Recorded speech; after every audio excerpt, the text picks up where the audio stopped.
The Washington Post newsroom delivers breaking events around the world as they happen. Unrivaled reporting from the journalists you've come to trust. To get the facts fast and meet the challenges of today head on. Get the news that matters most with a special offer by visiting WashingtonPost.com/watch. Subscribing unlocks instant access, bringing you the Post's award-winning coverage anytime, any place. Because democracy dies in darkness.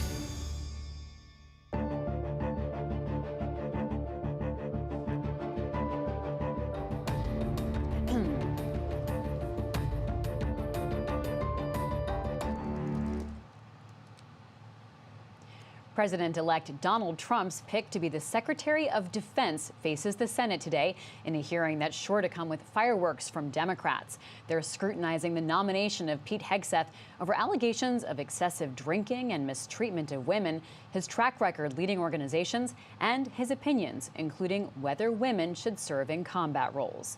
This is live coverage from the Washington Post. I'm Libby Casey. Good morning. Well, Pete Hegseth is the first Trump cabinet pick to appear before a Senate committee for a confirmation hearing.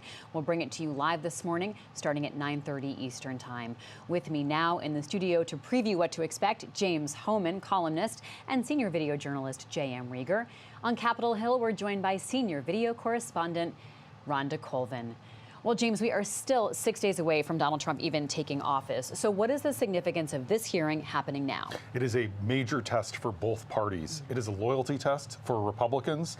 If this was a secret ballot, Pete Hegseth would fail. Republicans will privately tell you they don't think that this guy has the temperament or the character to be Secretary of Defense, but they are scared to cross Donald Trump, and they're afraid of potential primary challenges, and so they've largely fallen in line. For Democrats, it's a test of how are they going to deal with Trump in a second term. Are they going to be organized? Are they going to be aggressive? We'll get answers to both of those questions in the hours to come. Rhonda, what are you hearing from both sides of the aisle, and what's the likelihood of Hegseth's confirmation? Well, from Republican senators throughout this entire process since Pete Hegseth was nominated by Trump, we've heard from Republicans that they are giving sort of a public view that they are confident that he can see confirmation. But on the other side of that coin, you're also sensing that there isn't a lot of confidence in how this will all play out. That is why this hearing is going to be incredibly critical. Remember, this is the first step in a confirmation process. It goes to committee, they have this hearing, they discharge it out of committee, and then they send it to the Senate floor. Now, Hegseth can only afford to lose 3 Republican votes, and right now there are still moderates like Susan Collins of Maine, Lisa Murkowski of Alaska, who haven't really talked about their view on Hegseth, yay or nay, if they'll give him their support for this confirmation. So only 3 senators will stand in the way of that confirmation, and that is what is making all of this today pretty critical. You're also hearing from the new Majority Leader, John Thune, in recent comments to CBS about how he feels about the Hegseth confirmation and also all the confirmations that the Senate Republicans are taking on right now. Let's take a listen. I suspect a lot of them will get through, and we'll see about all of them. Remains to be seen, but I think that's why we have the process. Adhere to that process and give all of these nominees an opportunity to make their case. You've said you have to see if Democrats play ball or not, but you don't need Democrats to get these through. So does that mean you already know some of your Republican senators won't vote to confirm Kash Patel at the FBI or Pete Hegseth at the Pentagon? We don't have, at this point, I don't think, clarity on that. I think these are nominees who are new enough. They've been going around and conducting their meetings, which I think, frankly, have gone very well, but they still have to make their case in front of the committee. Now, as you see, there isn't a sweeping sense of any sort of confidence on how any of this will play out from the Majority Leader. And that interview clip was just from last week. What we've been hearing from Democrats on the other side of the aisle is that they feel like they're going into this confirmation hearing, as well as some of the others, without a lot of information. One of those things is an FBI background check. Now, the ranking member, the top Democrat on this committee, he was able to get briefed on that background check on Hegseth as well as the chairman of this committee, but others have not. So there have been calls over the last 48 hours to see more of what is in that FBI background check. It doesn't include all of the allegations against Hegseth, but Democrats want to be using as much information as possible to develop questions and inform their vote. Also, Democrats are pointing out that Hegseth made a lot of visits to Capitol Hill, if you remember, before the holidays, and some Democrats reached out to see if they could get on that schedule, and they were denied and instead told that Hegseth could meet with them next week, the week of the inauguration, which of course is after this process. So Democrats really would like more information, and I think we're about to see, once they get to their line of questioning, that they will be pretty tough on Hegseth. Thanks so much, Rhonda. JM, let's talk more about who Pete Hegseth is. This is someone who really established themselves on Fox News, and that is how Pete Hegseth introduced himself to Donald Trump, and also how Donald Trump became familiar with Pete Hegseth. We know that there is this revolving door between Fox and Trump world. That happened in the first administration, and now Trump has already selected over a half dozen former Fox hosts and analysts to be in his administration this time around. The other important part of Hegseth's biography is that he's a veteran. That is going to be central. We know he's going to talk about that today. We know he's going to be asked about that, his oversight once he was out of combat and overseeing these veterans organizations. We expect that that'll come up today. But this idea of central casting and having someone at these cabinet roles who's a telegenic person, central casting being Trump's words, we know that's a priority for Trump. We know that's a priority going into his second term here. So we'll see how that plays out here. But one thing of note, Libby, is that this is the first, we talked about that revolving door, but this is the first Fox co-host to be elevated potentially to a cabinet position. So even this is a step up from where Trump was with Fox World in his first term. The charge of leading the Defense Department, James, is massive. It cannot be understated how huge the personnel, the budget, and the mission are. So what is Pete Hegseth going to say today to try to say that he's qualified to be doing this? Yeah, nearly $1 trillion budget, 3 million civilian and armed or uniformed staff. Pete Hegseth, according to his 3-page opening statement that they have shared with us, is going to come in and say that he has dust on the boots. And he's going to say that he is not like everyone who has had this job before. In fact, he's going to repeatedly come out aggressive, but he's also going to come out and try to spin all of his weaknesses as strengths. So he's going to say, I'm not like the secretaries of defense we've had before. I'm not like the generals that we've had for the last 30 years, because what they've done isn't working. And because I was in Iraq and Afghanistan, because I was on the front lines, I will be able to make our armed forces more lethal.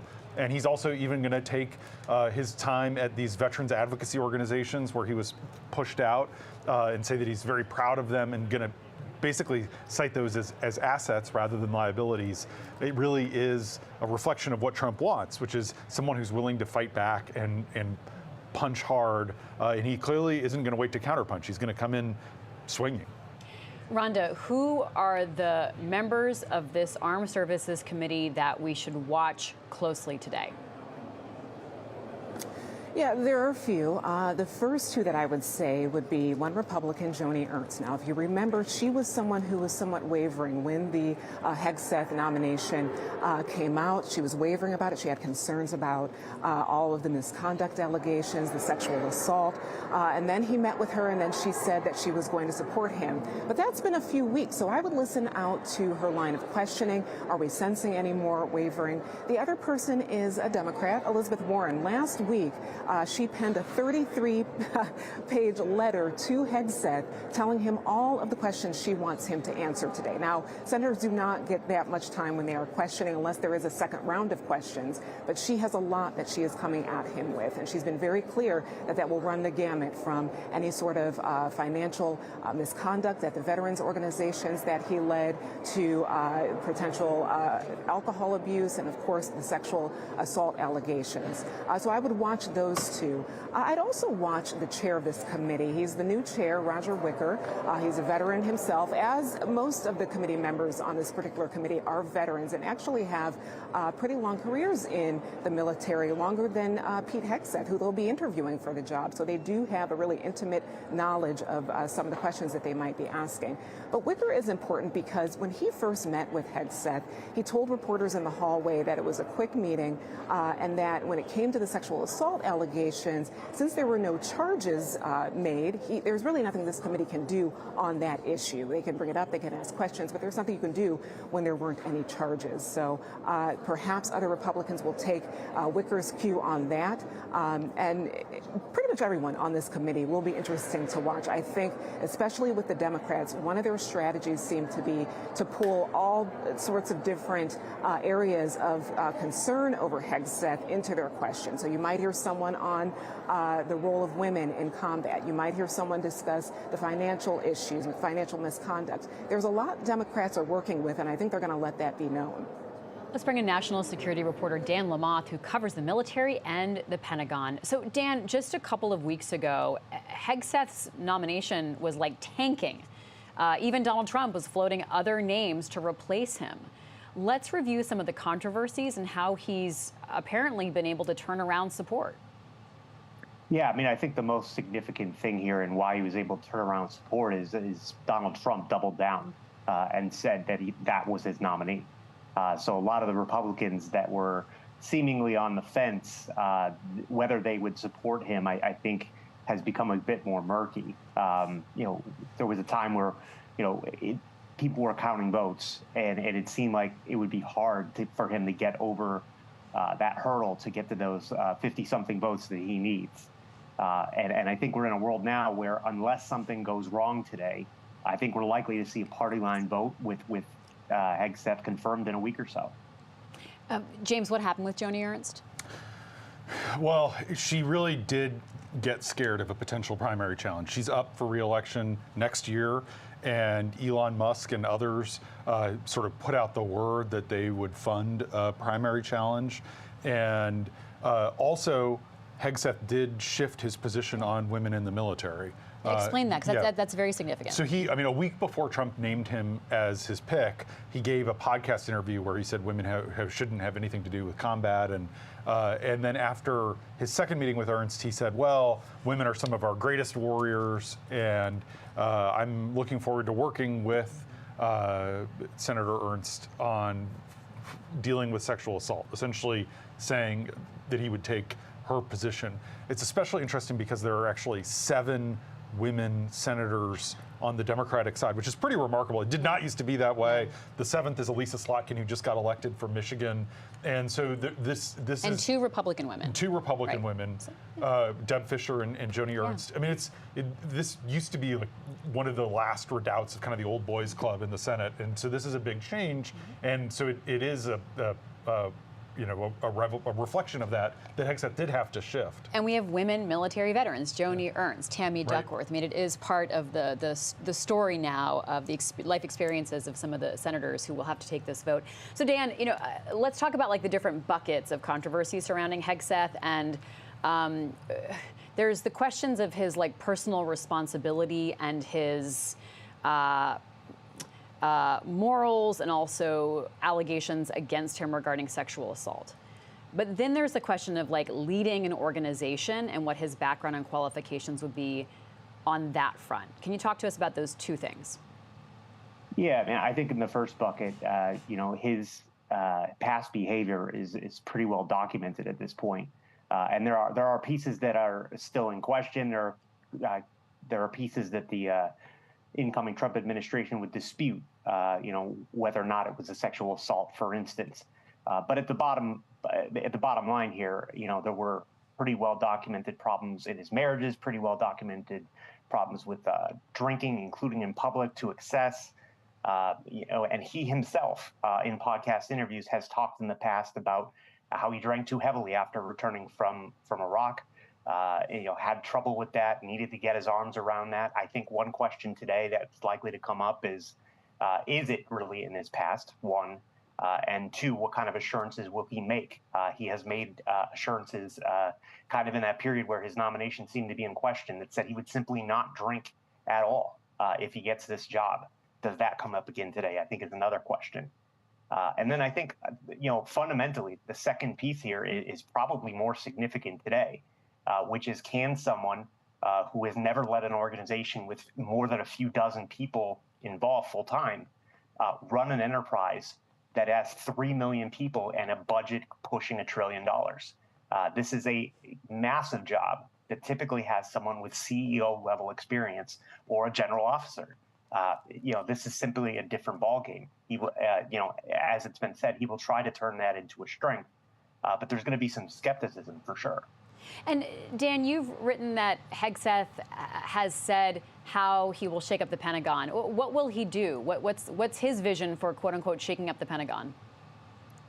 Yeah, I mean, I think one thing that we've heard from him, and I'm sure it will come up again today, is this idea that he's going to bring back the warrior ethos to the Pentagon. The idea that the Pentagon has gotten away from putting the warfighter first, put the rank and file combat ethos at the foremost in the way the Pentagon does business, makes policy, and so forth.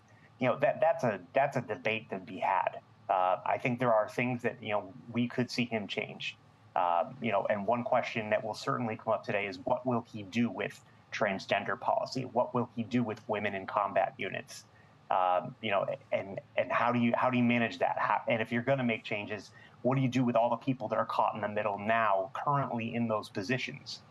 Do you grandfather them, or do they, have to change jobs now?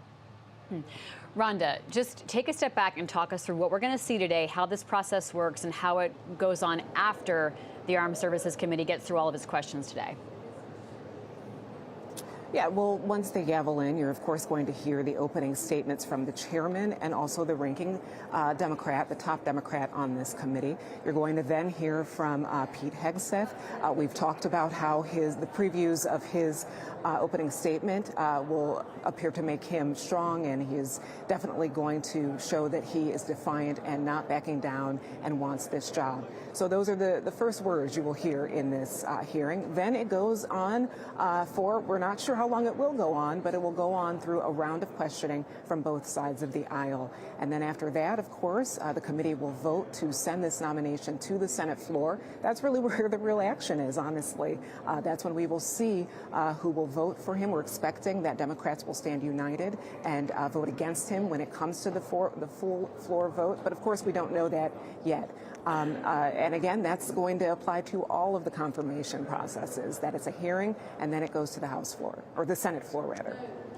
Dan, before we let you go, what are you sort of most tuned in for today? What are you most listening for? Because Democrats have to really kind of work together and collaborate to figure out how to get their time at the microphone to go after Hegseth in some organized and concerted ways. So where do you think the stickiest ground will be for them to do some damage to Hegseth, or Republicans to really help him get through this? Yeah, I mean, I think it's actually the policy issues at this point. I feel like the behavior issues have been pretty well litigated. I'm sure that there will be Democrats who hammer on that, but I also feel like the answers are going to be relatively predictable, and that we're probably not going to really move many votes either way with that. But when it comes to things like women in combat units, when it comes to things like a RAND policy, I think those are actually where you may see at least a handful of votes at play. Those moderate Republicans, whether or not they are, fully assured enough to pull the lever and make that vote, I think that's a question. All right, thank you so much, Dan Lamothe. Really appreciate it. Rhonda, let's go back to you to talk about how Democrats are going to try to set a tone this morning. What are we listening for here? You know, what I'm seeing and hearing from Democrats, and even reading a preview of one Democratic senator's plans for what questions he'll ask, it does appear that Democrats are going to be highly strategized in this meeting. I think they are going to focus a lot on things that are making people very uncomfortable about his leadership, about the financial misconduct, that the allegations, rather, surrounding two veterans groups. I think they're going to pick and choose, you know, what areas of substance and concern can they poke holes through. They can amplify the concerns that they have, as well as other Americans who aren't sure if he is the right person for this job. We heard when Hegseth started to tour the Capitol and have meetings with Republican senators in November, we heard a lot of Republican senators say that this could turn into the Kavanaugh hearing situation, where his accuser came and had her own hearing, where she was called as a witness to the Senate Judiciary Committee. They were worried about that. So I think where Democrats' strategy lies is to actually be louder about some of those other concerns, about managing an organization, about his workplace conduct. That's my sense of things. But of course, they feel like they have a lot to work with because there are so many concerns and allegations out there on Hegseth. James, we now have a sense. We know what the top Democrat on this committee will do in his opening statement. Tell us about Jack Reed, why he's important and why what he says matters. So he's the Democratic senator from Rhode Island, served in the Army in the 70s. And his opening statement, he says very plainly, I do not think you are qualified for this job based on all the challenges that we have, based on all of these things that have been raised about you. And what he really focuses on is not the personal misconduct, but the comments that Hegseth has made about war crimes. Even in his book last year, called The War on Warriors. He at one point said, why do we have to follow the Geneva Convention or something to that effect? And Jack Reed said, this is really troubling. And you came on to Donald Trump's radar because you were advocating for the cases of people who had been convicted for mistreating detainees in Iraq. What kind of message does that send to the frontline troops about what they might be able to get away with when you talk about, you know, the warrior ethos? Do you mean being able to violate human rights? And so I think that they'll have. I think that that actually is a message that might be more resonant with some of the moderate Republican senators than the drinking and the womanizing. And I think that is what you're going to see Reed lean in on. So let's just drill a little bit into Hegseth's advocacy for ex-military and military who've been convicted of war crimes, because it's not just that he's talked about how he thinks this has gone too far in the fog of war. Mistakes can happen, things can happen, that he wants re-examined, but he's gone much farther than that because people who've been turned in by their own troops and then convicted, Hegseth has taken their side as well. And successfully, can you explain that a little bit? And he got Trump to commute them or basically get charges dropped in one case. But yeah, these aren't the particular cases. There's really three. The most famous is Eddie Gallagher, who was a Navy SEAL who used a knife to kill a detainee in Iraq, and he was turned in by his men, and he was charged with murder, and he denied any wrongdoing, and then he was convicted of a much lesser offense, and Hegseth convinced Trump to basically wipe that from his record, and this was one of the big scandals of the first Trump administration. The Secretary of the Navy actually got fired by Trump for refusing to give his Navy SEAL pin back to this guy. And it was because Hegseth was on Fox and Friends every morning raising this case, interviewing the guy, interviewing his wife.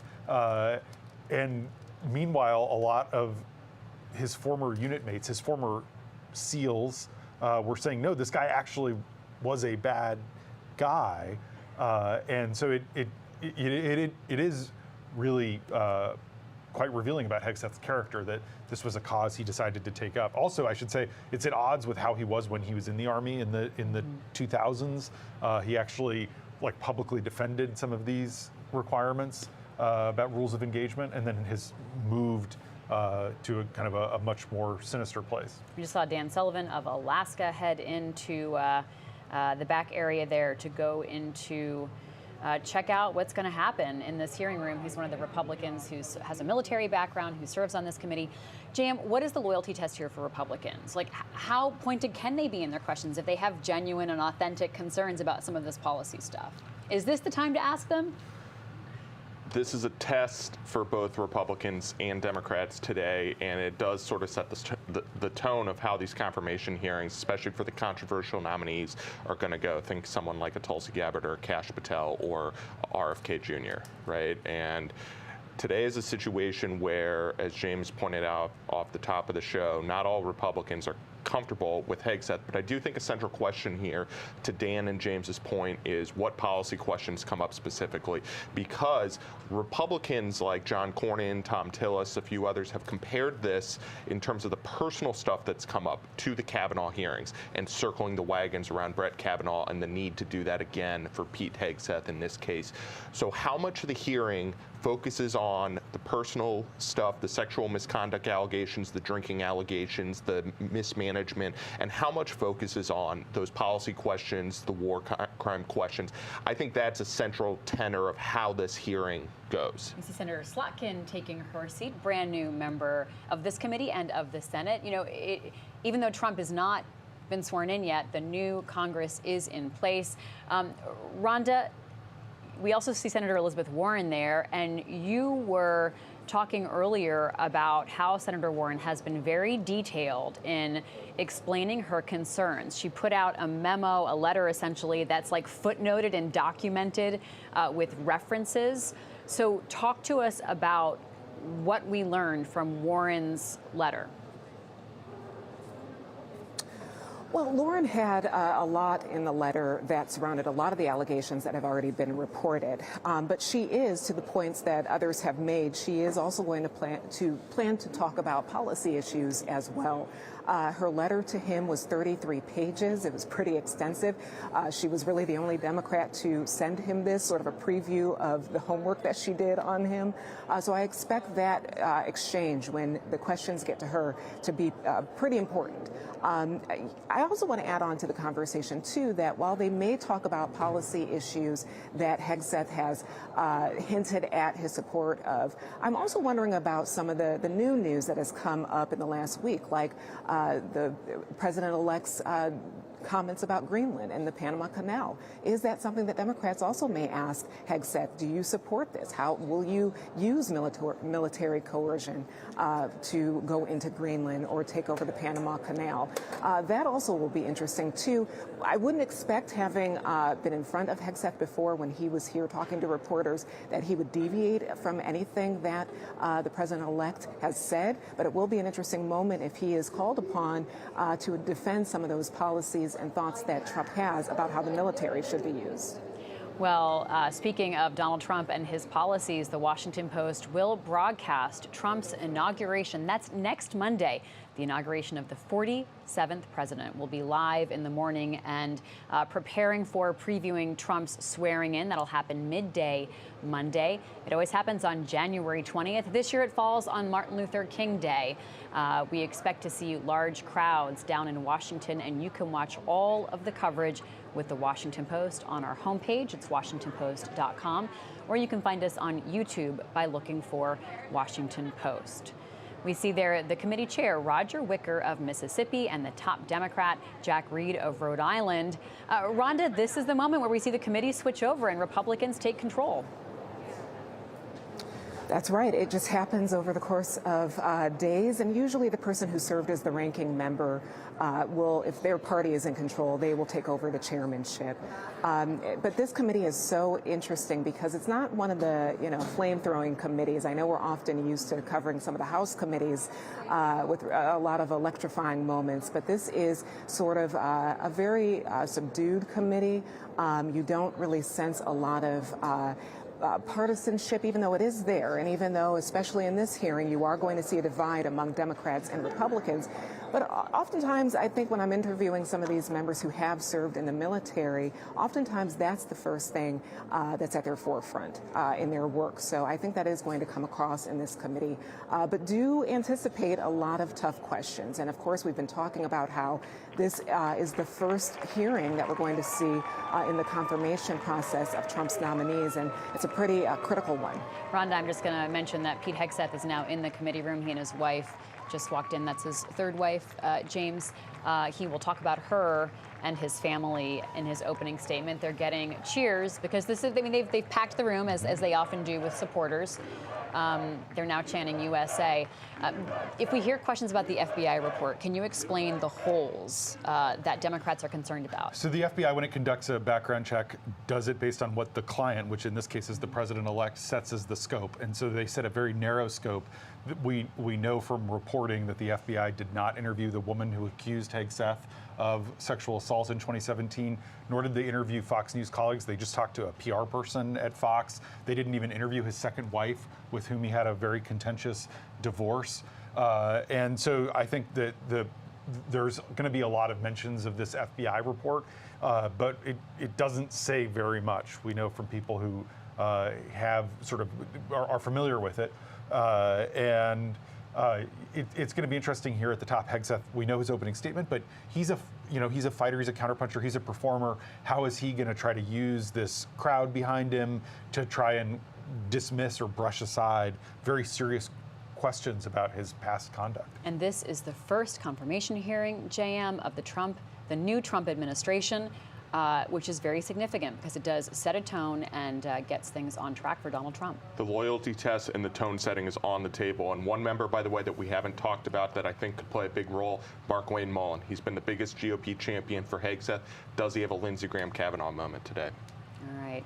We'll go live now to the Senate. This, again, is the Armed Services Committee. There's the chair, Roger Wicker, taking the gavel as Republicans have claimed the Senate. This is a committee that's known for working well together, but we will see if partisanship is on display as questions The Committee on Armed Services has convened this hearing to consider the pending nomination of Mr. Pete Hegseth to be Secretary of Defense.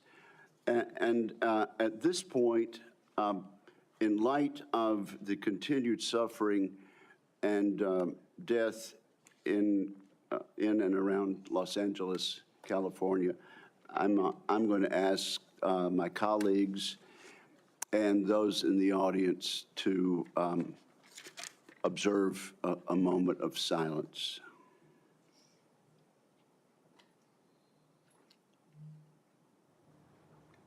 Amen. Thank you. I also want to take this opportunity to thank my good friend, Ranking Member Jack Reed. This is my first opportunity to chair this committee in this Congress. I want to thank Senator Reed. Under his chairmanship, he proved time after time that he cares deeply about national security and about the United States of America, and particularly the men and women who wear the uniform and stand watch both here and around the world to protect the United States. Senator Reed, I want to thank you for the many courtesies that you have extended to me in the past, and I look forward to working with you again in a bipartisan fashion this Congress. It's also appropriate to recognize and welcome 3 senators attending their very first Senate Armed Service Committee hearing as members.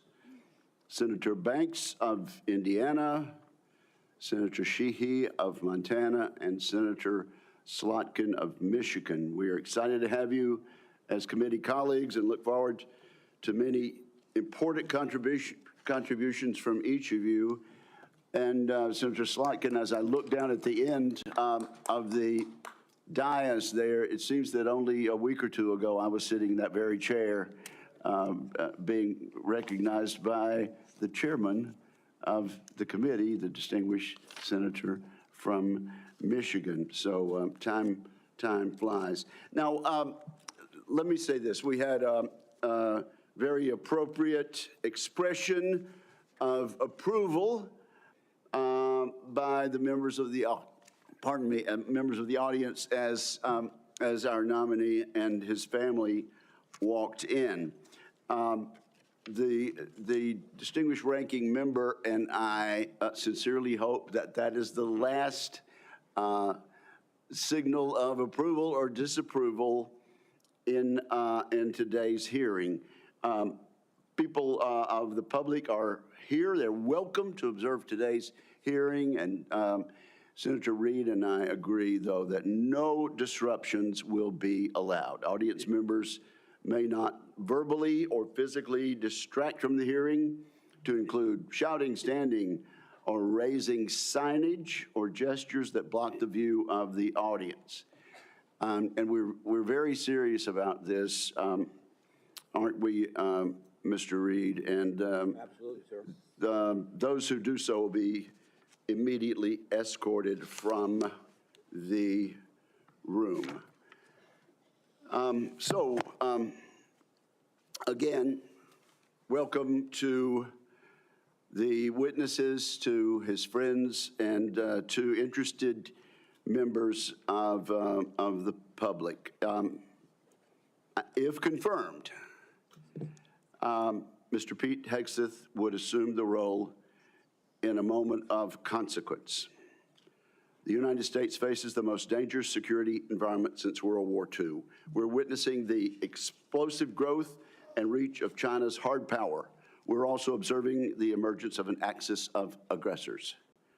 That coalition is characterized by broadening and deepening military cooperation among the dictatorships ruling China, Russia, Iran, and North Korea. Terrorism remains a threat as Israel wages war against Hamas and Hezbollah, and as the Assad regime collapses in Syria. America has entered a window of maximum danger, and the department needs energetic and focused civilian leadership. Those values begin at the top with the Secretary of Defense. Many of my distinguished colleagues have served in a significant tenure on this committee, and our meetings are fairly long. We should reflect over previous secretaries of defense and their hearings and ask ourselves a simple question. Has the civilian leadership of the Pentagon under the administration of both parties proven up to the challenge? Often the answer has been no. The civilian leadership has not built the Department of Defense to meet the moment. And this is our moment to correct that. A few examples illustrate how leaders in the past have fallen short. Most of the department's signature programs run years behind schedule and billions of dollars over cost. Vital initiatives have suffered, such as the F-35, the new Sentinel ICBM, and the Navy's shipbuilding program, including the Constellation-class frigate.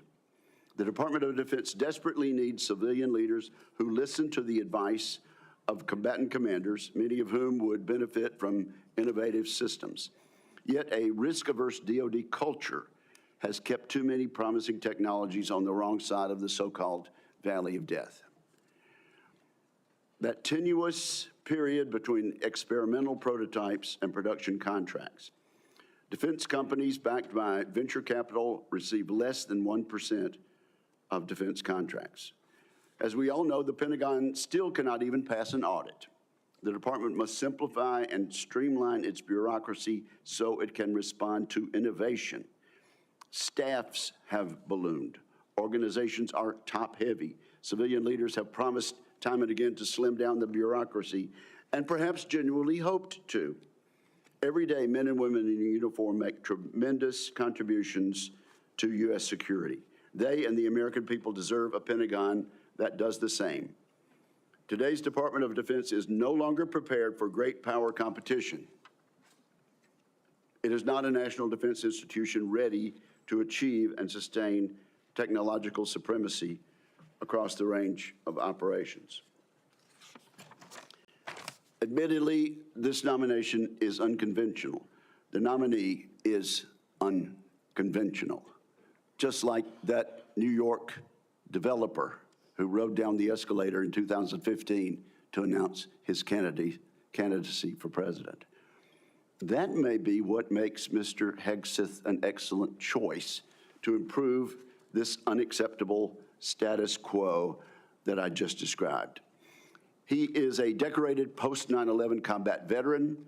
He will inject a new warrior ethos into the Pentagon, a spirit that can cascade from the top down. Mr. Hegseth will bring energy and fresh ideas to shake up the bureaucracy.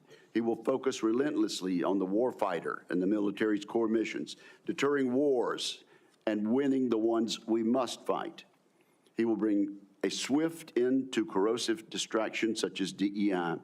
Today, many simply acknowledge and live with the systemic problems I have mentioned earlier in acquisition, accountability, technology transition, and organizational civil service reform.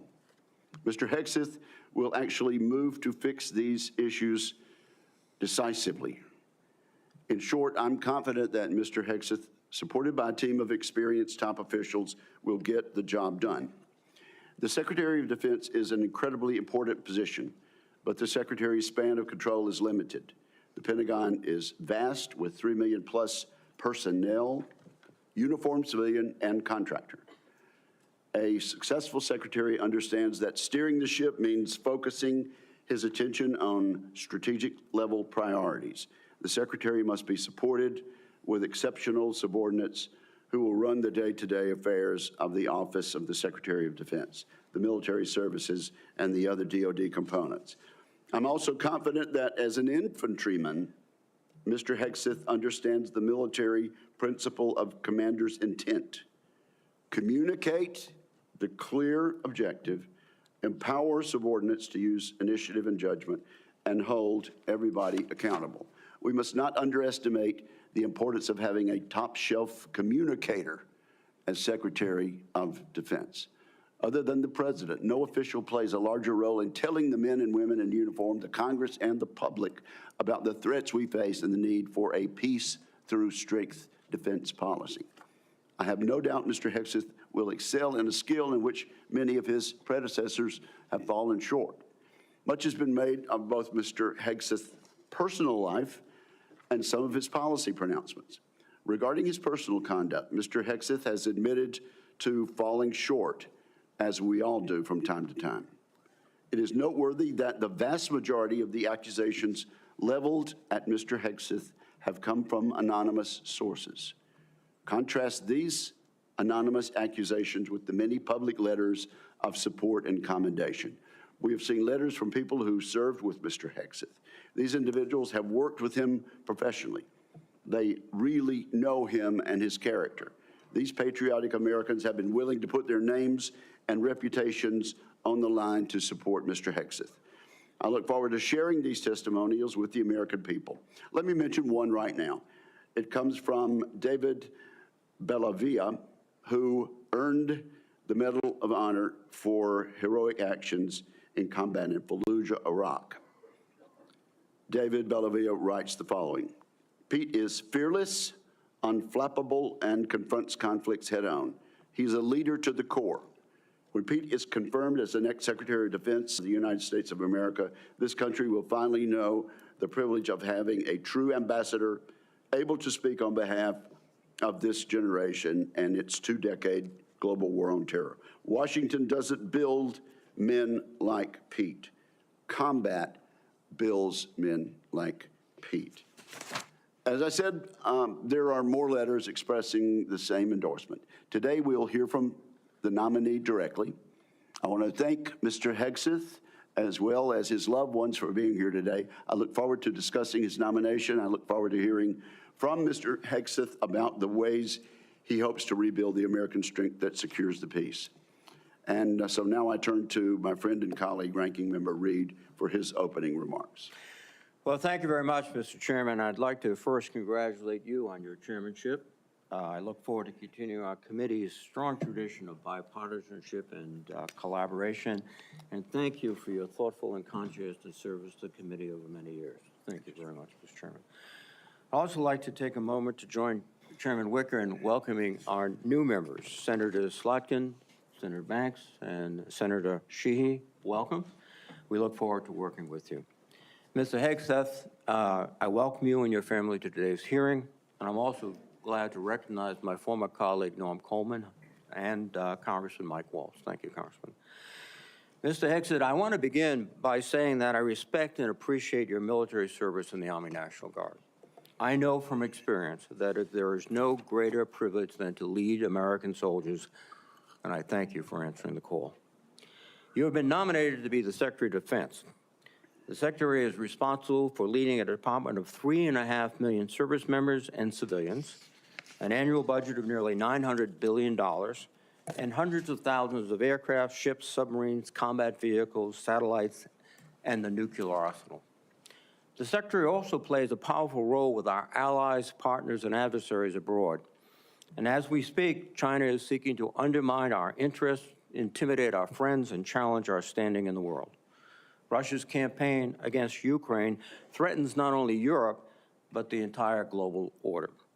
Ongoing violence in the Middle East has teetered on the edge of all-out war, and the ideologies and actions of violent extremists endanger our citizens, even on our own soil, as the recent tragedy in New Orleans painfully reminds us. These are perilous times, and the position of Secretary of Defense demands a leader of unparalleled experience, wisdom, and above all else, character. The Secretary is expected to be a fair, nonpartisan, and responsible leader, as well as a trustworthy advocate for the men and women that he leads. Mr. Hegseth, I do not believe that you are qualified to meet the overwhelming demands of this job. We must acknowledge the concerning public reports against you. A variety of sources, including your own writings, implicate you with disregarding the laws of war, financial mismanagement, racist and sexist remarks about men and women in uniform, alcohol abuse, sexual assault, sexual harassment, and other troubling issues. I have reviewed many of these allegations and find them extremely alarming. Indeed, the totality of your own writings and alleged conduct would disqualify any service member from holding any leadership position in the military, much less being confirmed as the Secretary of Defense. Nonetheless, I understand that you reject many of these reports as they involve whistleblowers, non-disclosure agreements, and anonymous, although numerous, sources, including those who have faced political intimidation for sharing their experiences. I hope you will address each of these allegations thoroughly and truthfully during your testimony. Just as importantly, I hope you will pledge to prevent any repercussions for whistleblowers, both civilian and military, if confirmed. Mr. Hegseth, during our meeting last week, you said that if confirmed, your top priority would be, quote, restoring a warrior culture to the Department of Defense, because you believe the U.S. military has been weakened by political correctness. Over the years, you have made clear your opinion of the military's diversity initiatives. As you have said, quote, diversity is not our strength, unity is. And on a recent podcast, you said, quote, I'm straight up just saying we should not have women in combat roles. When I joined the Army as a young officer in the 1970s, the U.S. military was rife with racial tension. Women were prohibited from serving in most roles. Gay service members were banned, and we relied on a national draft to fill our ranks. The soldiers I served with were proud to do so, but it was certainly not the nation's most capable military by any standard. We have made great progress since then. Today, the Department of Defense is fully integrated. Every race and religion is accepted. Women serve in all combat roles and leadership positions. Sexual orientation is irrelevant to service, and the all-volunteer force visibly reflects the nation it protects. Our military is more diverse than it has ever been, but more importantly, it is more lethal than it has ever been. This is not a coincidence. Mr. Hegseth, I hope you will explain why you believe such diversity is making the military weak and how you propose to undo that without undermining military leadership and harming readiness, recruitment, and retention. Mr. Hegseth, another reason I'm deeply concerned about your nomination is your disregard for the law of armed conflict and your support for service members who have been convicted of war crimes.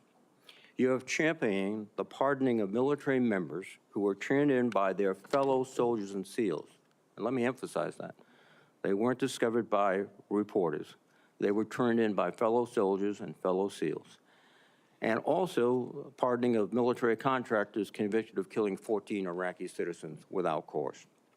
You have also advocated for the restitution of interrogation methods like waterboarding that have been defined as torture, and you have belittled the advice and counsel of the Judge Advocates General while on deployment.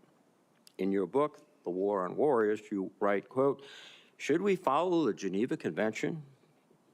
If our warriors are forced to follow rules arbitrarily and asked to sacrifice more lives so that international tribunals feel better about themselves, aren't we just better off in winning our wars according to our own rules?"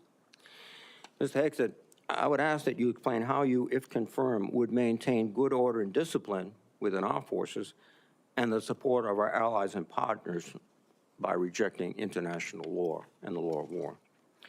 I'm also concerned about your abilities as a competent manager of organizations far less complex than the Department of Defense.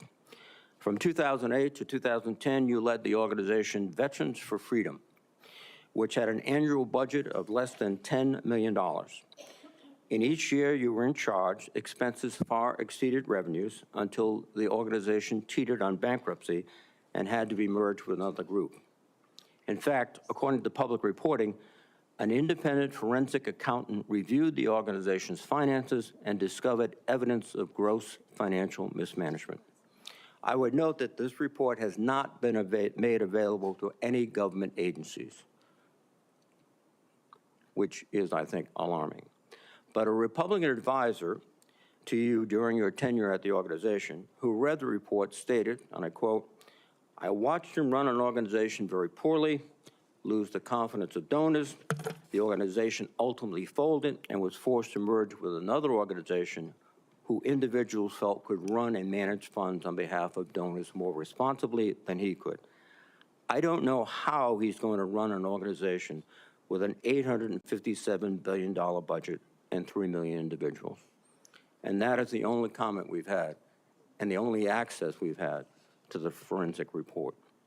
A similar thing happened with the Concerned Veterans for America, a second veterans group that you led from 2011 until 2016.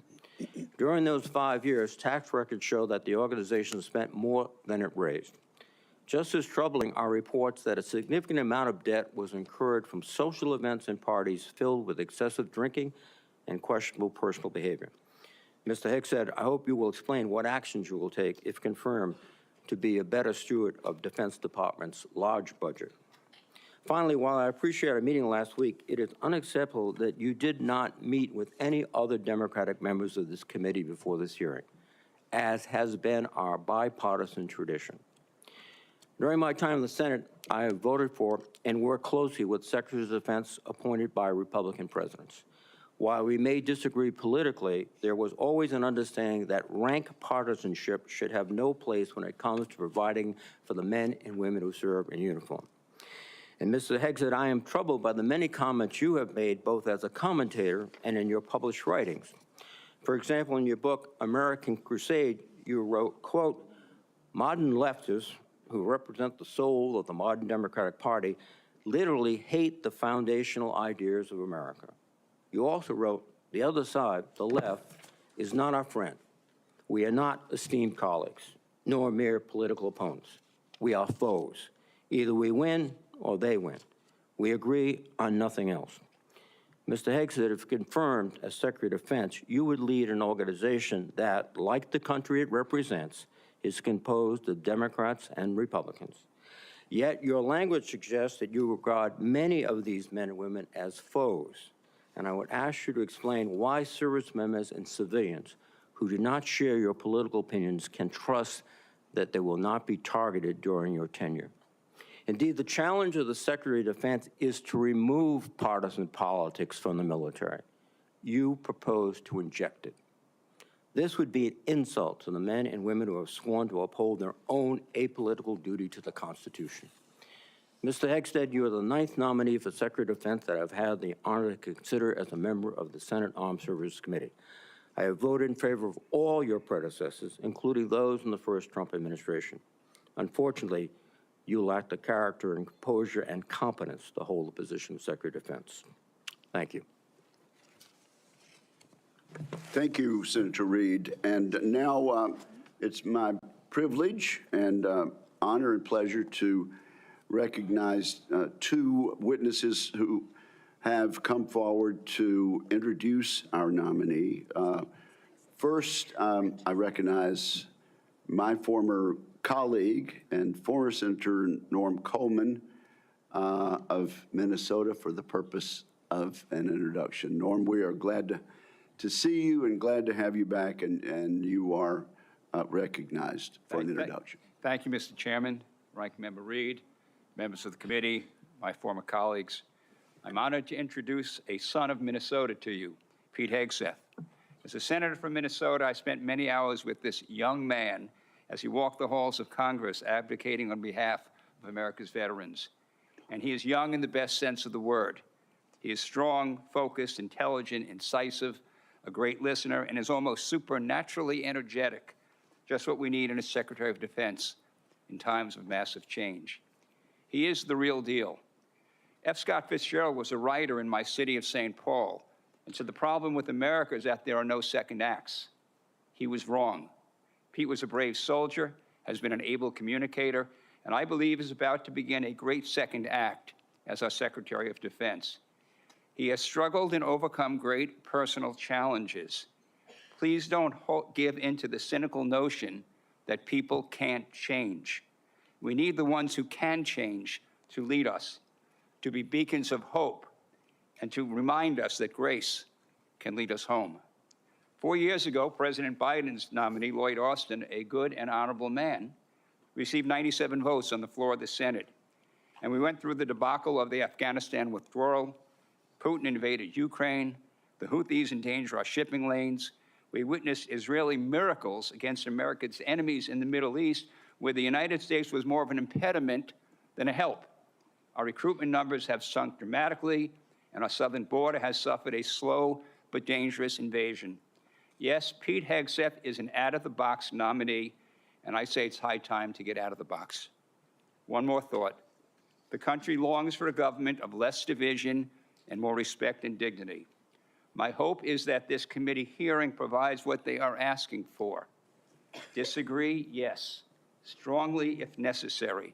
But then come together to support the nominee, this nominee, Pete Hegseth, of the one president we have at a time, laying aside partisan politics for the essential mission of national security upon which everything else depends. Mr. Chairman, I yield. Thank you, Norm. I do appreciate that and appreciate your presence today. I now have the honor and pleasure of introducing Congressman Waltz. I understand, Congressman, you are still a member of the House for another day or two. Another day or two. Okay, and I now recognize Congressman Waltz for whatever opening statement and introduction he might make. Well, thank you, Chairman Wicker, and Chairman has a very nice ring to it, so congratulations, Ranking Member Reed, distinguished members of this committee. It is a privilege to appear before you today and urge the members of this committee to confirm Pete Hegseth as our next Secretary of Defense.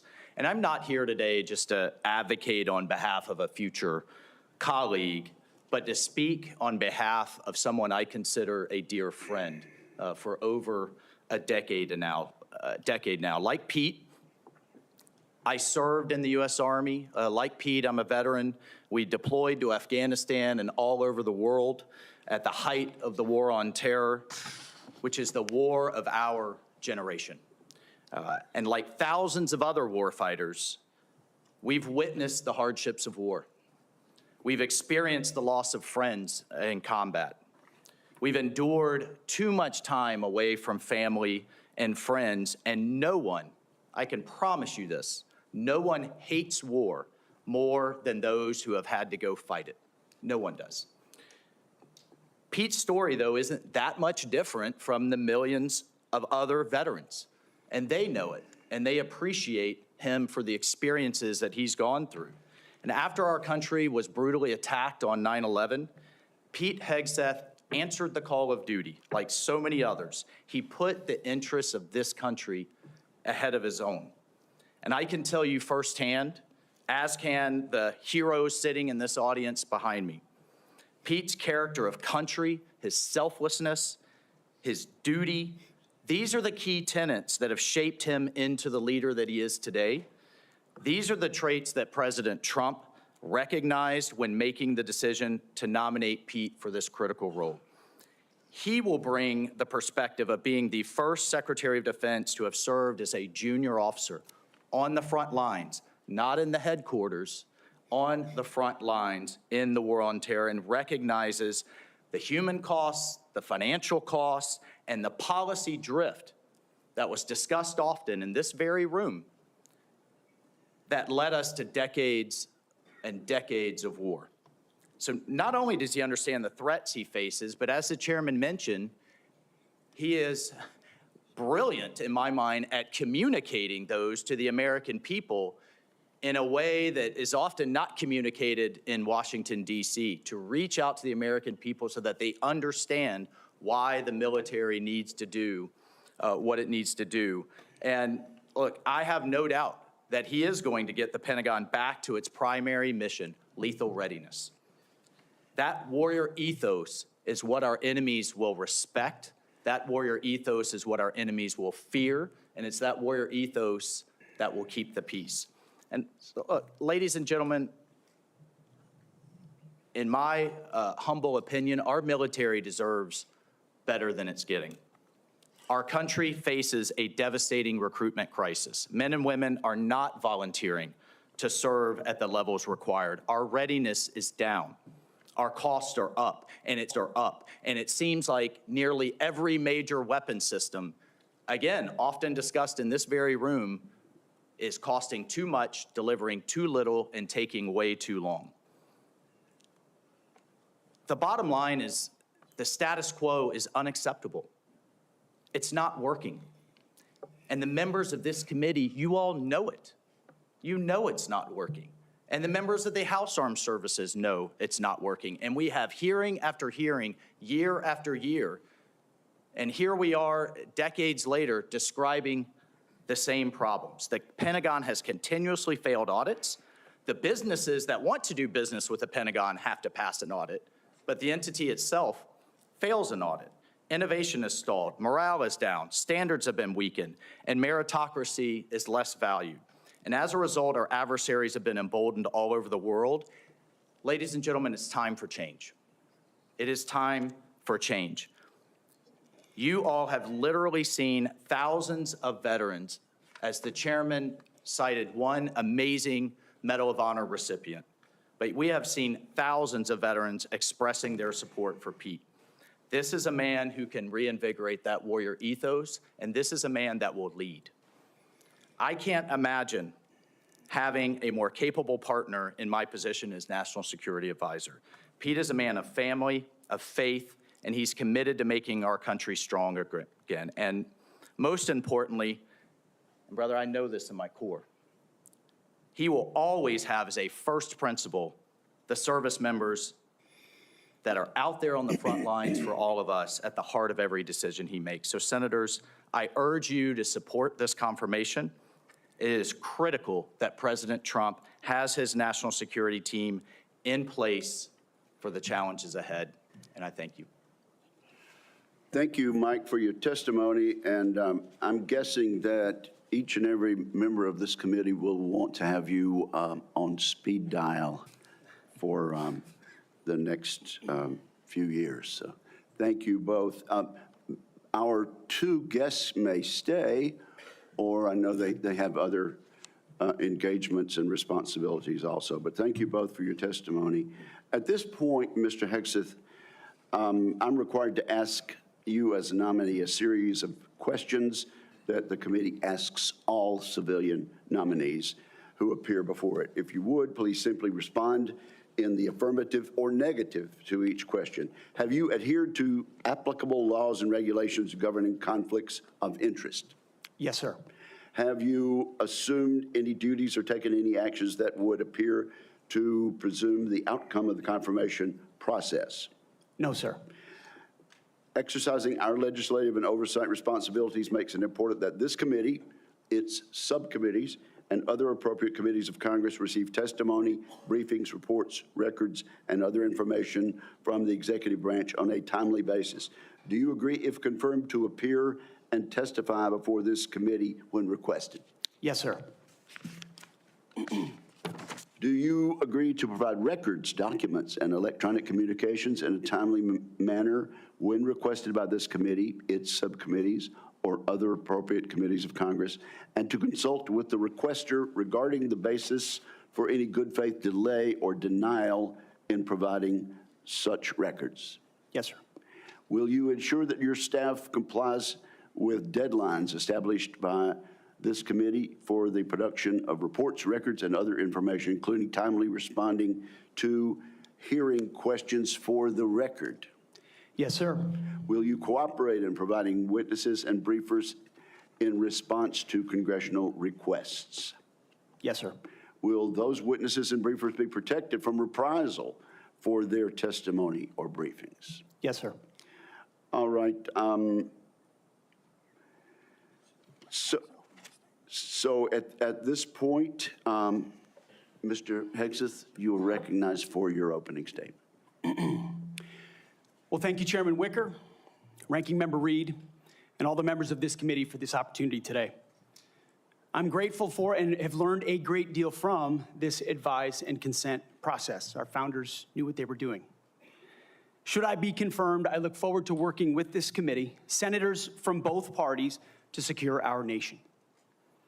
I want to thank the former senator from Minnesota, Norm Coleman, for his mentorship and friendship in this process, and the incoming National Security Advisor, Congressman, and more importantly for our purposes, Colonel Mike Waltz, for his powerful words. I'm grateful to them both. Thank you to my incredible wife, Jennifer, who has changed my life and been with me throughout this entire process. I love you, sweetheart, and I thank God for you. And as Jenny and I pray together every morning, all glory, regardless of the outcome, belongs to our Lord and Savior, Jesus Christ. His grace and mercy abounds each day. May his will be done. Thank you to my father, Brian, and mother, Penny, as well as our entire family, including our 7 wonderful kids, Gunnar, Jackson, Peter Boone, Kensington, Luke, Rex, sorry, it's a lot of them, and Gwendolyn. Their future safety and security is in all of our hands. And to all the troops and veterans watching and here in the room, Navy SEALs, Green Berets, soldiers, pilots, sailors, Marines, Gold Stars, and more, too many friends to name. Officers, enlisted, black and white, young and old, men and women, all Americans, all warriors. This hearing is for you. Thank you for figuratively and literally having my back. You are a misogynist. Not only that, you are a Christian Zionist. And you support the war in Gaza by the Zionists. I want to thank the authorities for their swift reaction to that outburst and state that similar interruptions will be treated in like manner. Mr. Hegseth, you may continue. Well, as I'll say again, thank you for figuratively and literally having my back. I pledge to do the same for all of you. It's an honor to come before this committee today as President Donald Trump's nominee for the office of Secretary of Defense. 2 months ago, 77 million Americans gave President Trump a powerful mandate for change, to put America first, at home and abroad. I want to thank President Trump for his faith in me and his selfless leadership for our republic. The troops have no better commander-in-chief than Donald Trump. As I've said to many of you in private meetings, when President Trump chose me for this position, the primary charge he gave me was to bring the warrior culture back to the Department of Defense. He, like me, wants a Pentagon laser-focused on lethality, meritocracy, warfighting, accountability, and readiness.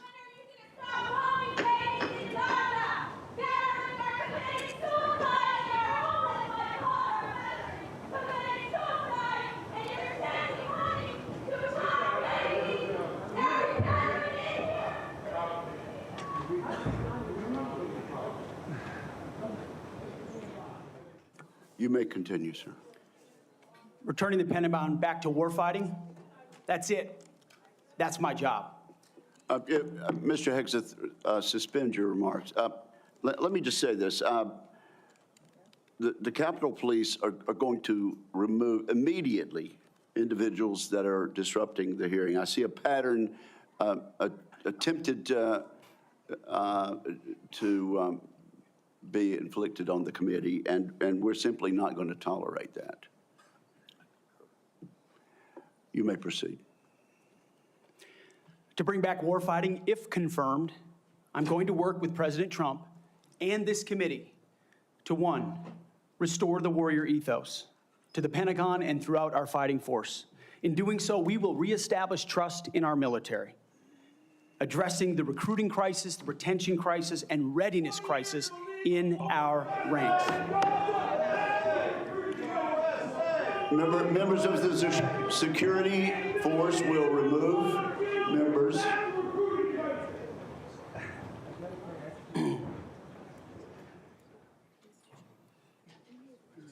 Mr. Hegseth, you may. The strength of our military is our unity and our shared purpose, not our differences. Number two, we're going to rebuild our military, always matching threats to capabilities.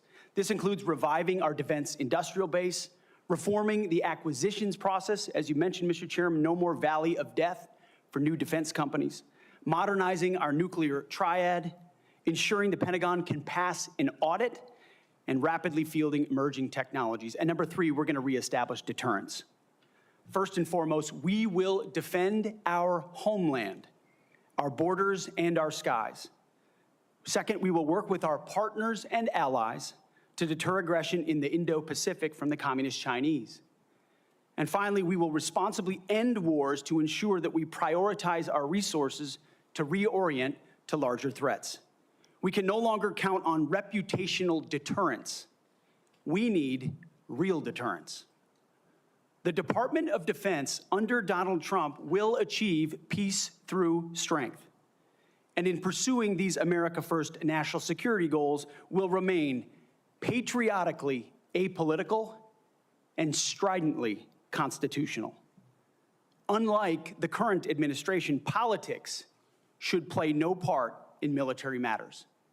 We are not Republicans, we are not Democrats, we are American warriors.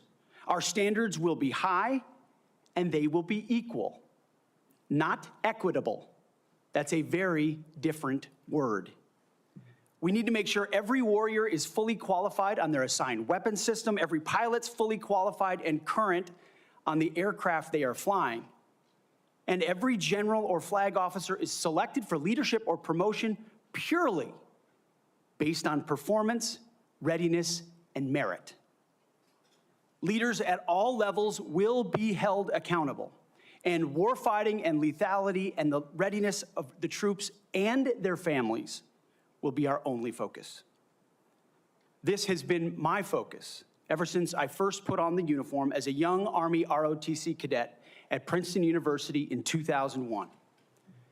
I joined the military because I love my country and felt an obligation to defend it. I served with incredible Americans in Guantanamo Bay, in Iraq, in Afghanistan, and on the streets of Washington, D.C., many of which are with me here today. This includes enlisted soldiers I helped become American citizens, and Muslim allies I helped immigrate from Iraq and Afghanistan. Because when I took off the uniform, my mission never stopped. Now, it is true and has been acknowledged that I don't have a similar biography to defense secretaries of the last 30 years. But as President Trump also told me, we've repeatedly placed people atop the Pentagon with supposedly the right credentials, whether they are retired generals, academics, or defense contractor executives. And where has it gotten us? He believes, and I humbly agree, that it's time to give someone with dust on his boots the helm. A change agent, someone with no vested interest in certain companies or specific programs or approved narratives. My only special interest is the warfighter. Deterring wars, and if called upon, winning wars by ensuring our warriors never enter a fair fight. We let them win, and we bring them home. Like many of my generation, I've been there. I've led troops in combat. I've been on patrol for days. I've pulled a trigger down range, heard bullets whiz by, flex-cuffed insurgents, called in close air support, led medevacs, dodged IEDs, pulled out dead bodies, and knelt before a battlefield cross. This is not academic for me. This is my life. I led then, and I will lead now. Ask anyone who's ever worked for me or with me. I know what I don't know. My success as a leader, and I very much look forward to discussing my organization's successes at Vets for Freedom and Concerned Veterans for America. I'm incredibly proud of the work that we've done. But my success as a leader has always been setting a clear vision, hiring people smarter and more capable than me, empowering them to succeed, holding everyone accountable, and driving toward clear metrics.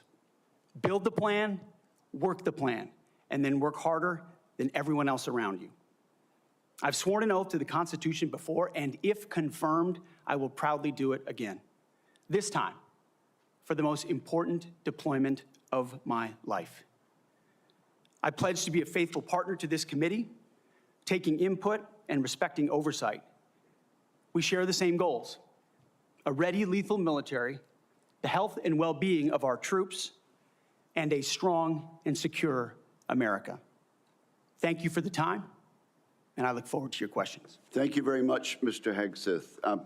Before we begin with member questions, I would like to remind my colleagues that, consistent with the bipartisan staff agreement from December, and in concert with exactly how this committee dealt with the last Secretary of Defense nominee, each member will be recognized for one round of 7 minutes to question the nominee. Out of respect for the time of all members of this committee, the time limits will be tightly enforced. We've now been here 45 minutes, and I think we've done very well with the time. But at this point, I will begin my questioning of the nominee. Mr. Hegseth, you and your family have endured criticism of your nomination since it was announced in November. Let's get into this allegation about sexual assault, inappropriate workplace behavior, alcohol abuse, and financial mismanagement during your time as a nonprofit executive. I should note that the majority of these have come from anonymous sources in liberal media publications. But I want to give you an opportunity to respond to these allegations, sir. Mr. Chairman, thank you for that opportunity. You are correct. We undertook this responsibility with an obligation to the troops to do right by them for our warfighters. And what became very evident to us from the beginning, there was a coordinated smear campaign orchestrated in the media against us. That was clear from moment one. And what we knew is that it wasn't about me. Most of it was about President Donald Trump, who's had to endure the very same thing for much longer amounts of time. And he endured it in incredibly strong ways. So we, in some ways, knew it was coming. We didn't understand the depth of the dishonesty that would come with it. So from story after story in the media, left-wing media, we saw anonymous source after anonymous source based on second or third-hand accounts. And time again, stories would come out, and people would reach out to me and say, you know, I've spoken to this reporter about who you really are, and I was willing to go on the record. But they didn't print my quote. They didn't print any of my quotes. Or, I've worked with you for 10 years, or I was your accountant, or I was your chief operating officer, or I was your board member, or I was with you on 100 different tour stops for Concerned Veterans for America. No one called me. No one asked about your conduct on the record or off the record. Instead, a small handful of anonymous sources were allowed to drive a smear campaign, an agenda about me, because our left-wing media in America today, sadly, doesn't care about the truth. All they were out to do, Mr. Chairman, was to destroy me. And why do they want to destroy me? Because I'm a change agent and a threat to them, because Donald Trump was willing to choose me, to empower me, to bring the Defense Department back to what it really should be, which is warfighting. So I'm willing to endure these attacks. But what I will do is stand up for the truth and for my reputation. False attacks, anonymous attacks, repeated ad nauseum, printed as nauseum, as facts. We have provided to the committee, Mr. Chairman, and I know you're going to share, on-the-record statement after on-the-record statement from people who have served with me, worked with me at Fox News, Concerned Vets, Vets for Freedom, you name it, from the top of the chain to the bottom, who will say, I treat them with respect, with kindness, with dignity. That's men, that's women, that's black, that's white, that's every background. I have prided myself as a leader of respecting people, being professional. That is the balance of mine. I'm not a perfect person, as has been acknowledged. Saved by the grace of God, by Jesus and Jenny. I'm not a perfect person, but redemption is real. And God forged me in ways that I know I'm prepared for. And I'm honored by the people standing and sitting behind me, and look forward to leading this Pentagon on behalf of the warfighters. Thank you, Mr. Hegseth. And frankly, I'm sure there are millions of Americans watching who would agree that they've experienced that same sort of redemption. So I do appreciate that. I realize that it involves a little bearing of the soul, but thank you for that. Now let's talk about top-line defense spending. I have a plan. I think you've read it. I issued another plan, Freedom's Forge, which you've also had a chance to look at. And you have noted correctly that the current trend line of defense spending falling below 3% of our GDP is a threat to national security. You also said building the strongest and most powerful military in the world must be done responsibly, but it cannot be done on the cheap. You still agree with that, do you not? Yes, sir, I do. Tell us what you think about, particularly about my plan to make the Defense Department less bureaucratic, less top-heavy, cut out some of the bureaucracy and layers, make it more friendly to startups and to new ideas, contained in my 20 or so page white paper, Defending Freedom's Forge. Senator, I've had a chance to review the Forged Act, that paper. Those are precisely the kinds of ideas that need to be pursued. And I look forward to working with this committee to ensure we cut the red tape, we incentivize innovation, we rebuild the defense industrial base, cut out the bureaucracy, all the things that are preventing the platforms and the tools from getting rapidly from our great defense companies here that should, and those that want to compete, into the hands of warfighters. But past his prologue on this, sir, and I would just look at what President Trump did after the drawdowns of lead from behind under President Obama. President Trump rebuilt our military. He didn't start wars, he ended them, and he didn't allow wars to start on his watch. We've had the same kind of defense cuts under the Biden administration. And so, look, I would present to the committee the reputation of President Donald Trump and me coming alongside him to ensure we have peace through strength by rebuilding our military, investing as necessary. Going under 3%, Mr. Chairman, is very dangerous. Okay, we've got 45 seconds. Tell us, in that point, get us started at least talking about deterring China and the Indo-Pacific. It starts with priorities.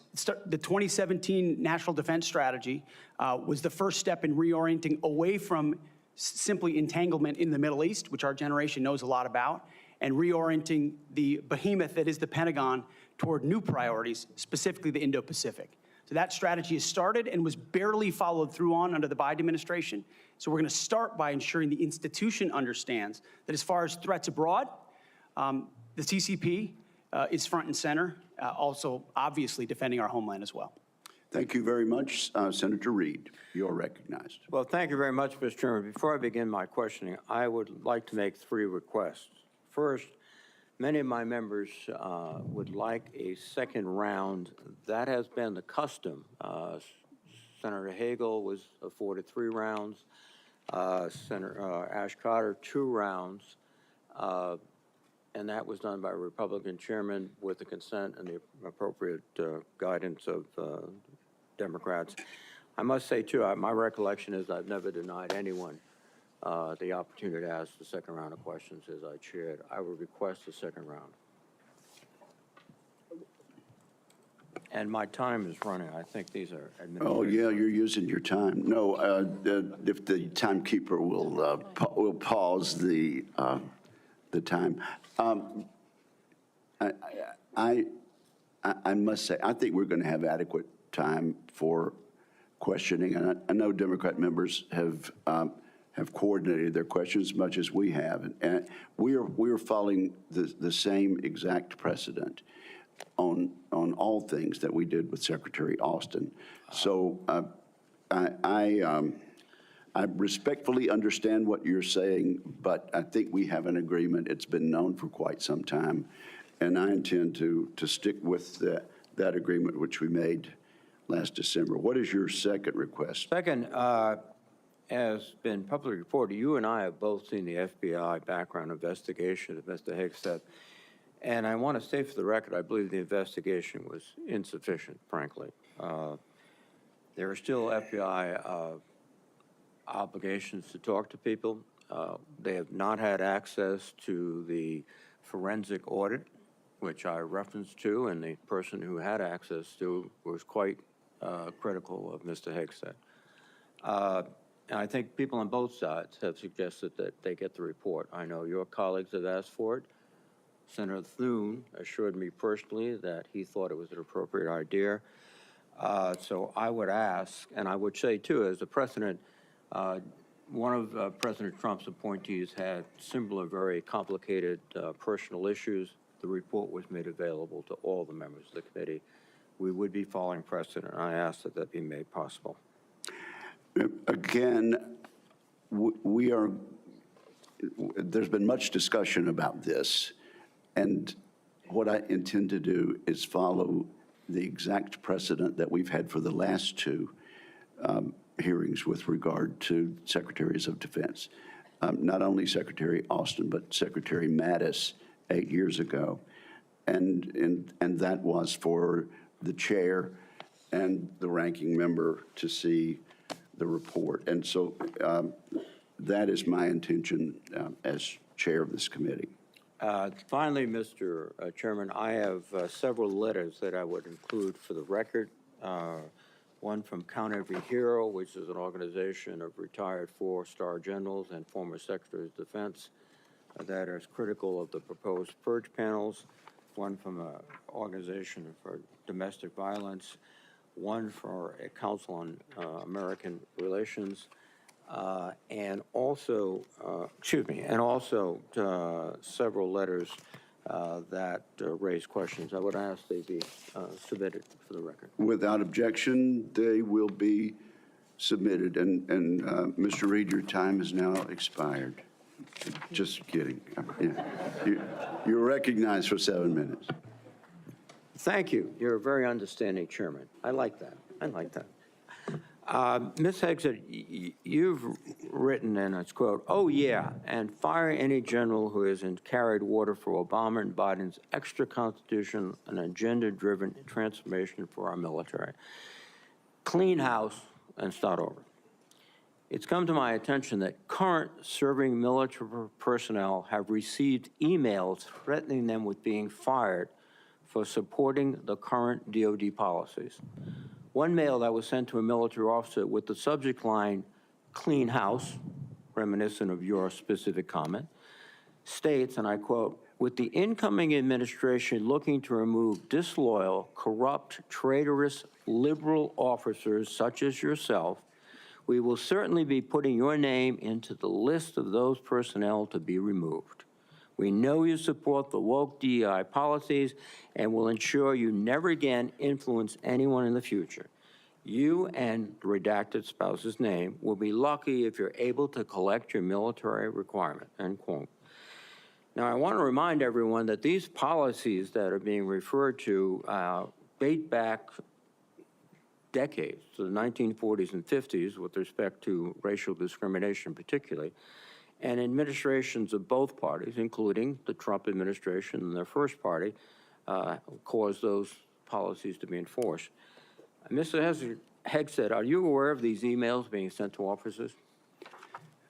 Senator, you mentioned the word accountability, which is something we have not had for the last 4 years. Are you aware of these messages being sent to officers? Certainly, I'm not aware of that. It's not one of my efforts, but there's been no accountability for the disaster of the withdrawal in Afghanistan, and that's precisely why we're here today. Excuse me. Is that leadership has been unwilling to take accountability. It's the time to restore that to our most senior ranks. You've written publicly that DI policy is a distraction and have military personnel walking on eggshells. Do you believe that emails like that are essentially threatening both a serving officer and a spouse and claiming that they'll lose their pension will have a distraction and detract from the lethality? Senator, you mentioned the 40s and 50s, and you're precisely right. The military was a forerunner in courageous racial integration in ways no other institutions were willing to do. I served with men and women of all backgrounds because of the courage of people decades and decades ago. Incredibly important. However, the DEI policies of today are not the same as what happened back then. They're dividing troops inside formations, causing commanders to walk on eggshells, not putting meritocracy first. That's the indictment that's made by those serving right now. Excuse me. And why we're having this conversation. All of your public comments don't talk about meritocracy. They talk about liberal democratic efforts that are destroying the military, that those people are our enemies. That's not meritocracy. That's a political view. And your goal, as I see emerging, is to politicize the military in favor of your particular positions, which you've outlined extensively, which would be the worst blow to the professionalism of the United States military and would undercut readiness, undercut retention, because I can see officers receiving these emails beginning to wonder very seriously if they should continue. Let me change subject for a moment here. You've been instrumental in securing pardons for several convicted war criminals. In at least 2 of these cases, the military personnel who served in combat with these convicted service members were not supportive of the pardons. They did their duty as soldiers to report war crimes. Your definition of lethality seems to embrace those people who do commit war crimes, rather than those who stand up and say, this is not right. So what's the response to your service members who personally witnessed these and courageously reported them to their superiors? Senator, as someone who's led men in combat directly and had to make very difficult decisions, I've thought very deeply about the balance between legality and lethality, ensuring that the men and women on the front lines have the opportunity to destroy with and close the enemy, and that lawyers aren't the ones getting in the way. I'm not talking about disavowing the laws of war or the Geneva Conventions or the Uniform Code of Military Justice. Sir, I'm talking about restrictive rules of engagement that these men and women behind me understand they've lived with on the battlefield, which has made it more difficult to defeat our enemies. In many of the cases you're talking about in particular, sir, there was evidence withheld. There was prosecutorial misconduct. And as someone who looks case by case and defaults to the warfighter, to the men and women with dust on their boots, not the second guessers in air-conditioned offices in Washington, D.C. Excuse me. I look case by case and was proud to work with President Trump to understand those cases and ensure that our warriors are always looked out for. Those cases were adjudicated by who? People in Washington or fellow non-commissioned officers who had also served, sacrificed, and believed in the ethic of the military? Who were the court-martial? Senator, in multiple cases, they were actually acquitted, but charges lingered. Yes, regardless of where those convening authorities were, yes, sir. Some were, but others were convicted, and you asked for pardon. That's the only reason you asked for pardon, because they were convicted. But the other factor, too, is you've already disparaged in writing the Geneva Convention the rules of law, all of these things.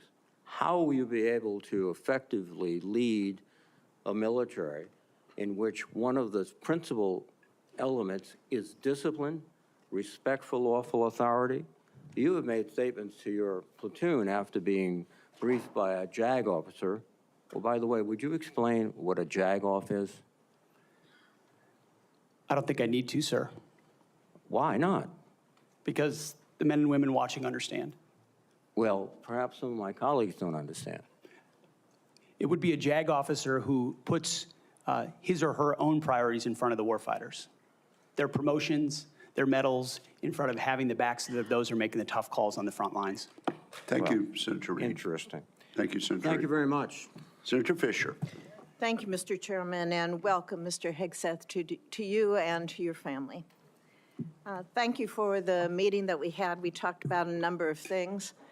First and foremost was that nuclear weapons are foundational to our national defense, and having a safe, effective, and credible nuclear deterrent underpins our alliances, and as you know, it deters our adversaries.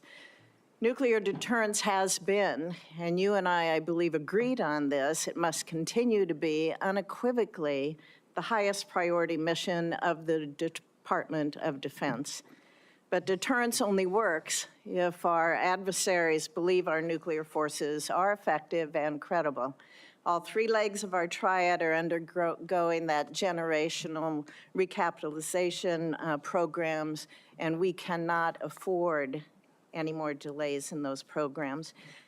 Sir, do you believe and agree with President Trump's 2018 nuclear posture review that preventing adversary nuclear attacks is, quote, the highest priority of the United States? Senator, yes, I do. If confirmed, will you commit to supporting all three legs of the nuclear triad and to using every tool available to deliver these systems on schedule? Senator, yes, I do, because ultimately our deterrence, our survival is reliant upon the capability, the perception, and the reality of the capability of our nuclear triad. We have to invest in its modernization for the defense of our nation. While former secretaries of defense have stated that nuclear deterrence is the highest priority, we haven't really seen that translated into budget requests or using the tools like the Defense Production Act. You've spoken about increasing lethality. You've spoken about getting programs done faster. How would you actually implement a culture change so that we can see these delivery schedules move forward, be rewarded? I can tell you in most every briefing we have, the schedules we're on are too late. So what would you do? Well, ultimately focused first on the things that are most important, as we have discussed, Senator, the nuclear triad, understanding whether it's the B-21 or the Minuteman to the Sentinel, all aspects, or the Columbia-class submarines, ballistic missiles. What are the priorities that need to be focused on and ensure that in those particular cases, you mentioned it, Senator, the Defense Production Act, emergency powers. If we're at a place where our nuclear capabilities are perceived to not be what they are, that is an emergency.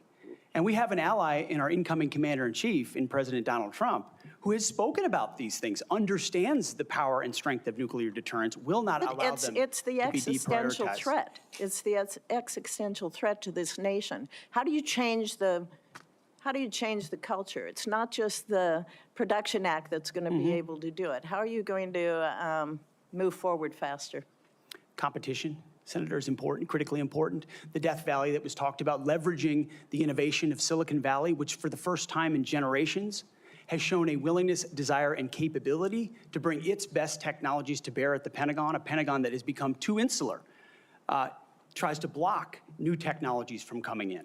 So we have to embrace that, there's some great Office of Strategic Capital, DIU initiatives that provide loans to companies to participate, because you have to invest in the defense industrial base for the longer term projects. We have the capability, the missiles and the munitions, but also to rapidly field emerging technologies that we need on the battlefield right now. So as we learn things, say in the war in Ukraine, those technologies, as we look at threats we're gonna face find ways to rapidly field those using off-the-shelf technologies or standard designs, modular designs. Another easy one, Senator, that became evident in the process is digital designs.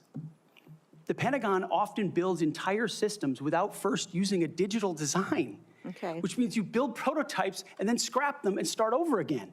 No private sector business could survive doing business that way. So there's a lot of innovation, and I'm going to hire a lot of smart people already have to help with that. In the 2025 NDAA, it was established to a new position, the Assistant Secretary of Defense for Nuclear Deterrence, Chemical and Biological Defense Policy and Programs. And that was established so we could cut through a lot of the bureaucratic stovepipes that we see in the office of the Secretary of Defense. If confirmed, will you direct the Department of Defense components to expeditiously implement this reform? It sounds, I would want to look directly at exactly what that reform is. It is I take your word that it's great, Senator. I will review it robustly, and I look forward to implementing it. Okay, thank you. During the first Trump administration, the 2018 Nuclear Posture Review concluded that the U.S. needed to once again develop and deploy a nuclear-armed sea-launched cruise missile known as SLCM, to offset significant Russian and Chinese advantages in theater-range nuclear capabilities. Since then, Congress, on a strong bipartisan basis, has directed the Navy and the National Nuclear Security Administration to continue this effort. Do you support the SLCM program? As of right now, Senator, based on what I know, I do, but one of my answers I'll have repeatedly throughout this morning is getting an opportunity to look under the hood, classified material, get an understanding of true capabilities vis-a-vis enemy capabilities. Because what we know right now on the nuclear, sorry, Senator, what I know on the nuclear side is that Russia and China are rushing to modernize and build arsenals larger than ours. We need to match threats to capabilities, and the systems we elevate will be tied to whether those capabilities are needed based on the adversaries we face. Would you ensure that this program is executed according to law? Absolutely. Absolutely, Senator. What, short here, what is your plan to revitalize the industrial base in this country? Needs to be real short. Real short. Serious investment targeted at systems that we truly need, by also incentivizing competition and laser focus from the OSD, from the Office of Secretary of Defense, to all the particular strategic initiatives to revive them so it's not just one system, it's multiple systems. You may want to expand on that on the record. At this point, my colleagues, I would ask unanimous consent to enter into the record a letter organized by a group called Flag Officers for America, which has 120 retired generals and admirals offering their support for Mr. Hegseth's nomination. I ask unanimous consent. Without objection, it is entered into the record. Senator Shaheen. Good morning, Mr. Hegseth. Good morning, Senator. I was pleased when I was contacted on your behalf about meeting before this hearing. I've been on this committee since 2011, and during that time, I voted to confirm 6 nominees to be Secretary of Defense from 3 administrations, 2 Democratic and 1 Republican, the first Trump administration. Every one of those nominees met with me and my Democratic colleagues on this committee before the hearing. So, as you can imagine, I was disappointed when no one ever followed up. When we followed up with your office, you were not able to meet. Do you understand that if you're confirmed to be Secretary of Defense, that you will have a responsibility to meet with all members of this committee, not just Republicans? Senator, I very much appreciate and understand the traditionally bipartisan nature of this committee. Their national defense is not partisan. It should not be about Republicans or Democrats. And so I look forward to working together with you and your colleagues on priorities facing this nation. Yes? I think we would expect that. And one reason that I wanted to meet with you was because I thought it would be really helpful to better understand your views on women in the military. Because you've made a number of surprising statements about women serving in the military.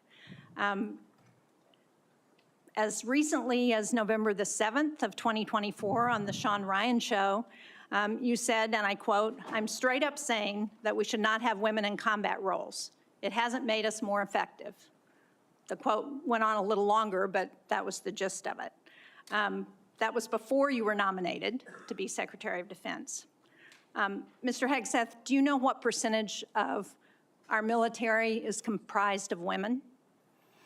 I believe it's 18 to 20%, Senator. It's almost 18%, and in fact, DOD's 2023 demographic report indicated that there are more women serving now, and there are fewer separations. So they make up a critical part of our military, wouldn't you agree?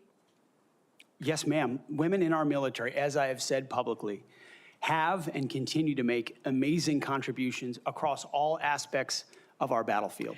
Well, you also write in your book, The War on Warriors, with the chapter, The Deadly Obsession with Women Warriors, that, quote, "Not only are women comparatively less effective than men in combat roles, but they are more likely to be objectified by the enemy and their own nation in the moral realms of war." Mr. Hegseth, should we take it to believe that you believe that the two women on this committee who have served honorably and with distinction made our military less effective and less capable? I'm incredibly grateful for the two women who've served our military in uniform and including in the Central Intelligence Agency, contributions on the battlefield, indispensable contributions. Senator, I would like to clarify, when I'm talking about that issue, it's not about the capabilities of men and women, it's about standards.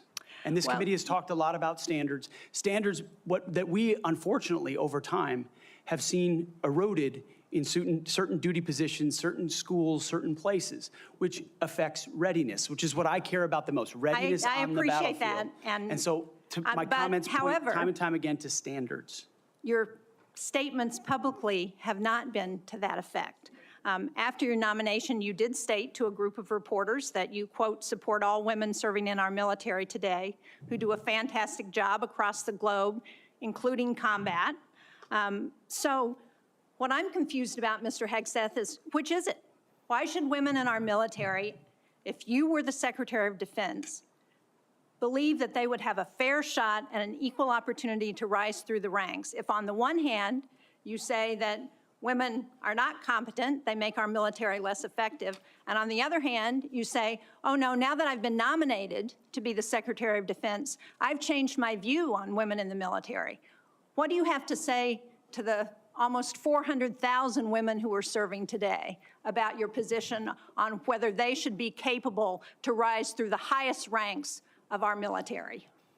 Senator, I would say I would be honored to have the opportunity to serve alongside you, shoulder to shoulder, men and women, black, white, all backgrounds, with a shared purpose. Our differences are not what define us. Our unity and our shared purpose is what define us, and you will be treated fairly and with dignity, honor, and respect, just like every man and woman in uniform, just like the men and women that I've worked with in my veterans organizations, to include when I was a headquarters and headquarters company commander in the Minnesota National Guard. Well, I appreciate your 11th hour conversion, but Mr. Chairman, for the record, I would like to submit Chapter 5, The Deadly Obsession with Women Warriors, for the record. Mr. Hegseth. Without objection, it will be submitted. Are you familiar with the Women, Peace, and Security agenda at the Department of Defense? Yes, ma'am, I am. This is a law that was signed during President-elect Trump's first term. It was legislation that I sponsored with Republican Senator Capito of West Virginia. It was co-sponsored by Marco Rubio, the nominee to be the President-elect's Secretary of State. It was led in the House of Representatives by Kristi Noem, the President-elect's nominee to be the Secretary of Homeland Security. It mandates that women be included in all aspects of our national security, including conflict resolution and peace negotiations. And at the Department of Defense, it has been the law for 8 years under both the Trump and Biden administrations. The DOD has incorporated women throughout its decision-making as a result. Every single combatant commander across 2 administrations has told this committee that this law and its implementation at the Department of Defense provides them a strategic advantage operationally. Based on your comments, it appears that the example that you would like to set, not only for women in this country, but for women across the globe, 50% of the world's population, as the prospective nominee to lead the most combat-credible military in the entire world, is that women should not have an equal opportunity in our military. So will you commit to preserving the Women, Peace, and Security law at DOD and including in your budget the requisite funding to continue to restore and resource these programs throughout the DOD? Senator, I will commit to reviewing that program and ensuring it aligns with America First national security priorities, meritocracy, lethality, and readiness. And if it advances American interests, it's something we would advance. If it doesn't, it's something we would look at. Well, since former President Trump signed the law, I hope that he agrees with you. Thank you, Senator Shaheen. At this point, I would ask unanimous consent to enter into the record 5 letters of support from female service members and combat veterans who support Mr. Hegseth's nomination. These women represent diverse viewpoints, from a retired colonel with over 25 years of service to an active duty Navy surface warfare commander to a senior airman. They support Mr. Hegseth and comment on his focus on merit, warfighting readiness, military training status, and the warrior ethos. So without objection, it will be entered into the record. And now I'm honored to recognize Senator Cotton for 7 minutes. Mr. Hegseth, let's continue on this line of questioning about what's sometimes referred to as women in combat. I think that phrase is something of a misnomer. Many members of this committee have served in combat in the last 25 years, to include women and men. I'm sure all those men served with women, whether they were military police officers or they were pilots or whether they were intelligence analysts or medics or what have you. You served. I assume you served with women who were on the front lines as well. Is that correct? Yes, sir. And were those women anything other than skilled, brave, and honorable in their service? They were some of the best soldiers I worked with, Senator. So women have been serving in combat for a long time. Women have even been serving in combat units like infantry battalions for a long time in roles like medics or mechanics or what have you. So what we're talking about here specifically is women in ground combat roles in jobs like infantrymen or artillerymen or special forces. Until about 10 years ago, that wasn't the case. Under Secretary Panetta, those roles were opened up to women to serve in. Has President Trump indicated at all that he plans to rescind or alter that guidance? You're correct to point out, Senator, that these are the decisions that the Commander-in-Chief will have the prerogative to make. He has not indicated to me that he has plans to change whether or not women would have access to these roles. However, I would point out, ensuring that standards are equal and high is of importance to him and great importance to me. Because in those ground combat roles, what is true is that the weight of the ruck on your back doesn't change. The weight of the .155 round that you have to carry doesn't change. The weight of the .240 Bravo machine gun you might have to carry doesn't change. And so whether it's a man or a woman, they have to meet the same high standards. And Senator, in any place where those things have been eroded or in courses, criteria have been changed in order to meet quotas, racial quotas or gender quotas, that is putting a focus on something other than readiness, standards, meritocracy, and lethality. So that's the kind of review I'm talking about, not whether women have access to ground combat. Okay, so thank you. So you expect no change to that guidance, but as you point out, in these specific jobs, there are irreducible physical demands. We expect our intelligence analysts and our mechanics to be physically fit in the military, but it's different when you're in the infantry or the artillery. You just mentioned a few things. Let me point it out. An artillery shell weighs almost 100 pounds. An Abrams tank round weighs around 50 pounds. The M240 Bravo machine gun with its tripod weighs almost 50 pounds. The average weight of a full kit, ammo, water, commo, body armor for a soldier is over 100 pounds. Nothing you can do can change any of those things, right? That is physical reality. Go ahead. Yes, Senator. And I would say the requirements to handle those things in a ground combat unit, as far as standards, can look different than those of a medic or a drone pilot. And so it's not that it has to be the same standard throughout, it's standards to maximize efficacy of that particular position. Let me read a quote here from one Army officer. While it may be difficult for a 120-pound woman to lift or drag 250 pounds, the Army cannot artificially absolve women of that responsibility. It may still exist on the battlefield. The entire purpose of creating a gender-neutral test was to acknowledge the reality that each job has objective physical standards to which all soldiers should be held, regardless of gender. The intent was not to ensure that women and men will have an equal likelihood of meeting those standards. I assume, based on your testimony, you agree with that Army officer? Absolutely. The standards need to be the same, and they need to be high, and they need to be set by the people closest to the problem set, closest to the understanding of what is required by that job. Commanders, commanding officers, and COCOMs and elsewhere who understand the reality of what they face, that's the feedback we should get. That's what should be enshrined and enforced, and no other set of political prerogatives. When I talk about removing politics, ideological or political prerogatives should contribute to those determinations, nothing other than the execution of the mission. Thank you. For the record, that Army officer was Captain Kristen Griest, the Army's first female infantry officer and one of its first female Ranger School graduates. One final point, you said they need to be objective, gender neutral, and high. That's because the demands are, in fact, very high. The current physical fitness test for the Army has a minimum 2-mile run of 22 miles. Run. And I want the reporter to note that I'm putting run in air quotes, because 22 miles at 2 miles is not running. It may be jogging, it's probably walking fast. Let's move on. We've got a big, 22 minutes.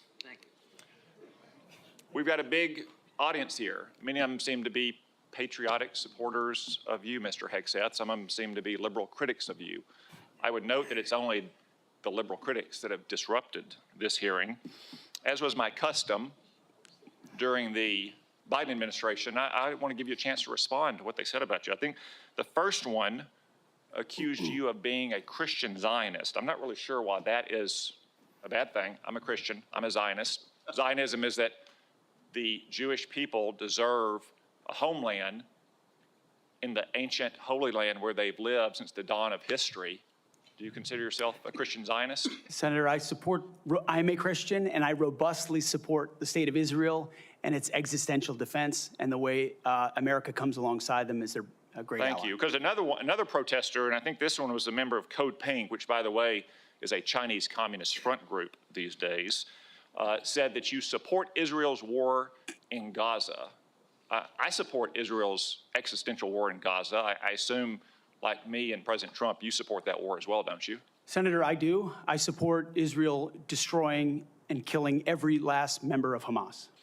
And the third protester said something about 20 years of genocide. I assume that's our wars in Iraq and Afghanistan. Do you think our troops are committing genocide in Iraq and Afghanistan? Senator, I do not. I think our troops, as you know, as so many in this committee know, did the best they could with what they had. We're not, the outcomes, and tragically, the outcome we saw in Afghanistan under the Biden administration put a stain on that, but it doesn't put a stain on what those men and women did in uniform, as you know full well, Senator. Thank you, Mr. Hegseth. Thank you, Senator Cotton. At this point, I ask unanimous consent to offer to the record a letter submitted by Omar Abbasi, son of former city council president of Samarra, Iraq, who worked with Mr. Hegseth in Iraq. Without objection, that will be entered. Senator Gillibrand. Thank you, Mr. Chairman. Thank you, Mr. Hegseth. I do want to thank you for your service, and I want to thank you for your willingness to serve in this capacity. Thank you, Senator. I have many concerns about your record, and particularly your public statements, because they are so hurtful to the men and women who are currently serving in the U.S. military, harmful to morale, harmful to good order and discipline. If you are saying that women shouldn't be serving in the military, and I'm going to read you your quotes, because the quotes themselves are terrible. You will have to change how you see women to do this job well, and I don't know if you are capable of that. So I want to press on these issues that my colleague Jean Shaheen brought up because she said it so well. So first of all, you answered your questionnaire. Do you believe that any American who wants to serve in their country in the military and can meet objective standards set by the military should be allowed to serve without limitation? You've said yes to that question. But then in all of these other circumstances, you've denigrated active duty service members. We have hundreds of women who are currently in the infantry, lethal members of our military serving in the infantry, but you degrade them. You say, we need moms, but not in the military, especially in combat units.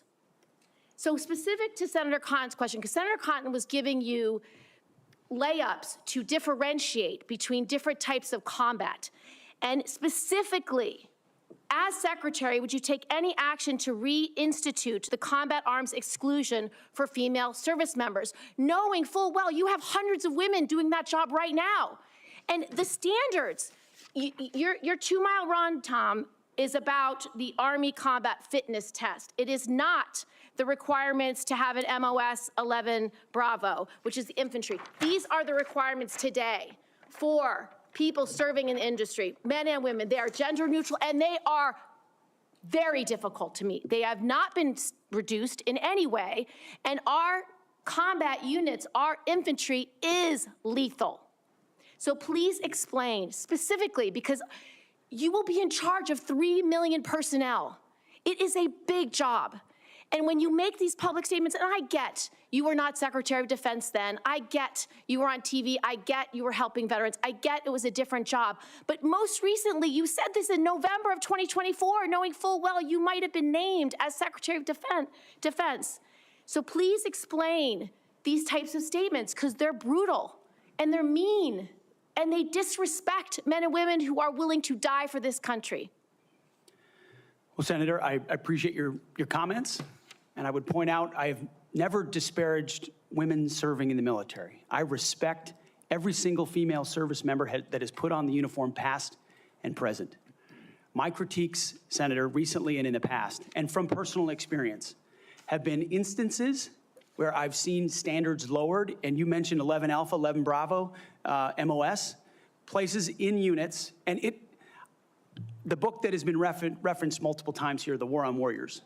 I spent months talking to active duty service members, men and women, low ranks, high ranks, combat arms and not combat arms. And what each and every one of them told me, and which personal instances have shown me, is that in ways direct, indirect, overt, and subtle, standards have been changed inside infantry training units, ranger school, infantry battalions, to ensure that Give me one example. Please give me an example. I get you're making these generalized statements. Commanders meet quotas to have a certain number of female infantry officers or infantry enlisted, and that disparages those women who are incredibly capable of meeting that standard. Infantry. Commanders do not have to have a quota for women in the infantry. That does not exist. It does not exist.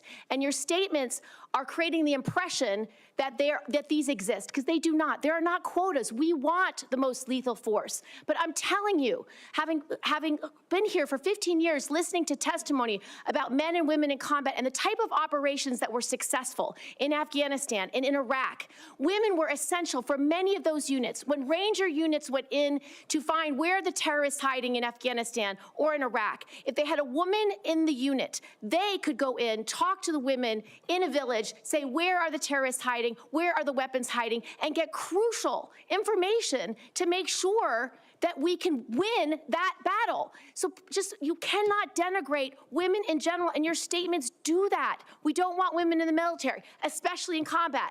What a terrible statement. So please, do not deny that you've made those statements. You have. We take the responsibility of standards very seriously, and we will work with you. I'm equally distressed you would not meet with me before this hearing. We could have covered all of this before you came here so I could get to the 15 other questions that I want to get to. So women you have denigrated. You have also denigrated members of the LGBTQ community. Did you know that when Don't Ask, Don't Tell was in place, we lost so many crucial personnel, over 1,000 in mission critical areas. We lost 10% of all our foreign language speakers because of a political policy. You said in your statement, you don't want politics in the DOD. Everything you've said in these public statements is politics. I don't want women, I don't want moms. What's wrong with a mom, by the way? Once you have babies, you therefore are no longer able to be lethal? I mean, you're basically saying women after they have children can't ever serve in the military in a combat role. It's a silly thing to say. It's a silly thing to say, beneath the position that you are aspiring to. To denigrate LGBTQ service members is a mistake. If you are a sharpshooter, you're as lethal regardless of what your gender identity is, regardless of who you love. So please know this to be a true statement. So you say it was a political thing. You say it undermined us, social engineering. I don't know why someone having to publicly say or not publicly say who they love is social engineering. I think having that policy in the first place was highly problematic. And as you said in your statement, do you agree anybody should be able to serve in the military if they meet the standards?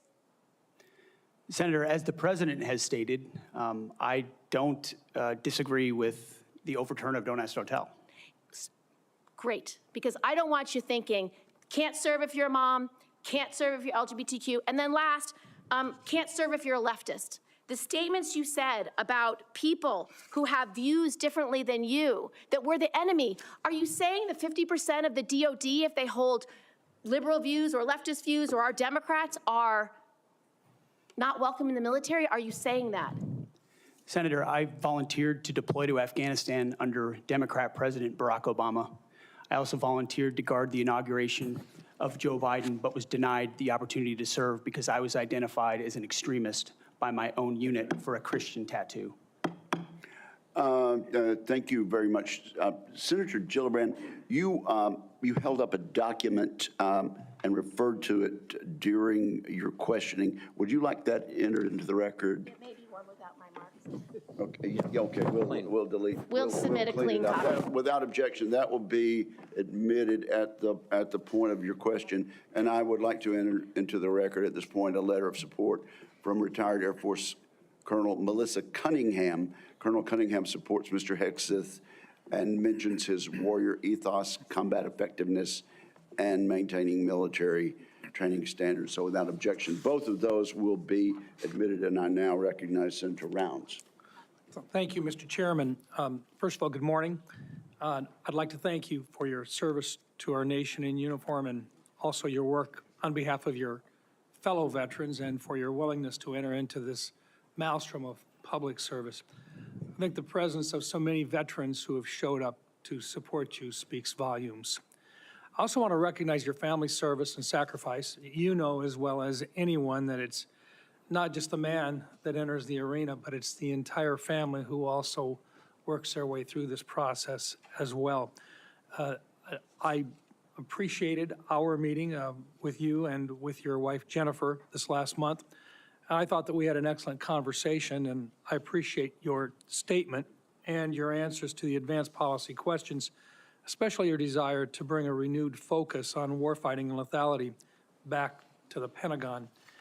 I also respect and I appreciate my friend and colleague, Senator Gillibrand, and some of her questions, and I know that she had a number of them in there. You had an opportunity to respond very briefly. Were there any other responses that you would like to make or clarifications that you would like to make before I move on to my questions? Senator, thank you very much for the opportunity to meet and for the question. I would also acknowledge you were mentioning female engagement teams, which have shown a great deal of success on the battlefield. It would be and universally acknowledged as such. I've been in Iraqi homes where the language and gender barrier was real, and the ability to have someone there to help in that process would be a massive accelerant in mission success. So I recognize that reality. I also recognize that female engagement teams assigned to a SEAL team or a Green Beret team meet different standards also, which is okay because of the duty positions involved in that job. As far as politics, Senator, it has been the joy of my life to lead men and women in military outfits. When you're in combat or in training, there's a lot of conversations that happen. And you start to realize that a lot of people you're serving with share your political ideals or they don't. You find out there's Republicans, there's Democrats, there's libertarians, there's independents, there's vegetarians, everything in between. None of that matters. It never mattered in how I led men and women, how I interacted with them, what missions we undertook. Politics has nothing to do with the battlefield, which is why President Trump has asked me to say, let's make sure all of that comes out. This is about warfighting capability, setting standards high, and making sure we give our boys, our men and women, everything they need to be successful on the battlefield. So politics can play no part in that, and I look forward to infusing that, as we always have inside our units. I appreciate you making that very clear. And one of the areas that we want to do our best is to provide for the equipment and the technical capabilities so that no young man or woman enters into a battle as a fair fight, and that they always have the advantage.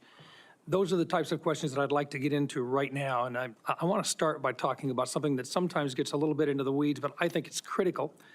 Mr. Hegseth, from what I've heard from 24 senior DOD officials in hearings over the last 2 years, including the Secretary of Defense, every service chief, and 8 combatant commanders, is that sharing the portion of the spectrum, and this is in the weeds, I know, but I'm going to ask it to get it on the record, the 3.1 to 3.5 gigahertz band would have extremely serious consequences and very costly consequences on our warfighting capabilities.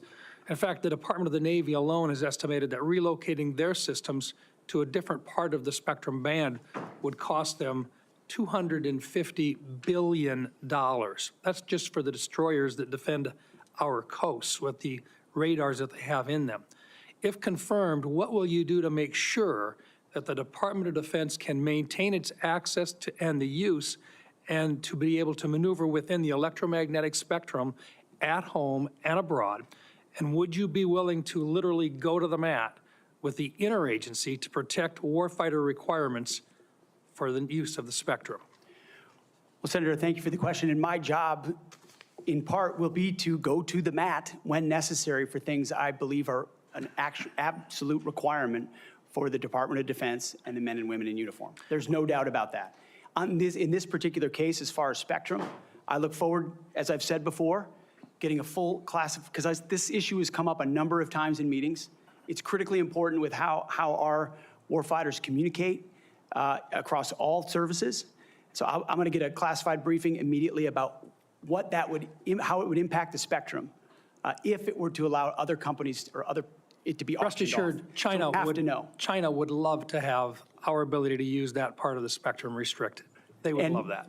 Absolutely right. And so I will go in with eyes only toward ensuring we have the capabilities we need and there's no disruption when I take that brief. Thank you. In your advanced policy questions, you recognize a cooperative approach by China, Russia, Iran, and North Korea to undermine U.S. influence around the world. As you point out, aggression by any one actor would be an opportunity for others to engage the U.S. on multiple fronts along the continuum of the conflict. As we discussed in my office, neither of us wants to send our troops into a fair fight. We want to make sure that they have every advantage that the United States can give them, and that requires resources and reforms. Given the growing potential of a multi-theater conflict involving near-peer adversaries, what steps would you take to prepare the Department of Defense to simultaneously execute and sustain operations across multiple regions while maintaining readiness and deterrence globally? And I just have to make note, and I want to make it clear, we have language in this year's fiscal year 2025 National Defense Authorization Act calling for a review of the department's operational plans. And I just want to make sure that you're aware of that, and that we will have, if we have a fight with one, the chances are very good that we're going to have two battles or two different battlegrounds at the same time.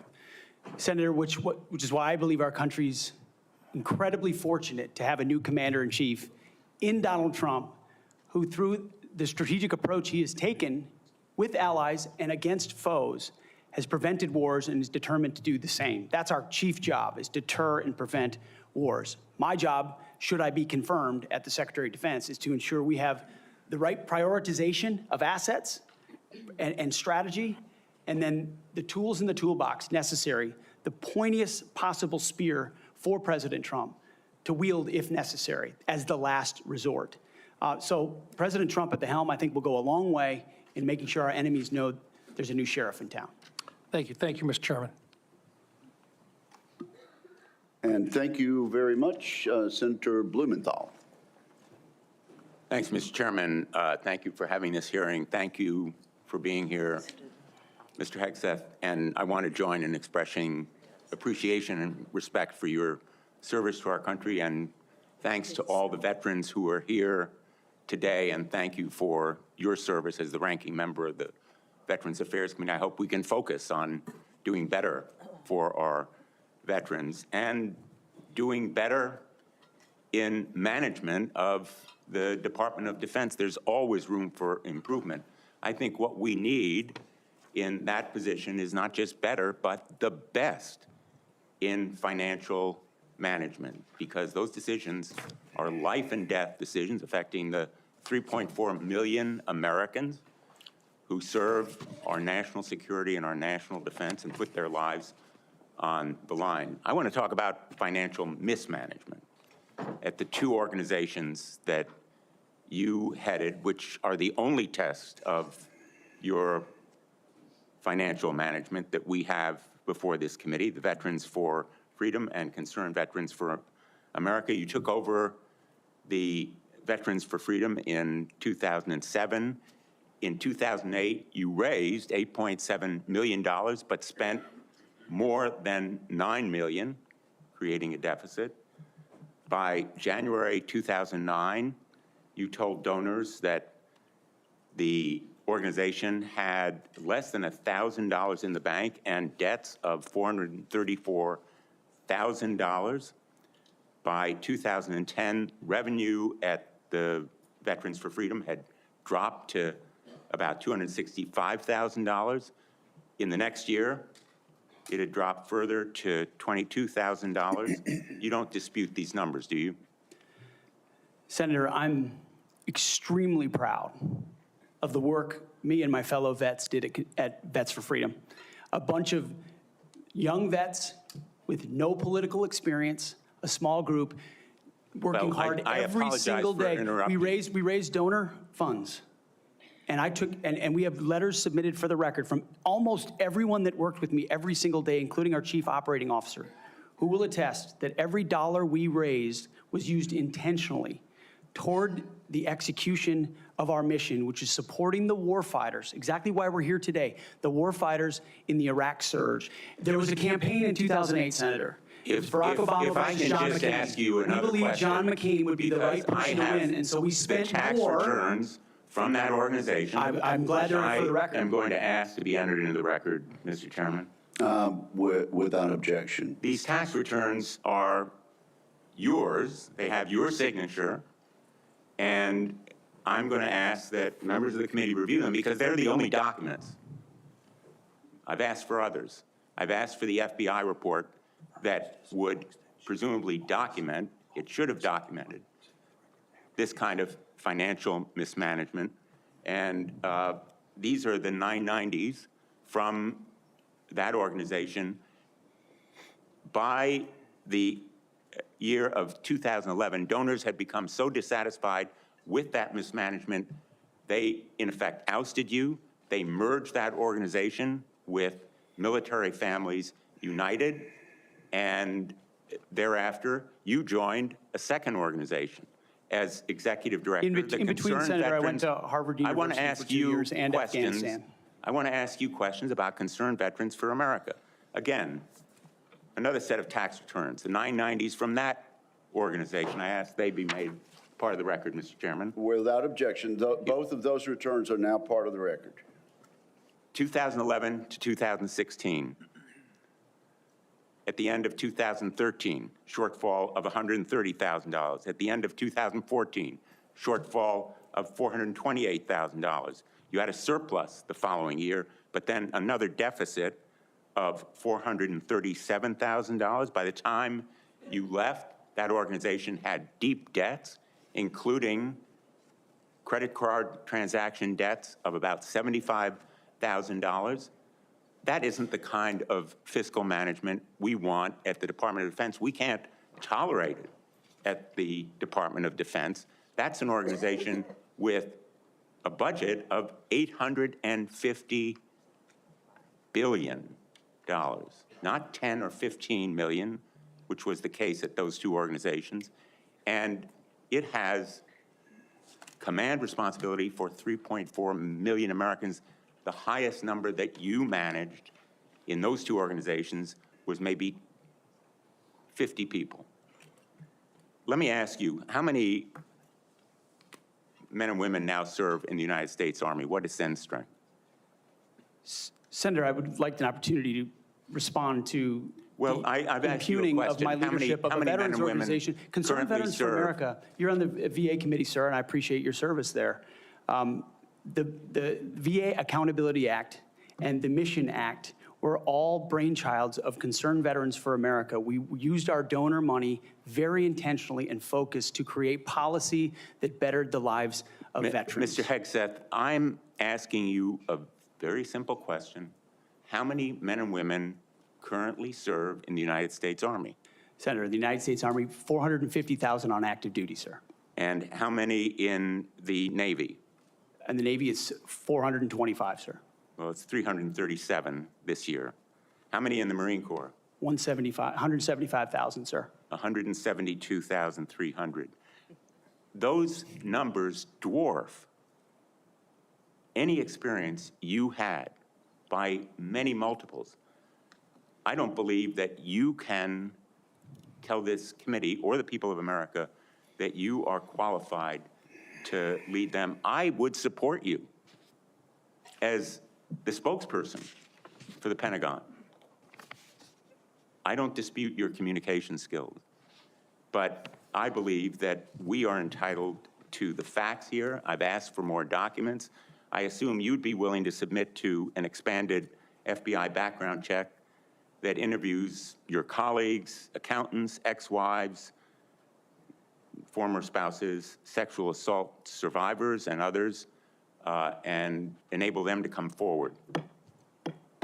Senator, I'm not in charge of FBI background checks. But you would submit to it and support it. I'm not in charge of FBI background checks. Thank you, Senator Blumenthal. I at this point, want to submit a letter from Captain Wade Zirkle, the founder of Vets for Freedom and the person who hired Pete Hegseth to run the organization. Although the 2008 financial crisis dried up fundraising for nonprofits, Captain Zirkle says, and I quote, "Pete responded to this crisis with decisive action by reducing staff and renegotiating all debts with creditors until they were fairly resolved, an impressive feat and a testament to Pete's character." Pete departed VFF in 2010 to take on a new role with Concerned Veterans for America. Pete departed on good terms. Without objection, that will be added to the record. Senator Ernst, you are recognized for 7 minutes. Thank you, Mr. Chair. And I ask unanimous consent to enter into the record a letter submitted by Mr. Mark Lucas, who is a fellow Iowan and Iowa Army National Guard member. Mr. Lucas and I served together in the Iowa Army National Guard. He succeeded Pete Hegseth as Executive Director of Concerned Veterans for America.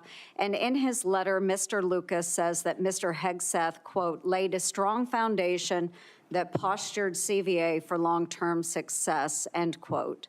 And that Mr. Hegseth, quote, continued to be an invaluable asset to both me as a leader and the organization, end quote. So I would ask for unanimous consent to enter this Washington Times article and the letter from Mr. Mark Lucas into the record. Without objection. Okay, thank you, Mr. Chair. Good morning, Mr. Hegseth, and thank you very much. I appreciate your service to our nation. It's something that I know you are very proud of, and it is something that we have in common and that we share.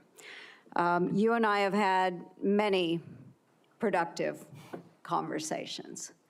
And just for our audience, we have had very frank conversations. Is that correct, Mr. Hegseth? Senator, that is a correct characterization. You know that I don't keep anything hidden, pull no punches. My colleagues know that as well. So I do appreciate you sitting down and allowing me the opportunity to question you thoroughly on those issues that are of great importance to me.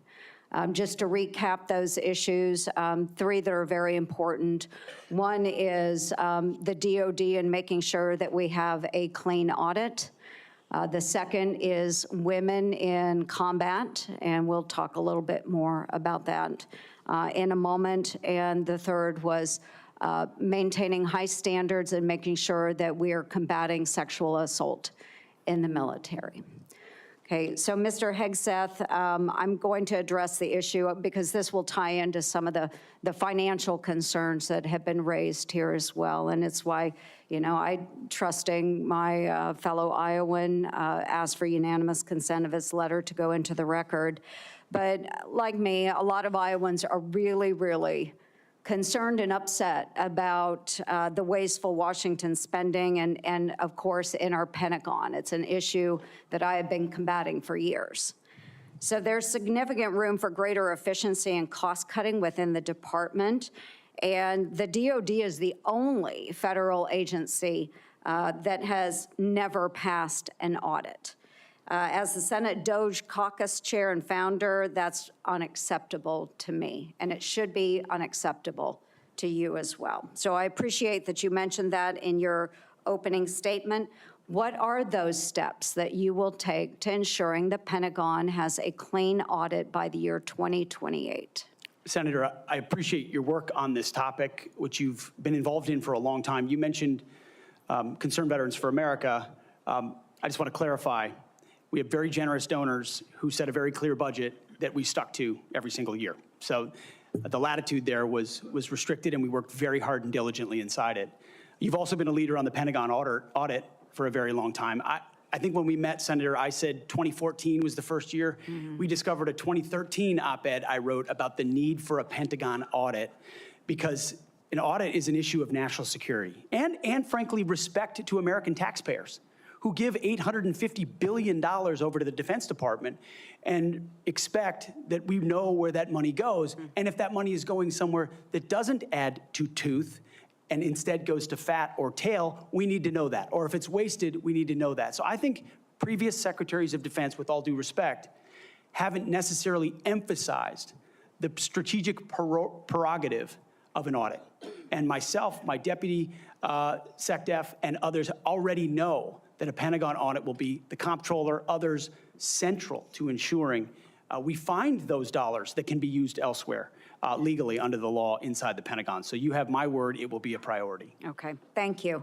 Okay, moving on to women in combat, and I had the privilege of serving in uniform for over 23 years.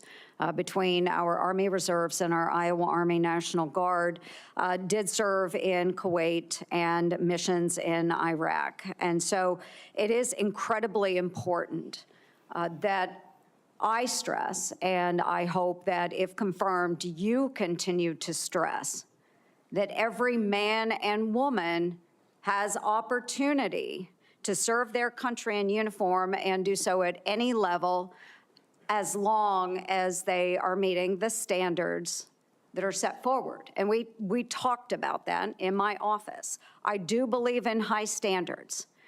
Now, I was denied the opportunity to serve in any combat role because I have a lot of gray hair. And the policy has changed since then, okay? So I've been around for quite a while.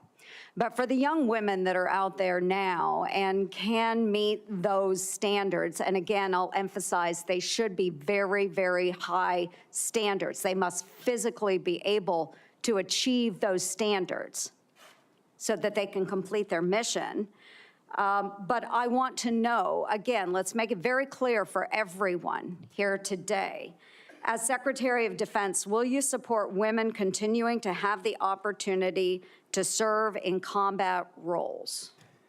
Senator, first of all, thank you for your service, as we discussed extensively as well. It's my privilege. And my answer is yes, exactly the way that you caveated it. Yes, women will have access to ground combat roles, given the standards remain high, and we'll have a review to ensure the standards have not been eroded in any one of these cases. That'll be part of one of the first things we do at the Pentagon, is reviewing that in a gender-neutral way, the standards, ensuring readiness and meritocracy is front and center. But absolutely, it would be the privilege of a lifetime to, if confirmed, to be the Secretary of Defense for all men and women in uniform who fight so heroic. They have so many other options. They decide to put their right hand up for our country, and it would be an honor to have a chance to lead them. Thank you. And just very briefly, we only have less than a minute left, but we have also discussed this in my office. A priority of mine has been combating sexual assault in the military and making sure that all of our service members are treated with dignity and respect. This has been so important. Senator Gillibrand and I have worked on this, and we were able to get changes made to the Uniform Code of Military Justice to make sure that we have improvements and on how we address the tragic and life-altering issues of rape, sexual assault. It will demand time and attention from the Pentagon under your watch if you are confirmed. So as Secretary of Defense, will you appoint a senior level official dedicated to sexual assault prevention and response? Senator, as we have discussed, yes, I will. Okay, and my time has expired. Thank you for your answers. Senator Hirono. Thank you, Mr. Chairman. Mr. Hegseth, welcome. Thank you. I am focused on your fitness to serve, including your character and temperament and your overall qualifications to do the job. And I do appreciate the comments of Ranking Member Reed with his concerns regarding your nomination, because I share those concerns.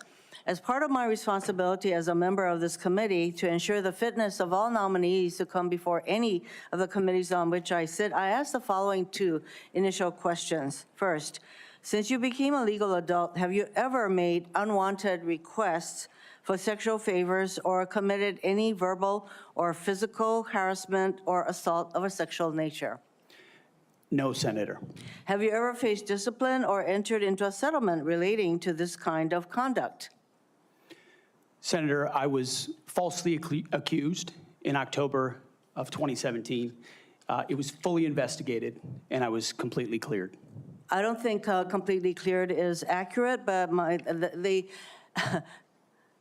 the fact is that your own lawyer said that you entered into an NDA and paid a person who accused you of raping her a sum of money to make sure that she did not file a complaint. Moving on. As Secretary, you will be in charge of maintaining good order and discipline by enforcing the Uniform Code of Military Justice, UCMJ. In addition to the sexual assault allegations, and by the way, the answer to my second question should have been yes.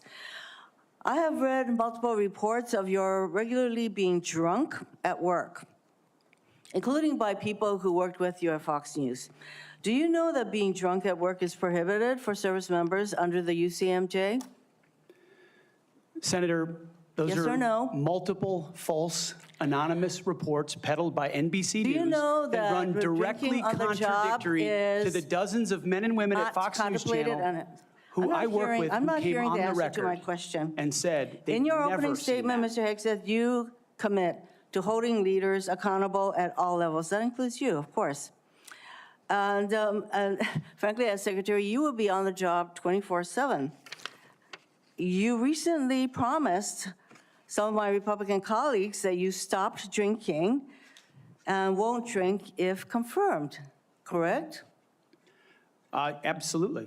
Will you resign as Secretary of Defense if you drink on the job, which is a 24/7 position? I've made this commitment on behalf of Will the you men and women I'm resign as serving. Secretary of Defense I've if made this you commitment drink on the behalf job? of the men and women I'm serving. I'm not because it's the hearing- most important deployment I'm not of my hearing an life. answer to my question, so I'm going to move on. While you have made that commitment, you will not commit to resigning if you drink on the job. As Secretary of Defense, you will swear an oath to the Constitution and not an oath to any man, woman, or president, correct? Senator, on multiple occasions, including as a young second lieutenant, I have sworn an oath to the Answer is Constitution, yes. and I'm proud to do so. Yes, ma'am. In June of 2020, then President Trump directed former Secretary of Defense Mark Esper to shoot protesters in the legs in downtown DC, an order Secretary Esper refused to comply with. Would you carry out such an order from President Trump? Senator, I was in the Washington, D.C. National Guard unit that was in Lafayette Square during those Would you events, carry holding out a an riot order to shield on shoot behalf of my protesters country. in the legs? I saw 50 as Secret directed Service agents get injured Secretary by Esper? rioters trying to jump over the fence, set Again, the church on fire, and You destroy know a what, statue. that sounds to me that you will Chaos. comply with such an order. You will shoot protesters in the leg. Moving on. President-elect has attacked our allies in recent weeks, refusing to rule out using military force to take over Greenland and the Panama Canal, and threatening to make Canada the 51st state. Would you carry out an order from President Trump to seize Greenland, a territory of our NATO ally Denmark, by force, or would you comply with an order to take over the Panama Canal? Senator, I will emphasize that President Trump received 77 million votes to be the lawful We're not commander-in-chief of talking this about country. the election. My question is, would you use our military to take over Greenland or an ally of Denmark? Senator, one of the things that President Trump is so good at is never strategically tipping his hand. And so I would never in this public forum give one way or another direct what orders the president would give me in any context. That sounds to me that you would contemplate carrying out such an order to basically invade Greenland and take over the Panama Canal. Current DoD policy allows service members and eligible dependents to be reimbursed for travel associated with non-covered reproductive health care, including abortions. Will you maintain this common sense policy? Senator, I've always been personally pro-life. I know President Trump has as well, and we will review all policies, but our standard is whatever the president wants on this particular issue. With my advice, I will take a look at. If the president tells you that this common sense policy will not be maintained, you will not enable our service members to seek reproductive care. So it I sounds don't like to believe the me. federal government I'm not should be hearing funding answers to my questions, travel for Mr. abortion. Chairman. I just want to note that the other area that of serious concern to me is President Trump saying that he wants to use the military to help with mass deportations, which will cost billions of dollars. And what that will do to readiness is very, very concerning. Mr. Hegseth, I have noticed a disturbing pattern. You previously have made a series of inflammatory statements about women in combat, LGBTQ service members, Muslim Americans, and Democrats. Since your nominations, however, you have walked those back on TV in interviews and most recently in your opening statements. You are no longer on Fox and Friends, Mr. Hegseth. If confirmed, your words, actions, and decisions will have real impacts on national security and our service members' lives. There are close to 3 million personnel in the Department of Defense, $900 billion budget. I hardly think you are prepared to do the job. Thank you, Mr. Chairman. Thank you. That wasn't a question, Mr. Hegseth. Thank you, Senator Rono. Senator Sullivan. Thank you, Mr. Chairman and Mr. Hegseth. Congratulations on your nomination, and thank you and your family for your service and sacrifice. Thank you, Senator. Now for the most important question you will receive all day. In 1935, before the Congress, the father of the United States Air Force, General Billy Mitchell, was testifying about a certain place in the world. He said, quote, "I believe that in the future, whoever holds this place will control the world. This location is the most strategic place in the world. What place was Billy Mitchell talking about? And let me give you a hint, it wasn't Greenland. I believe he was talking about the great state of Alaska. He was talking about the great state of Alaska. Great answer. If confirmed, will you commit to come with me to the great state of Alaska and meet our warriors who are on the front lines every day? Senator, I have, and as I mentioned to you in the past, I did a brief training exercise up at Fort Wainwright at a previous part of my military life. I look forward to returning. Great. And I will say, we are on the front lines with this new era of authoritarian aggression in Alaska. The last 2 years, we've had Chinese and Russian naval task forces, joint strategic bomber task forces in our EEZ, in our ADIZ, and after his election, President Trump put out an extensive statement on Alaska, which included the following statement: "We will ensure Alaska gets even more defense investments as we fully rebuild our military, especially as Russia and China are making menacing moves in the Pacific." Mr. Hegseth, if confirmed, will you work with me, this committee, and the incoming Commander-in-Chief on continuing to build up our military assets and infrastructure in Alaska to reestablish deterrence in the Arctic and in the Indo-Pacific?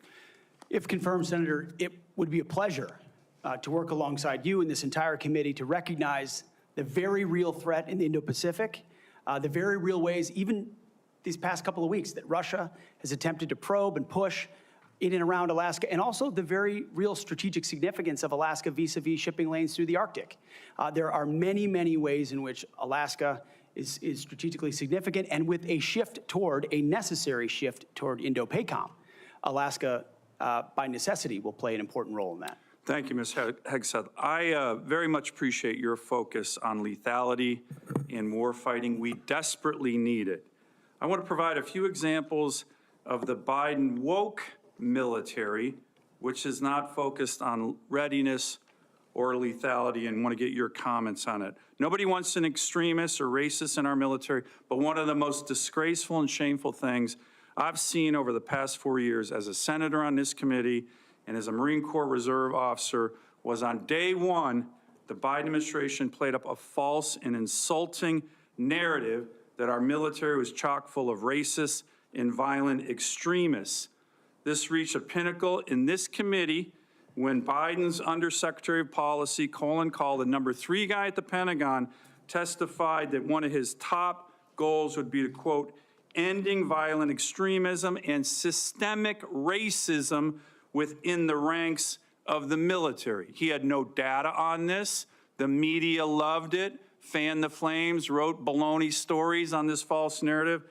Disappointingly, some of my colleagues on the other side of the aisle here reinforce this ridiculous narrative, one even suggesting that almost 10% of our uniformed military was extremists, 200,000 members. Ridiculous, by the way, from this committee on the other side of the aisle. Mr. Hegseth, unlike Undersecretary Call, you have a lot of experience with our military. Do you believe the military is a systemically racist organization?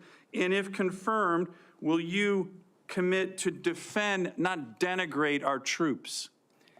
Senator, I was also offended by those comments because anyone who's been on active duty in the National Guard, man, woman, in units, understand that is fundamentally false. By the way, there's 3 studies, to his credit, Secretary Austin put out one of them, that said exactly what you just said. Fundamentally false. Senator, they knew it. Anyone who'd been in a unit knew it. One could argue that if not the least, one of the least racist institutions in our country is the United States military. Being a racist in our military has not been tolerated for a very long time. One of the greatest civil rights organizations in America. Would you agree the U.S. military is one of the most forward-leaning, probably one of the greatest civil rights organizations in American history? No doubt.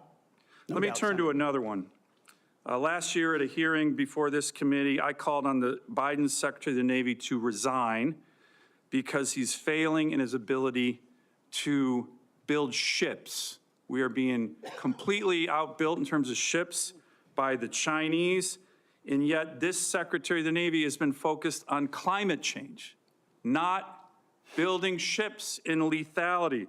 Mr. Hegseth, if your Secretary of the Navy ends up focusing on climate change more than shipbuilding and lethality, will you commit to me to fire him? My Secretary of the Navy, should I be confirmed, sir, will not be focused on climate change in the Navy, just like the Secretary of the Air Force won't be focused on LG-powered fighter jets, or the Secretary of the Army will not be focused on electric-powered tanks. Let me ask, We're going to be focused on lethality and defeating our enemy. And I appreciate that. The other thing President Biden did, his first executive order as president, was to focus on transgender surgeries for active duty troops. This is all, I'm describing the woke military here under Biden over the last 4 years. If confirmed and you issue an order saying we are going to rip the Biden woke yoke off the neck of our military and focus on lethality and warfighting, how do you think the troops will react? Senator, I know the troops will rejoice. They will love it. They will love it. And we've already seen it in recruiting numbers. There's already been a surge since President Trump won the election of recruiting. The Army says do you think our military will surpass its recruiting and our military goals. will follow that order? Our military will follow that order, Senator. Gladly, because they want to focus on lethality and warfighting and get all the woke, political prerogative, politically correct, social justice, political stuff out of the military. Thank you, Senator Sullivan. Thank you, Senator Kaine. Thank you, Mr. Hegseth. I'm looking forward to this opportunity to talk. I want to return to the incident that you referenced a minute ago that occurred in Monterey, California in October 2017. At that time, you were still married to your second wife, correct? I believe so. And you had just fathered a child by a woman who would later become your third wife, correct? Senator, I was falsely charged, fully investigated, and completely cleared. So you think you were completely cleared because you committed no crime. That's your definition of cleared? You had just fathered a child 2 months before by a woman that was not your wife. I am shocked that you would stand here and say you're completely cleared. Can you so casually cheat on a second wife and cheat on the mother of a child that had been born 2 months before, and you tell us you are completely cleared? How is that a complete clear? Senator, her child's name is Gwendolyn Hope Hegseth, and she's a child of God, and she's 7 years old. And she was, and you cheated on the mother of that child less than 2 months after that daughter was born, didn't you? Those were false charges. Well, it was fully investigated, and I was completely cleared. And I am so grateful for the marriage I have to this amazing woman behind me. You've admitted that you had sex at that hotel in October 2017. You said it was consensual, isn't that correct? Anything? You've admitted that it was consensual, and you were still married, and you just had a child by another woman. Again, how do you explain your judgment? Completely false charges against me. You fully investigated, and I was completely clear. You have admitted that you had sex while you were married to wife 2 after you just had fathered a child by wife 3. You've admitted that. Now, if it had been a sexual assault, that would be disqualifying to be Secretary of Defense, wouldn't it? It was a false claim then and a false claim now. If it had been a sexual assault, that would be disqualifying to be Secretary of Defense, wouldn't it? That was a false claim. So you talking about a hypothetical. So you can't tell me whether someone who has committed a sexual assault is disqualified from being Secretary of Defense? Senator, I know in my instance, and I'm talking about my instance only, it was a false claim. But you acknowledge, but you acknowledge that you cheated on your wife and that you cheated on the woman by whom you had just fathered a child. You have admitted that. I will allow your words to speak for themselves. You're not retracting that today. That's good. I assume that in each of your weddings, you've pledged to be faithful to your wife.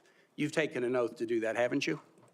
Senator, as I've acknowledged to everyone in this committee, not a perfect person, not claiming to be. But no, I just asked a simple question. You've taken an oath like you would take an oath to be Secretary of Defense in all of your weddings to be faithful to your wife. Is that correct? I have failed in things in my life, and thankfully I'm redeemed by my Lord and Savior, Jesus Christ. In finalizing divorces from your first and second wives, were there non-disclosure agreements in connection with those divorces? Senator, not that I'm aware of. If there were, would you agree to release those first and second wives from any confidentiality agreement? Senator, it's not something I'm aware of. But if there were, you would agree to release them from a confidentiality agreement? Senator, that's not my responsibility. Did you ever engage in any acts of physical violence against any of your wives?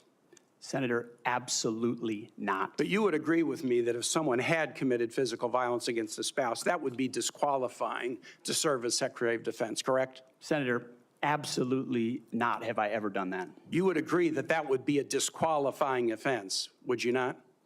Senator, you're talking about a hypothetical. I don't think it's a hypothetical. Violence against spouses occurs every day. And if you as a leader are not capable of saying that physical violence against a spouse should be a disqualifying fact for being secretary of the most powerful nation in the world, you're demonstrating an astonishing lack of judgment. The incident in Monterey led to a criminal charge, a criminal investigation, a private settlement, and a cash payment to the woman who filed the complaint. And there was also a non-disclosure agreement, correct? It was a confidential settlement agreement off of a nuisance lawsuit. Right. During an interview, you claimed that you settled the matter because you were worried that if it became public, it might hurt your career. Do you maintain that you were blackmailed? Senator, I maintain that false claims were made against me. And ultimately, your attorney those used false the claims, frame. I have the opportunity to attest my innocence in those false claims. But you didn't reveal any of this to President Trump or the transition team as they were considering you to be nominated for Secretary of Defense. You didn't reveal the action. You didn't reveal the criminal complaint. You didn't reveal the criminal investigation. You didn't reveal the settlement. You didn't reveal the cash payment. Why didn't you inform the commander-in-chief and the transition team of this very relevant event? Senator, I've appreciated every part of the process with the transition team. They have been open and honest with me. We've had great conversations between the two of us. And I appreciate the opportunity that President-elect Trump has given me. You chose not to reveal this, right? Because you knew it would hurt your chances. So you chose not to reveal this really important thing to the commander-in-chief and the transition team because you were worried about your chances rather than trying to be candid with the future president of the United States. Are there any other important facts that you chose not to reveal to the president-elect and his team as they were considering you to be Secretary of Defense? Senator, I sit here before you an open book, as everyone who's watched this process. With multiple non-disclosure and confidentiality agreements tying the hands of many people who would like to comment to us. Much has been made of your workplace behavior as a leader of nonprofit veterans organizations and as a Fox News contributor. Were you fired from either of the leadership positions with the nonprofits? I was the leader. I was the CEO of Concerned Veterans for America and the executive director of Vets for Freedom. Were you fired from either and I of was them? never fired from a veterans organization. Do you have non-disclosure agreements with either of those organizations? Not that I'm aware of, Senator. Many of your work colleagues have said that you show up for work under the influence of alcohol or drunk.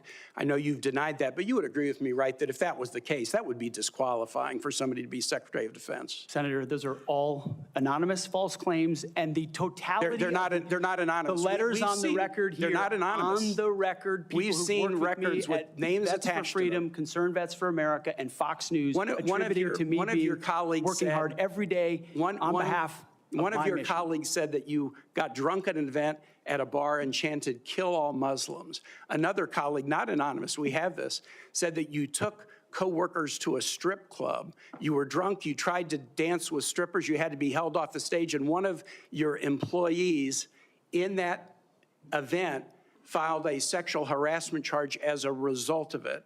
Now, I know you denied these things, but isn't that the kind of behavior that, if true, would be disqualifying for somebody to be Secretary of Defense? Senator, anonymous false charges. They're not anonymous. And I'll just conclude and say this to the chairman. You claim that this was all anonymous. We have seen records with names attached to all of these, including the name of your own mother. So don't make this into some anonymous press thing. We have seen multiple names of colleagues consistently throughout your career that have talked about your abusive actions, Chairman, attitudes, I think he's words, over and his time. statements He's to way women. over his time. I now yield. And thank you very much. I now ask unanimous consent to enter into the record a family court order concerning the appointment of parenting time between Mr. Hegseth and Mrs. Samantha Hegseth. It states that there were no claims of domestic abuse or probable evidence of abuse in the relationship. Without objection, that will be added to the record. And we now move to Senator Kramer. Thank you, Mr. Chairman. Thank you, Mr. Hegseth, for your service, for your willingness to endure this. And I'm sorry for what has been happening to you, particularly the very idea that you should have to sit there and answer hypothetical potential, in somebody's imagination, crimes that may take place at some point. And wouldn't that disqualify you if you were a murderer or if you were a rapist? Unfair. And I'm embarrassed for this behavior. But first, I want to say thank you for your strong proclamation, unapologetic proclamation of faith in Jesus Christ. I sat here and listened to your opening statement and thought, wow, this is a guy who in today's culture is willing to stand up and say the first thing is first, faith in Jesus Christ. And I was reminded of what Christ said in Matthew, seek ye first the kingdom of God and his righteousness, and these things shall be added unto you. You are going to have a great future as our secretary, and I look forward to that day happening. I also want to get back to, you mentioned, and it got rather dismissed quickly, pivoted, as a lot of things do. You'd mentioned that you were not able to serve with your National Guard unit in the protection of the inauguration of Joe Biden because of a tattoo, a Christian tattoo. Can you elaborate just a little bit on what is this very offensive, extremist, racist tattoo that you have? It's a tattoo I have right here, Senator. It's called the Jerusalem Cross. It's a historic Christian symbol. In fact, interestingly, recently I attended briefly the memorial ceremony of former President Jimmy Carter on the floor of our National Cathedral. On the front page of his program was the very same Jerusalem Cross. It is a Christian religious symbol. And when the events happened before preceding the Biden inauguration, I was a part of the mobilization to defend that inauguration as someone who'd been a proud supporter of Donald Trump, but also a member of the military, had orders to come to Washington, D.C. to guard that inauguration. And at the last minute, those orders were revoked. I'd never had orders revoked before. I'd been on orders to a lot of places to do a lot of difficult and dangerous things. They were revoked, and I was not told why. Later, when I wrote my book, I was able to get information that was because I had been identified. Someone who'd served in Iraq, in Afghanistan, in Guantanamo Bay, holding a riot shield outside the White House. I'd been identified as an extremist, as someone unworthy of guarding the inauguration of an incoming American president. And if that's happening to me, Senator, how many other men and women, how many other patriots, how many other people of conscience? We haven't even talked about COVID and the tens of thousands of service members who were kicked out because of an experimental vaccine. In President Trump's Defense Department, they will be apologized to, they will be reinstituted with pay and rank. Things like focusing on extremism, Senator, have created a climate inside our ranks that feel political when it hasn't ever been political. Those are the types of things that are going to change. And Senator Sullivan, you mentioned that study. After a whole study was held, extremism working group study, 100 extremists were identified in the ranks of 3 million. And most of those were gang-related. So it was a made-up boogeyman to begin with. You, Mr. Hegseth, are not the extremist. The people who would deny you your expression of faith are the extremists. They're the racists. They're the bigots. You're the one that is protecting their right to be one. Thank you for that.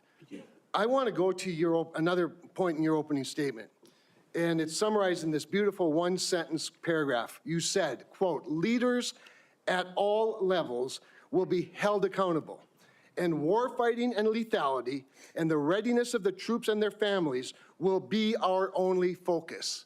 At that moment, in my mind's eye, I heard soldiers, airmen, Marines, sailors, guardians, from the Pentagon to the Pacific and everywhere in between, applaud. And they're thinking, it's about time. I can get on board with that idea. And quite honestly, and I want to get to this because I think it's so important. I would say not, I don't know, just about maybe everyone, I'm trying to think of an exception to this, that wears the uniform that has ever come before this committee or that I've met with privately, publicly, that I've been on tours with, that I've traveled with, that wear the uniform, whether it's with 4 stars or no stars, agrees with that statement. And I just want to caution you, and I'd be interested in your feedback on this. You know, there's been a lot of talk about firing woke generals, creating the purge group, and all those things you and I have talked about. I would say give those men and women a chance under new leadership. You know, my favorite painting in the rotunda is of George Washington retiring his commission, establishing on day one, a man who could have been king, chose to be a civilian leader of this country. And I just would encourage you to trust them first, and look forward to them saluting the civilian leadership of this country. So just maybe if you could spend a minute just elaborating a little bit about the wokeness, where it comes from, and who will be held accountable. The wokeness comes not from the uniform ranked, Senator, but from the political class. On day one, on January 20th, when President Trump is sworn in, he will issue a new set of lawful orders. And the leadership of our services will have an opportunity to follow those lawful orders or not. Those lawful orders will not be based on politics. They will be based on readiness, accountability, standards, and lethality. That is the process by which leaders will be judged. And accountability is coming, because everybody in this room knows, if you're a rifleman and you lose your rifle, they're throwing the book at you. Mm-hmm. But if you're a general who loses a war, you get a promotion. That's not going to happen in Donald Trump's Pentagon. There will be real standards for success. Everyone from the top, from the most senior general to the most lowly private, will ensure that they're treated fairly, men and women, inside that system.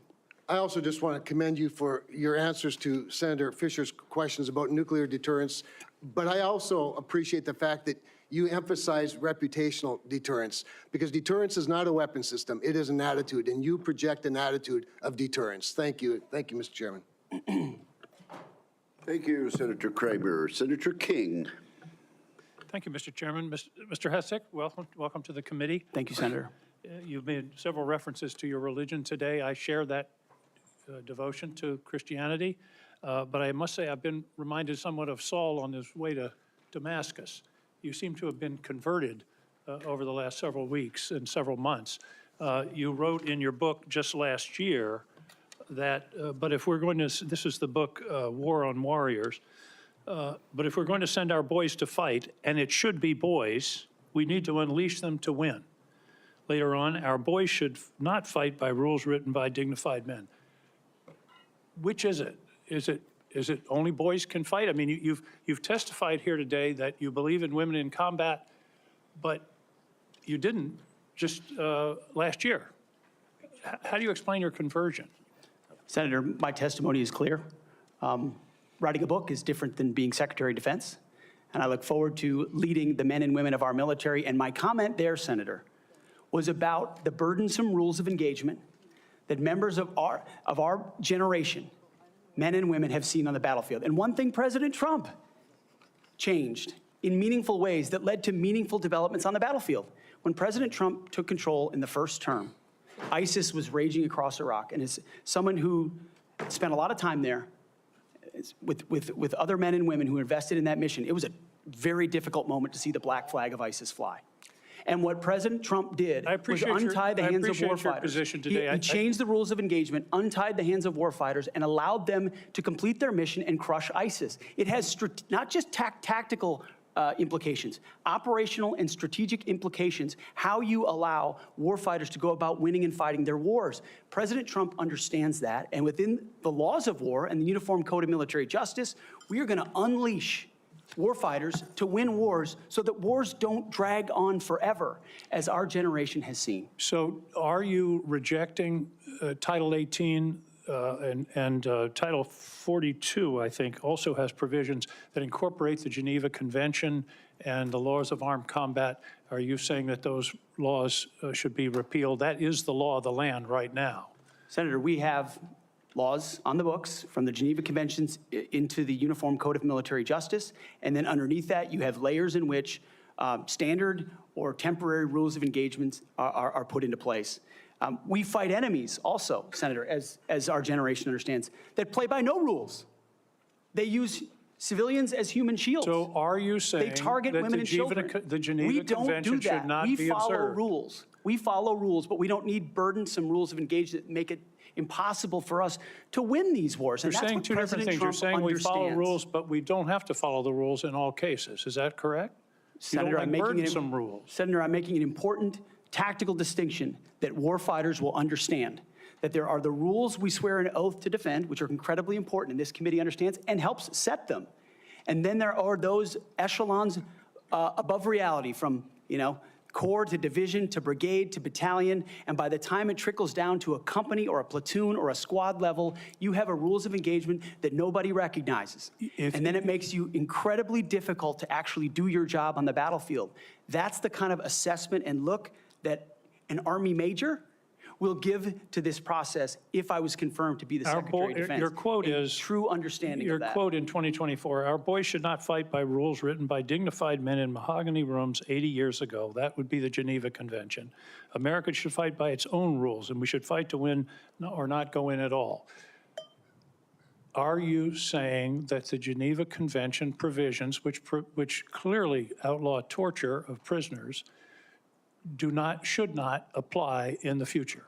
Senator, how we treat our wounded, how we treat our prisoners, the applications of the Geneva Conventions are incredibly important. But we would all have to acknowledge that the way we fought our wars back when the Geneva Conventions were written are a lot different than the asymmetric, non-conventional environment of counterinsurgency that I confronted in Iraq and Afghanistan. I was the senior counterinsurgency instructor in Afghanistan. My job was to understand how the Taliban and Al-Qaeda operated so that NATO units coming in could be informed of what was happening. They knew our rules of engagement, and when they were more restrictive, they took advantage of them, and it put our men and women in a more dangerous and difficult place. And you believe For future wars we fight, we need to have someone atop the Pentagon, sir, who understands how those ripple effects Well, I just want to understand your uniform. position. Your position is torture's okay. Is that correct? Waterboarding, torture is no longer prohibited given the circumstances of whatever war we're in. Is that correct? Senator, that is not what I said. I've never been party to torture. We are a country that fights by the rule of law, and our men and women always do. And yet we have too many people here in air-conditioned offices that like to point fingers at the guys in dark and dangerous places, the gals in helicopters in enemy territory who are doing things that people in Washington, D.C. would never dare to do, or send, in many cases. In one of your interviews, you said they're willing to do this. You're talking about Donald Trump and Senator Cruz. They're willing to do something like waterboarding if it's going to keep us safe. Are you okay with waterboarding? Senator, the law of the land is that waterboarding is not legal. So the statement that you made, you now recant. Is that correct? They are willing to do something like waterboarding if it's going to keep us safe. You expressed that with approval. Senator, I'm very familiar with that as a concept, having spent a year at Guantanamo Bay, Cuba, guarding 700 of those that attacked us on 9/11. I just want to be clear. Are we going to abide by the Geneva Convention and the prohibitions on torture, or are we not? Is it going to depend on the circumstances? As I've stated multiple times, the Geneva Conventions are what we base ours, but what an American first national security policy is not going to do is hand its prerogatives over to international bodies that make decisions about how our men and women make decisions on the battlefield. America First understands we send Americans for a clear mission and a clear objective. We equip them properly for that objective. Right, we give them everything they need, and then we stand behind them with the rules of engagement that allow them to fight decisively to defeat America's enemies, which is why we say I just have a few seconds peacefully left, Mr. Hegseth, if you could. I was very disturbed in your opening statement where you talked about the priorities that you have. We will work with our partners and allies to deter aggression in the Indo-Pacific from the communist Chinese. There's not a single mention in this statement about Ukraine or Russia. Is this code for we're going to abandon Ukraine? Senator, the president, that's a presidential level policy decision. He's made it very clear that he would like to see a end to that conflict.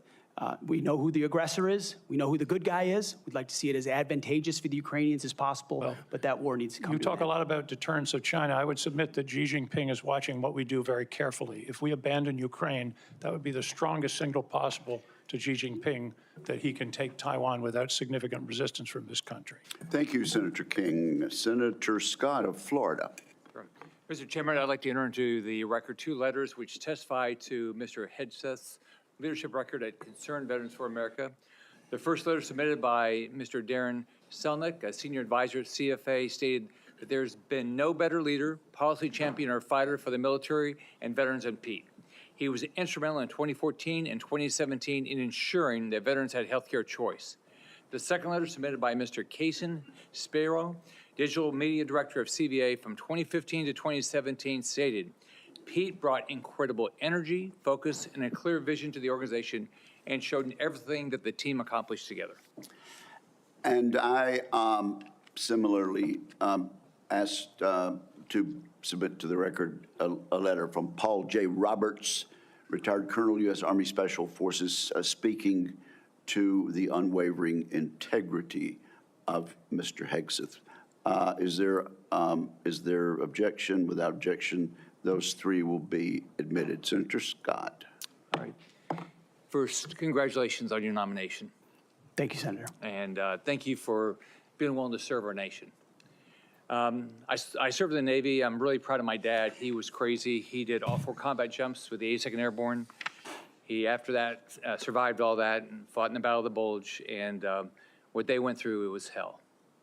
So I have a lot of respect for him and for everybody that puts on the uniform and serves in battle and has to lead people in battle, because being on a ship, that didn't happen to me, but I had a lot of friends that happened to, and it clearly happened to my dad. I've served on this committee for 6 years, 2 years under President Trump and the past 4 under President Joe Biden. I've seen how the Biden-Harris administration pushed the DOD to prioritize wokeness over being the most lethal military force in the world. It's our readiness, our national security, and our ability to recruit people who are willing to put their lives on the line for our country. Can you talk about some of the changes we can make to improve recruitment and rebuild our military into the most lethal force in the world? First of all, Senator, thank you for the question. Thank you for your time. I think the first and most important thing we could have done is elect Donald Trump as the new commander-in-chief, because past is prologue. Our warfighters understand what kind of commander-in-chief they're going to get in President Donald Trump, someone who stands behind them, someone who gives them clear missions, someone who ends wars decisively, and the issue of Ukraine was mentioned, and ensures new wars are not started. There was a minor incursion under Barack Obama into Crimea, followed by nothing under President Trump, followed by an all-out assault by Vladimir Putin into Ukraine under the Biden administration. That did not happen under Donald Trump. Donald Trump managed the Taliban. Under the Biden administration, Afghanistan collapsed tragically, ending in the lives of 13 at Abbey Gate, who we remember every single day, and no one was held accountable for that. Chinese spy balloons were flying over the country. None of that happened under Donald Trump, and our warfighters understand that. So there's no better recruiter, in my mind, for our military than President Donald Trump. My job is to come alongside him, should I be confirmed, and continue to emphasize his emphasis on warfighting, on getting anything that doesn't contribute to meritocracy out of how decisions are made inside the Pentagon. What gender you are, what race you are, your views on climate change, or whether you are a person of conscience and your faith should have no bearing on whether you get promoted or whether you're selected to go to West Point or whether you graduate from Ranger School. The only thing that should matter is how capable are you at your job? How excellent are you at your job? I served in multi-ethnic units in every place that I worked, every place that I served. None of that mattered. But suddenly we re-inject DEI and critical race theory, dividing troops into different categories, oppressor and oppressed, in ways that they otherwise just want to work together. That's why I've pointed out before, and I'll say it again, and because I'm sure it'll be quoted to me at some point. The dumbest phrase in military history is our unity is our strength. No, our shared purpose is our strength. Our shared mission is our strength. We are one DoD community of all committed to the same mission. has nothing to do with your background. Has to do with what your commitment is to the country. And that is my solemn pledge to every single person that would put the uniform on and reflects President Trump's priorities as well. Senator. Thank you. You know, we talked a little bit about the fact the Pentagon can't do an audit, all right? Can you talk about, and I mean, to me, I've run big businesses. It's all about accountability. If you want to get an audit done, you can get an audit done. You might get letters saying there's things you have to fix, but it all goes to accountability, and we haven't had it. So can you talk about how you bring accountability to the table, what you've done in the past, and what you're going to do with regard to bringing accountability to the Pentagon? I meant it when I said it in the opening statement, Senator. I know what I don't know. I know I've never run an organization of 3 million people with a budget of $850 billion. But what I do know is that I've led men and women. I've led people. And it's leadership of people and motivation of people and a clear vision of people where you build a team, cast that vision, empower people properly. I want smarter and more capable people around me than me. And you will get that at the department. I cast the clear vision, build the plan, work it, we set the metrics, and everyone is held accountable. I know our incoming businessman president believes in accountability and holding people accountable. That will happen at the Pentagon. I mean, this has been a problem for a long time. Secretary Rumsfeld gave a speech on September 10th, 2001 that's mostly forgotten. But it was about the need for acquisition reform, cutting tail to give to teeth to warfighters. And then 9/11 happened. And these are problems that have been persistent for a long time. But now we have new threats. And we need the urgency of this moment. As you said, Mr. Chairman, the most dangerous moment we've been since the end of the Cold War and possibly since World War II. The urgency to do everything possible to get the capabilities into the hands of warfighters, Emergency Powers Defense Production Act, whatever it takes, and an audit is certainly part of it. Why do you want to do this? Why do you want to do this job? What drives you? You have 30 seconds. Because I love my country, Senator, and I've dedicated my life to the warfighters. People see me as someone who hosts a morning show on television. But people that really know me know where my heart's at. It's with the guys in this audience who've had my back, and I've had theirs. We've been in some of the darkest and most difficult places you can ever be in. You come back a different person. And only by the grace of God am I here before you today. I'm doing this job for them, for all of them. Thank you, Mr. Hegseth. Senator Warren. Thank you, Mr. Chairman. And Mr. Hegseth, thank you. Thank you for your service. So if you're confirmed as Secretary of Defense, you will oversee our military, including about 250,000 women who currently serve on active duty in the Army, the Navy, the Air Force, the Space Forces, and the Marines. And I have serious concerns that your behavior toward women disqualifies you from serving in this role.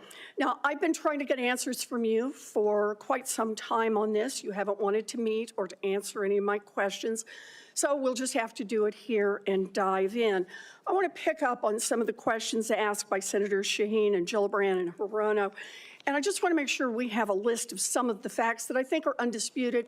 I'm not going to talk about anonymous sources. I'm just going to quote you directly. We've got the video. We've got it in print. So going back to January 2013, you told a Fox News interviewer that women in the military simply couldn't measure up to men in the military, saying that allowing women to serve in combat roles would force the military to lower the bar. You picked up on that same theme in 2015, making remarks on Fox News, referring to women in combat as, quote, it would erode standards. June 2024, you said on Ben Shapiro's podcast, quote, women shouldn't be in combat at all. And then, of course, we've talked about it in 2024. You published a book, and you say on page 26 of your book, we need moms, but not in the military, especially in combat units. Page 48 of your book, you claim that women should not be in combat roles because men are distracted by women. And then 10 weeks ago, you appeared on the Sean Ryan show and said, I'm straight up just saying we should not have women in combat roles. Now, I presume you recall making all these statements? Senator, I'm not familiar with the article you're pointing to in 2013, but it underscores my argument We've got the completely, because video. in that 2013 argument, I was talking about standards. Standards are what it's always been about, Please, let's not have Senator. this same fight again. Always been about Senate I've quoted standards. you directly. We've got the video. We're happy to show it. But I want to be clear here. For 12 years, you were quite open about your views, and your views were consistently the same. Women are inferior soldiers, sailors, Marines, airmen, and guardians. And in case anyone missed the point, and these are your words from 10 weeks ago, women absolutely straight up should not be permitted to serve in combat. And I notice on each of these quotes, those are said without qualification. It's not by how much you can lift or how fast you can run. They don't belong in combat, period, or your words, straight up. And then on November 9th, 2024, just 32 days after your last public comment saying that women absolutely should not be in combat, you declared that, quote, some of our greatest warriors are women, and you support having them serve in combat. Now, that is a very, very big about face in a very, very short period of time. So help me understand, Mr. Hegseth, what extraordinary event happened in that 32-day period that made you change the core values you had expressed for the preceding 12 years? Senator, again, I very much appreciate you bringing up my comments from 2013, because for me, this issue has always been about standards. And unfortunately, because of some of the people that have been in political power for the last 4 years, priorities other than standards, lethality, and meritocracy have driven decision-making. I'm quoting you from the podcast. Women shouldn't be in combat at all. Where is the reference to standards? That they should be there if they can carry, if they can run? I don't see that at all, Mr. Hegseth. What I see is that there's a 32-day period in which you suddenly have another description about your views of women in the military. And I just want to know, what changed in the 32 days that the song you sang is not the song you come in here today to sing? Senator, the concerns I have and the concerns that many have had, especially in ground combat units, is that in pursuit of certain percentages or quotas, standards have been changed. And that makes the combat more difficult let me make a for everybody suggestion involved. about what happened in that 32 days. You got a nomination from President Trump. Now, I've heard of deathbed conversions, but this is the first time I've heard of a nomination conversion. And I hope you understand that many women serving in the military right now might think that if you can convert so rapidly your long-held and aggressively pursued views in just 32 days, that 32 days after you get confirmed, maybe you'll just reverse those views and go back to the old guy who said straight up, women do not belong in combat. Now, Mr. Hegseth, you have written that after they retire, generals should be banned from working for the defense industry for 10 years. You and I agree on the corrosive effects of the revolving door between the Pentagon and defense contractors. It's something I would have liked to talk with you about if you'd come and been willing to visit with me. But the question I have for you on this is, will you put your money where your mouth is and agree that when you leave this job, you will not work for the defense industry for 10 years? Senator, it's not even a question I've thought about, because it's not one think about it right now. It's not one, my motivation for this job I understand has never that. I been just about need what a could yes or no conceivably here. come next. Time is short. I just need a yes or no. I would consult with the president about what the policy should be In at the Defense other Department. words, you're quite sure that every general who serves should not go directly into the defense industry for 10 years, but you're not willing to make that same pledge? I'm not a general, Senator. You'll be the one, let us just be clear, in charge of the generals. So you're saying sauce for the goose, but certainly not sauce for the gander. I would want to see what the policy of the Oh, president I'll is. bet you would. Thank you, Senator Warren. Senator Tuberville. Thank you, Mr. Chairman, and thanks for your hard work and your committee's hard work, Mr. Chairman. This has gone well. I'd like to submit this letter, topic conduct at Vets for Freedom for Hegseth. I'd like to submit that for the record, please. Without objection. Mr. Hegseth, thanks for being here today and with your family. I know this is tough. That's what it's all about, though. You're a tough guy. Been here for a while. Never seen this many people that here for a support of a nominee. That's impressive. I met with a lot of them yesterday, and they are very passionate. So thank you for willing to take this on, and congratulations on your nomination. I'm worried about recruiting. I mean, we can look at everything out there and talk about all these things, these narratives, but at the end of the day, I came from a team sport where the players actually won the games. And that's what's going to happen here. You're not going to win the game. Now, you're going to set the precedent. You're going to get the blame or the credit, but there's going to be people that's going to be under you that's going to set the precedent for the future of our country. Now, the war games that we play on our computers with our adversaries right now, for us, it don't look good because our military, we're in trouble. Our whole country's in trouble. Thank God President Trump got elected November the 5th. We couldn't have kept down this same path. That could not happen. I met with a couple of generals this summer. Coach, we're spending more money on transgender restrooms than we are coverings for $100 million airplanes. That's not acceptable. We can't do that. That's not what this is about.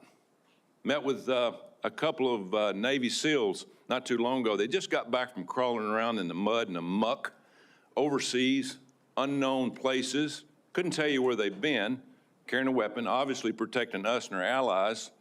And the first week they're back, what'd they do? They had to go through a week of DEI training. Both are now out. They give it up. It was embarrassing to them of what they had to do. We've lost all sight of what we're doing in our military, lost all sight. It starts with leadership, and it starts with recruiting. Well, when a young man used to, when I was growing up, if you couldn't afford to go to college, you had the opportunity to go to the military where you could learn a trade. You could learn, you could make a living for your family, and eventually possibly get an education. That was a good alternative. We've forgotten that. We've forgotten it. We can't give up on our young people. Young people are our #1 commodity in this country, and they're the ones that's going to live and die for the freedom of this country in the future. So, again, thank you for taking this on. Recruiting. Our service academies are meant to serve as our primary commissioning source of officers. It now appears that they are a breeding ground for leftist activists and champions of DEI and critical theory. Now, not all, but some, and some is way too much. How are we going to eliminate this, Mr. Hegseth? How are we going to get this back on track to where we grow our leaders? I had a young man that forever he wanted to go to West Point. I got him a nomination, I got him accepted, and he turned it down. He says, Coach, I'm not getting involved with that mess. How are we going to overcome this? Senator, thank you for the question. And I think it comes down to leadership, clear leadership. From President Trump through me, should I be nominated? And that's what soldiers, sailors, airmen, Marines, and Guardians see, is clear leadership. It says, this is what we believe. This is the mission we're going to give you. Here's the equipment we're going to give you, and here's how we're going to support you. Because the military, at a lot of levels, Senator, has been for generations a family business. You know, my grandfather served, my father served, I served, my daughter served. That chain has started to break with generations of people my age and older talking to their kids and grandkids, wondering, pondering, do I want them to serve? Will my country use them responsibly? When that kind of doubt is cast, you get serious recruiting problems like we do right now. You get questions about whether I want my son or daughter to follow my path in West Point, which I've heard multiple times. Would I want and so you have to rip, root, and branch the politics and divisive policies out of these institutions and then focus them on creating and preparing actual future military leadership. West Point traditionally is focused on engineering, and rightfully so, because in our fighting forces across all services, we need the best and brightest minds in engineering, in addition to military studies. That's what I did at ROTC at Princeton, military science. That, and we need more uniformed members going back into West Point, the Air Force Academy, the Naval Academy, as a tour to teach with their wisdom of what they've learned in uniform, instead of just more civilian professors that came from the same left-wing woke universities that they left, and then try to push that into service academies. When that changes, Senator, I truly believe under Donald Trump, we will have a recruiting renaissance. That sends signals to the world, to our enemies and our allies alike, that America's back. And thankfully, then we have the men and women of our country willing to want to serve. Thank you, and it's about attitude, too, and I love your attitude.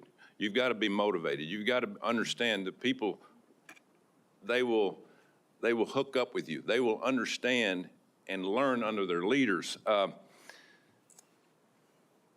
would you fight for a country that you don't love?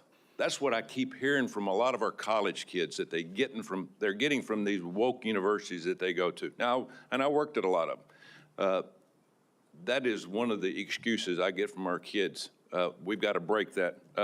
Another one, according to the Pentagon, between 2001 and 2024, the number of civilian employees in the Office of the Secretary of Defense has nearly doubled from 1,500 to 3,000. Civilians on Joint Chiefs has increased from 191 to almost 1,000.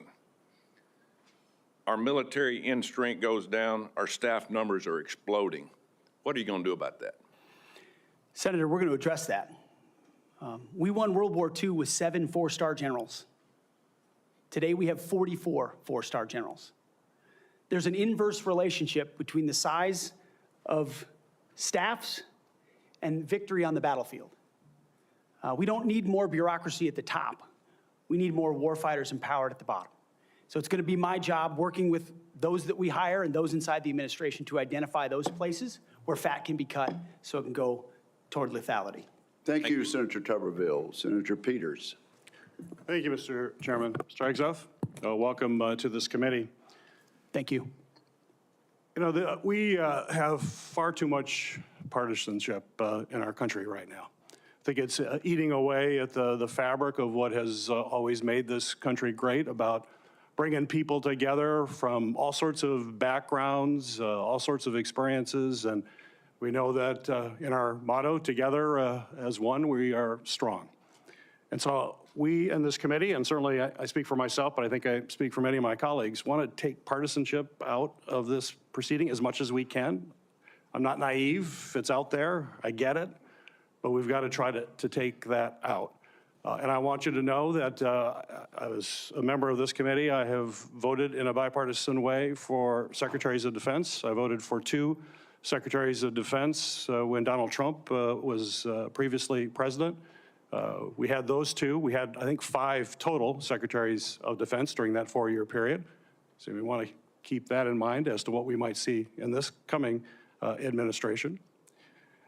But I voted, and we voted by a big margin for those folks as well. But part of that was the process and having an opportunity to get to know the person and understand their qualifications and understand the standards. You know, I made repeated requests to meet with you prior to this meeting. I know many of my other colleagues also wanted to meet with you. I did that with the other nominees that I was happy to vote for. I thought they were highly qualified individuals and true professionals. And yet I could never get a meeting with you. Was there a reason you were afraid to have one-on-one meetings with some of my colleagues before the hearing? Senator, I know there was a great deal of outreach to multiple offices. Schedules get full. There's a lot going on. I was ready. And I welcome the opportunity, pending ready. my schedule, to have an opportunity to sit down. I was ready. It would have been so much better to have that opportunity to talk beforehand. I think that's a big mistake, and it doesn't set us on a good course when you refuse to meet with people and have a professional conversation about the huge challenges that we face at the Department of Defense. My colleagues, the folks who introduced you and others, the chairman has mentioned about the management of the DoD is a concern, cost overruns, delays on weapon systems. We need strong management at the Department of Defense, first and foremost. We've got to have someone who's going to grab the reins and give the taxpayers value for having the most lethal fighting force in the world that defends freedoms, but we've got to do it in an efficient way.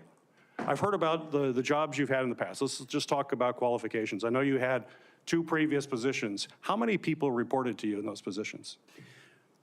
Senator, at Vets for Freedom, we were a small upstart.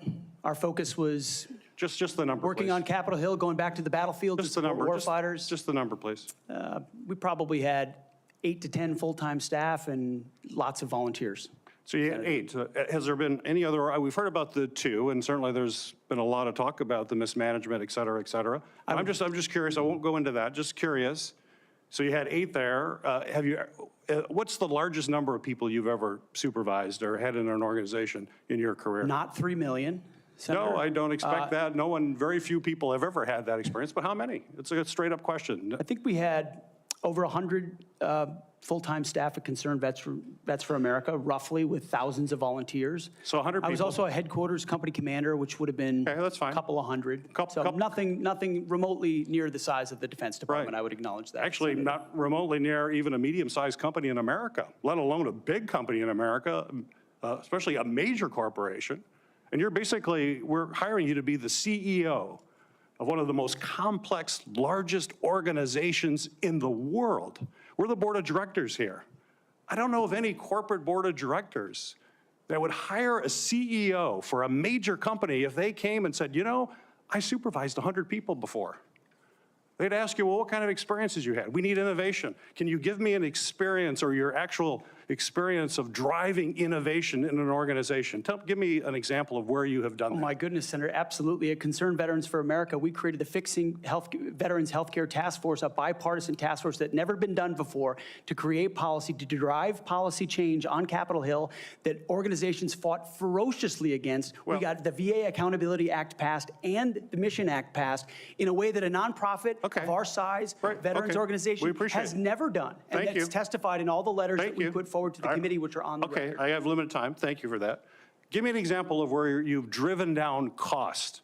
I've heard the examples that Senator Blumenthal gave. The cost was a real problem for you in your 50-person organization that you actually raised a lot less than what you actually spent. Did you drive costs down? If in a 50-person organization, let me tell you, we've got to drive costs down dramatically in an organization of 3 million people and hundreds of billions of dollars. You don't have that experience that you can talk about. To me, this is, or acquisition reform. Acquisition reform, you bring that up. Have you had experience in acquisition reform? I've written about and studied on acquisition reform. Have you for quite actually some done time. it? Because what we need in the hands of our warfighters better change because we're not doing it well right now. It better, and we need people who have experience actually doing that. You know, you talk about standards. Again, I'm going to go back to a CEO of the most complex organization in the world. I don't think there's a board of directors in America that would hire you as a CEO with the kind of experience you have on your resume.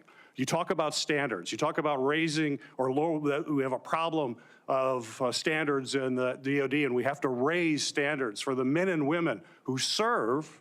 Do you think that the way to raise the minimum standards of the people who serve us is to lower the standards for the Secretary of Defense? That we have someone who has never managed an organization more than 100 people is going to come in and manage this incredibly important organization and do it with a professionalism and has no experience that they can tell us that they have actually done that?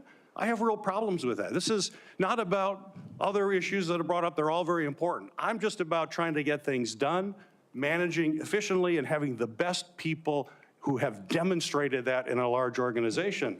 And I'm sorry, but I don't see that in your background. There are a lot of other things you can do very well. You're a capable person, but you have not convinced me that you're able to take on this tremendous responsibility with a complex organization and having little or no significant management experience. Senator, I'm grateful to be hired by one of the most successful CEOs in American history, should I be confirmed. Mr. Hegseth, it seems to me that you've supervised far more people than the average United States senator supervises typically.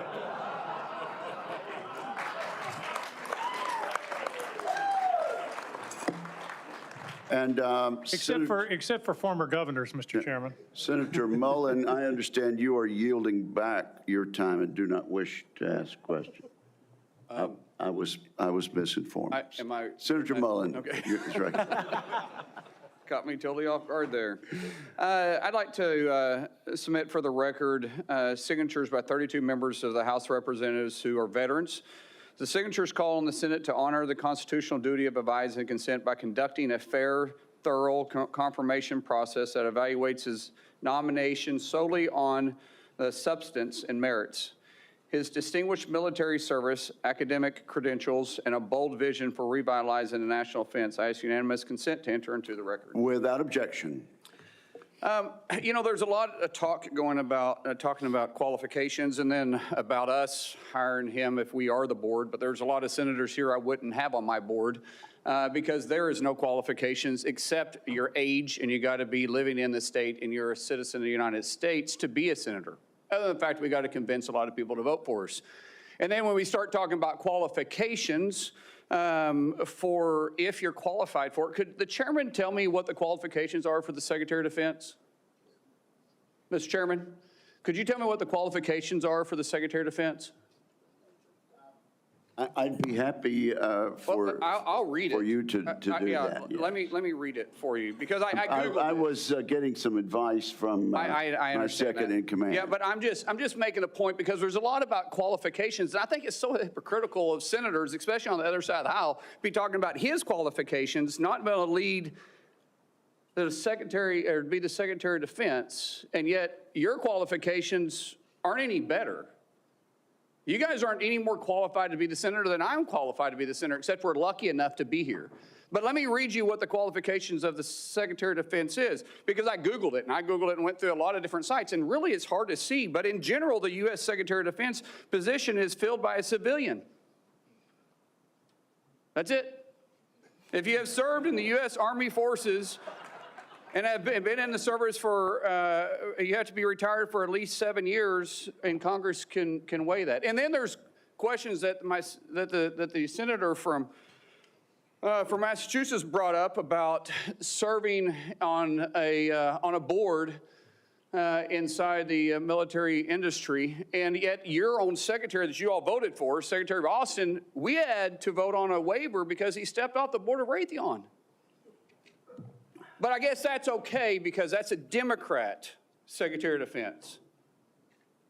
But you so quickly forget about that. And then Senator Kaine, or I guess I better use the senator from Virginia, starts bringing up the fact that what if you showed up drunk to your job? How many senators have showed up drunk to vote at night? Have any of you guys asked them to step down and resign from their job? And don't tell me you haven't seen it because I know you have. And then how many senators do you know have got a divorce before cheating on their wives? Did you ask them to step down? No. But it's for show. You guys make sure you make a big show and point out the hypocrisy because a man's made a mistake. And you want to sit there and say that he's not qualified? Give me a joke. I mean, it is so ridiculous that you guys hold yourself as this higher standard and you forget you got a big plank in your eye. We've all made mistakes. I've made mistakes. And Jennifer, thank you for loving him through that mistake. Because the only reason why I'm here and not in prison is because my wife loved me too. I have changed, but I'm not perfect. But I found somebody that thought I was perfect. And for whatever reason, you love Pete, and I don't know why. But just like our Lord and Savior forgave me, my wife's had to forgive me more than once too, and I'm sure you've had to forgive him too. And so thank you. So before I go down this rabbit hole again, tell me something about your wife that you love.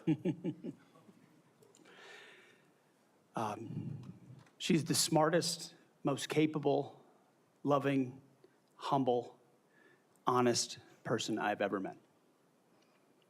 In addition to being incredibly beautiful. Don't forget about your kids. I'm supposed to talk about my kids? No, well, she's also the mother. Oh, an amazing mother. Yes. Of our blended family of 7 Brother, kids. I'm pulling you as along. I'm trying to help you here. You know, do you believe that you're going to be running the Secretary or the Department of Defense by yourself? Senator, absolutely not.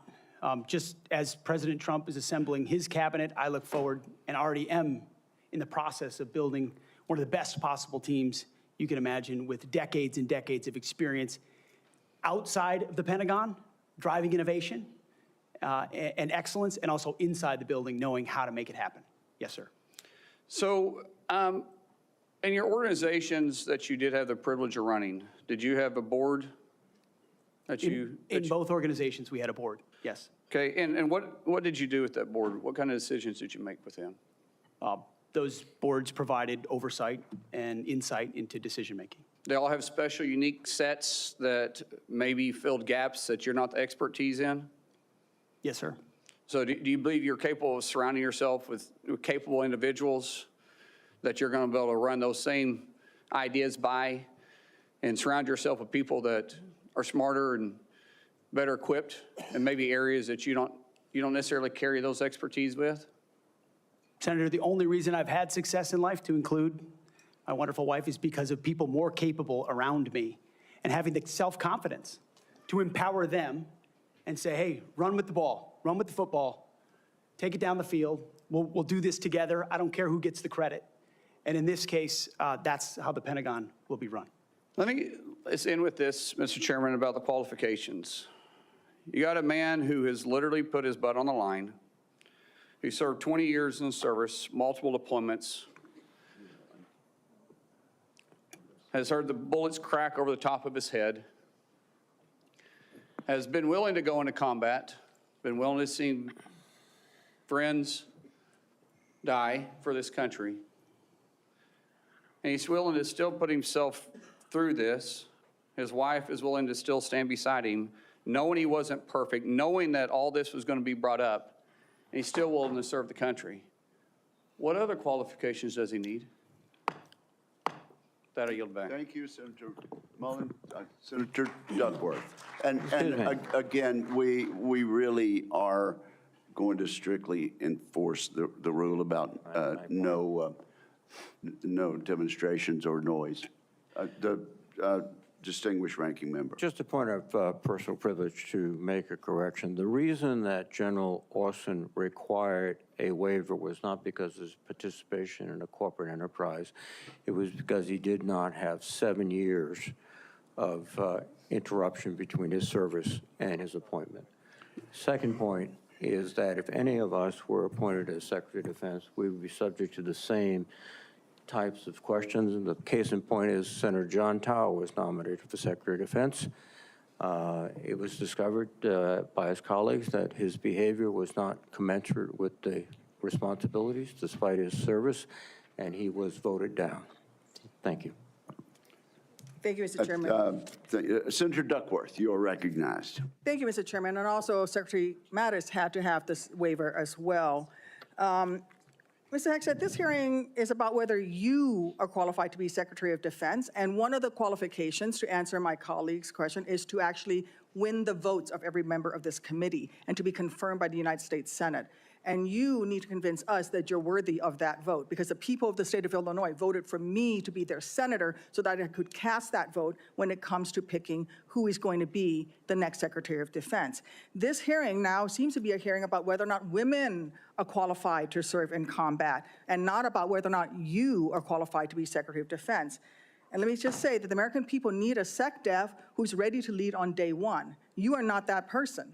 Our adversaries watch closely during times of transition, and any sense that the Department of Defense that keeps us safe is being steered by someone who's wholly unprepared for the job puts America at risk, and I am not willing to do that.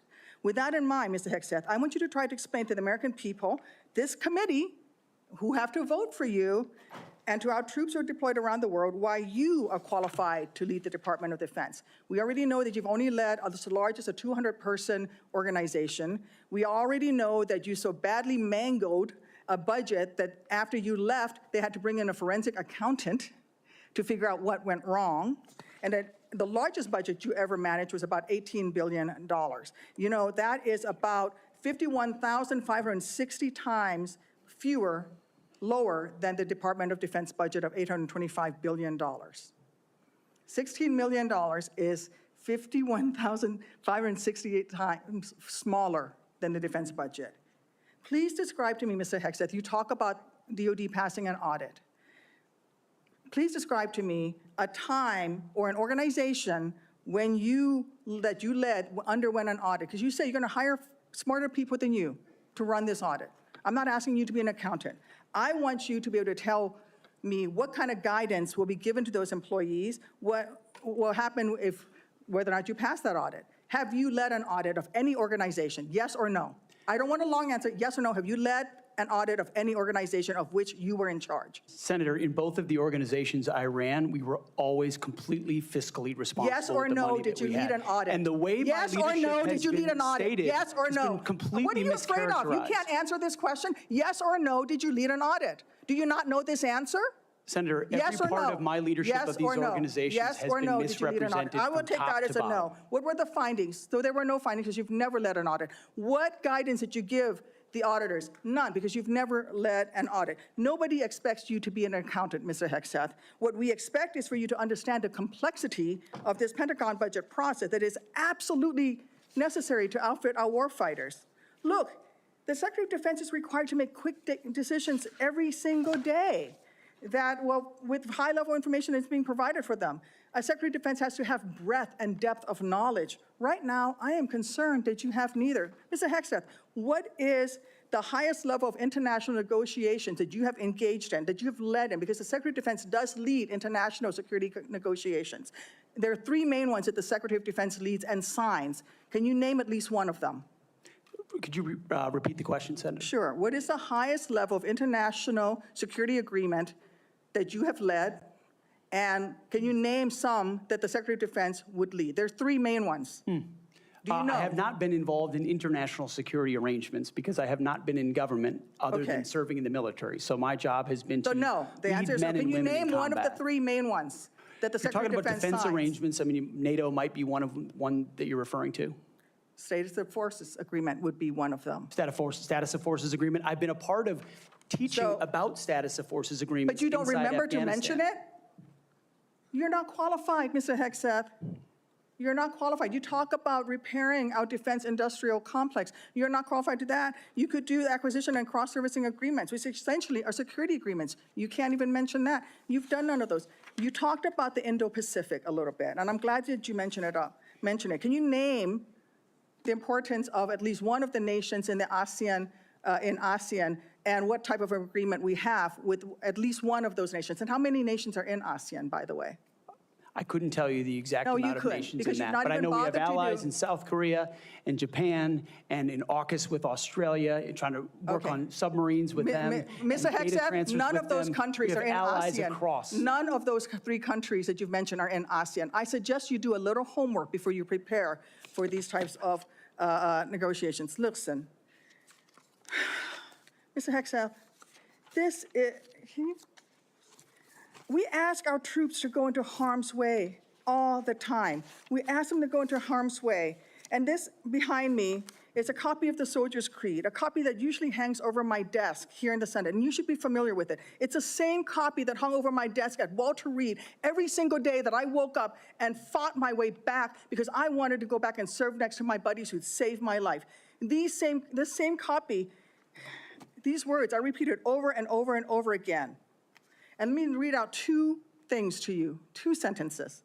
I will always place the mission first, and I am disciplined, physically and mentally tough, trained and proficient in my warrior task. Mr. Hegseth, our troops follow these words every single day, and they man up and they pack their rucksacks and they go to war. And they deserve a leader who can lead them, not a leader who wants to lower the standards for himself or raising the standards for other people. And by the way, our troops already meet the standards. We ask troops to man that ship, fight that fire, fly that helicopter until their very last breath. And they do that every single day. They cannot be led by someone who's not competent to do the job. How can we ask these warriors to train and perform the absolute highest standards when you are asking us to lower the standards to make you the Secretary of Defense simply because you are buddies with our president-elect? And by the way, he has filed for bankruptcy 6 times. I'm not quite sure he's the kind of CEO you want to refer to as a successful businessman. Let me make it clear. You can't seem to grasp that there is no U.S. military as we know it without the incredible women that we serve. women who've earned their place in their units. You have not earned your place as Secretary of Defense. You say you care about keeping our armed forces strong and that you like that our armed forces is a meritocracy, then let's not lower the standards for you. You, sir, are a no-go at this station. Thank you, Senator Duckworth. I would like to submit for the record a letter submitted by Mr. Brian Marriott that says anyone who would claim that Pete mismanaged funds at Vets for Freedom is ignorant of the facts. Without objection, it will be admitted to the record. Senator Budd. Thank you, Chairman Wicker, and congrats on your chairmanship of this committee. I want to thank you for your leadership and your handling of this today. I think you're doing a great job. So I want to also submit for the record a letter submitted by Mr. Daniel Catlin, the former operations manager at Vets for Freedom. Mr. Catlin's letter states that Mr. Hegseth and Mr. Catlin conducted weekly meetings to meticulously review every dollar that the organization spent. Pete's hands-on approach and dedication to financial responsibility ensured that Vets for Freedom operated within its budget. Mr. Catlin's letters also states that Pete treated his staff with the utmost respect, regardless of race or gender. So I ask unanimous consent to enter this into the record, Mr. Chairman. Without objection, so ordered. Thank you. Mr. Hegseth, congratulations on your nomination. Thanks for appearing before the committee today. I enjoyed meeting you in my office before Christmas, and I've enjoyed our friendship before that. You know, you stated in your advanced policy questions that the American people need to be informed, engaged, and inspired to join our military. I wholeheartedly agree with that. We also have a problem, though, with obesity and falling academic standards. It's very concerning. We've talked about that before. So if confirmed, how would you approach increasing the number of Americans eligible to serve in the military, but without lowering standards? Well, Senator, I think there are already, to the credit of, I believe, the Army and other services have now caught up to that, which have piloted programs that have had some success, that have allowed young Americans who want to serve in the military but can't necessarily pass the ASVAB or pass the APFT to get into basic training, an opportunity to get caught up, a preparatory class. Sure. Unfortunately, yes, we do have a problem of obesity in our country, not necessarily something that the, if I'm confirmed, Secretary of Defense is able to address. But I do think leading from the front matters. I do think having a Secretary of Defense that will go out and do PT with the troops matters, that has been out there and done that before. And hopefully that's a motivating factor for young people. But the reality of obesity and criminal backgrounds and medical problems have long been an issue of recruitment in America, unfortunately. What changed is the perception of military service because of the condition of the services, and frankly, because of, in some ways, the way our schools don't teach young people to love the country anymore. And if you don't love the country, why do you want to serve that country? That's a deeper problem. But all of those things need to be addressed to revive recruiting, and obesity is certainly a part of it. Thank you for that. So I've had multiple conversations, young folks back in North Carolina, young men, young women, and we get to meet a lot of them. But, you know, I hear from some of these folks who I encourage to join the military. They say that they're concerned that it's become politicized. And if confirmed, would you commit to working with my office to address the military recruiting crisis and ensuring the military is focused on warfighting? Senator, absolutely. Number one, from day one, with a mandate from the Commander-in-Chief, who received that mandate when Americans spoke out loudly and said, we want peace through strength, we want America first foreign policy, and we don't want political ideology driving decisions inside our Defense Department. That was clear. It's an infection that the American people are acutely aware of, which the men and women in this room have lived firsthand. I've lived it firsthand. And that's why it will be a priority. And I truly believe, and I'm humbled by this, the response we've already seen from young men and women who've decided to join the military when they had said, I wasn't going to. But seeing a Commander-in-Chief, Donald Trump, reassured them. Seeing the possibility, if confirmed, of a Secretary of Defense that would have their back reassured them. And so in the first couple of months after President Trump's election, we have already seen, the numbers are there, a recruiting surge in all the services that I would welcome the opportunity to continue. And it's humbling to think that families across this country would have confidence in us to deliver for their young men and women. There's no more important task. Thank you for that. So shifting gears a bit, I want to hear some of your thoughts on the growing fighter aircraft capacity gap with China and what this means for a potential fight in the Indo-Pacific. So if confirmed, what policy recommendations will you make to the President on procurement and maintenance of 4th and 5th generation fighters while we continue to research and develop 6th generation and collaborative combat aircraft? Senator, that's a very important conversation, one that I've been looking at a great deal.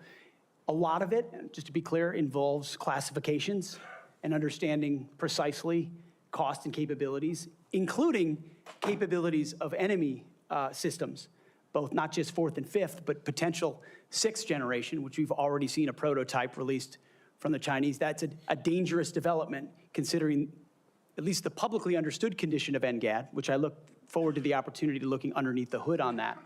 But ensuring 4th and 5th are capable and upgraded as necessary will be a part of our contingency. But when you look at what's happening in the Indo-Pacific, say operability, range is going to matter because it's such a large battle space. That will all factor in decisions that are made. And that's where I feel, frankly, a little bit liberated, is that I didn't work at Lockheed or any number of, pick a defense contractor. I didn't mean to point one out in particular. Pick any. I haven't. I don't have a special interest in any particular system or any particular company or any particular narrative. I want to know what works. I want to know what defeats our enemies, what keeps us safe, what deters them, what keeps our enemies up at night. Whatever that is, I want more of it, and I want to invest in it. And I know that's the view that President Trump has as well. Thank you. You know, some have commented recently about the need to eliminate immediately a manned aircraft. So I'd say maybe one day, but that day's not now, and certainly not before 2027, especially in the Indo-Pacific. So if confirmed, will you commit to work with my office in this committee to ensure the proper mix of fighters, manned and unmanned? I look forward to working with you on that, Senator, because unmanned will be a very important part of the way future wars are fought. Just the idea of survivability for a human being drives cost and time in ways that unmanned systems do not. But I look forward to that conversation, Senator. Thank you, Senator Budd. I now recognize Senator Reid for a unanimous consent request. Mr. Chairman, I would ask unanimous consent that 2 letters be submitted for the record. One letter is signed by numerous organizations, including the Government Accountability Project, the other signed by several organizations, including the Truman National Security Project. Without objection, so ordered. Now, Senator Kelly, Senator Rosen got here after the gavel went down. Do you really want to go ahead of her? I am going to defer to my good friend and colleague, Senator Rosen, That from is the a really great good, state of Nevada. Really good decision. Senator Rosen, you are recognized. And thank you, Senator Kelly. I owe you one. Thank you, Chairman Wicker, Ranking Member Reid, for holding this hearing. And Mr. Hegseth, I appreciate your service and your willingness to serve again. However, I am deeply disappointed that you would not agree to meet with me, as other members have said on this committee prior to this hearing, as is the precedent for this committee and others. So let me tell you a little bit about what I would have talked about had you made yourself available prior to the hearing. Nevada is home to the premier aviation training ranges for both the Air Force and the Navy, the largest ammunition depot in the world, and the only place in the country where we are able to verify the reliability of our nuclear stockpile without the need for explosive testing. The Nevada National Guard is one of the only few units across the country with the mission of fighting wildfires. That's for another hearing. And currently activated to fight the devastating fires around Los Angeles in support of our neighbors. We therefore play a critical role in our national security, and the person who holds the position of Secretary of Defense matters greatly to Nevada service members and our military equities. But every single person who serves in the military, we've talked about, my colleagues, esteemed colleagues, have talked about recruitment and retention. One day, they will become a veteran. So my veterans and the folks who are serving active duty now are concerned about what you think. DOD does not have jurisdiction over Nevada's 200,000 plus veterans, but I am interested in your views about the service members once they've transitioned out of the military, given the influence you would have while they're in service if confirmed. In 2019, on a segment of Fox and Friends, you said that veteran service organizations, VSOs, I'm going to quote, encourage veterans to apply for every government benefit they can ever get after they leave the service. You stated you don't want to, quote, be dependent on government assistance from the VA based on injuries or illnesses that might have arisen from your military service. So I'm just going to ask you a few yes or no questions about veterans, understanding you don't have jurisdiction, but this is important to our morale, it's important to our recruitment, and is important to our retention, and it is important to how we respect others in this country. So yes or no, please, do you believe that VSOs are wrong to support veterans in obtaining the benefits that they have rightfully earned and deserved when they signed that line like you did for your service? Senator, yes or no, veterans please? deserve the benefits they've earned. I have been in many battles with traditional veteran you would service agree that organizations over differences of opinion about how to deliver those services, yes or including no? Veterans Do you believe Choice, VSOs are wrong? which is a VSOs is a very broad term. We were a VSO also, ma'am, but some of those services took a traditionally should they be able to bureaucratic help approach.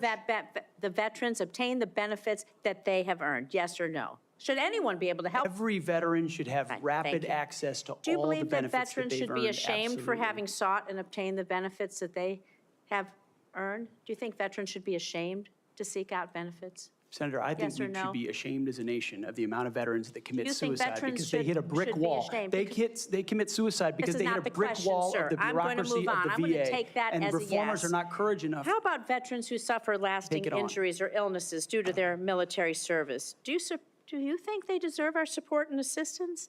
I mean, your answers to these, they're too broad. People want to know, are you willing to support our veterans organizations that will help our veterans get every damn thing that they deserve because they signed on the dotted line to keep us safe, just like you did? I respect that. Will you? Senator, with all due humility, I don't know that there's anyone in this room over the last 20 years that have worked harder to ensure that our veterans are taken care of. It has So been do a you think passion veterans of are my life, dependent on the- alongside with so many on this dais, to make sure that veterans receive, and it is a recruiting crisis. But you When said that veterans are veterans are not treated dependent well, on the government. they don't You want said their veterans are sons and daughters dependent to on the join. government. Do you believe that veterans getting these benefits are dependent on the government? Or do you believe it's a benefit they've earned and deserved through their service? It's a Are they benefit they've dependent? earned Then- and a hand up to the But these are next your chapter of their words then. life. So you have again Absolutely. changed your position. Where you believe the veterans are dependent, now you believe they've earned and deserved it. I just think it's disrespectful to change that position. These are benefits that people may need throughout their life and may not know when they need them or how they're going to need them, and they need to be there when they do. Thank you. I'm going to move on to my next question. America's role in the world.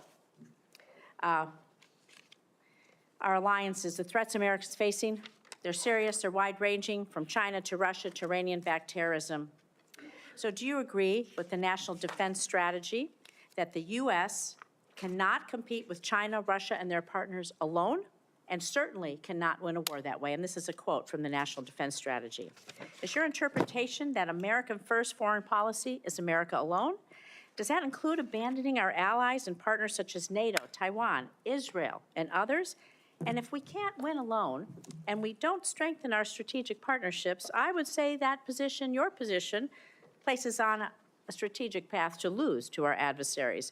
So maybe you're okay with choosing that path for America. I want to know how you square that position with the positions you articulated in your book, where you wrote that NATO is at relic, at best a distraction, and should be scrapped and remade. Are you okay with sending us down a path where we can't win?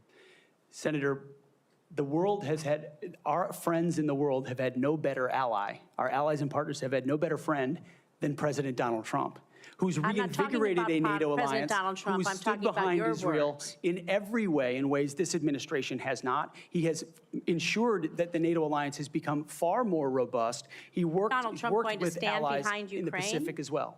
Is Donald Trump going to stand behind Ukraine? Are you going to stand behind Ukraine?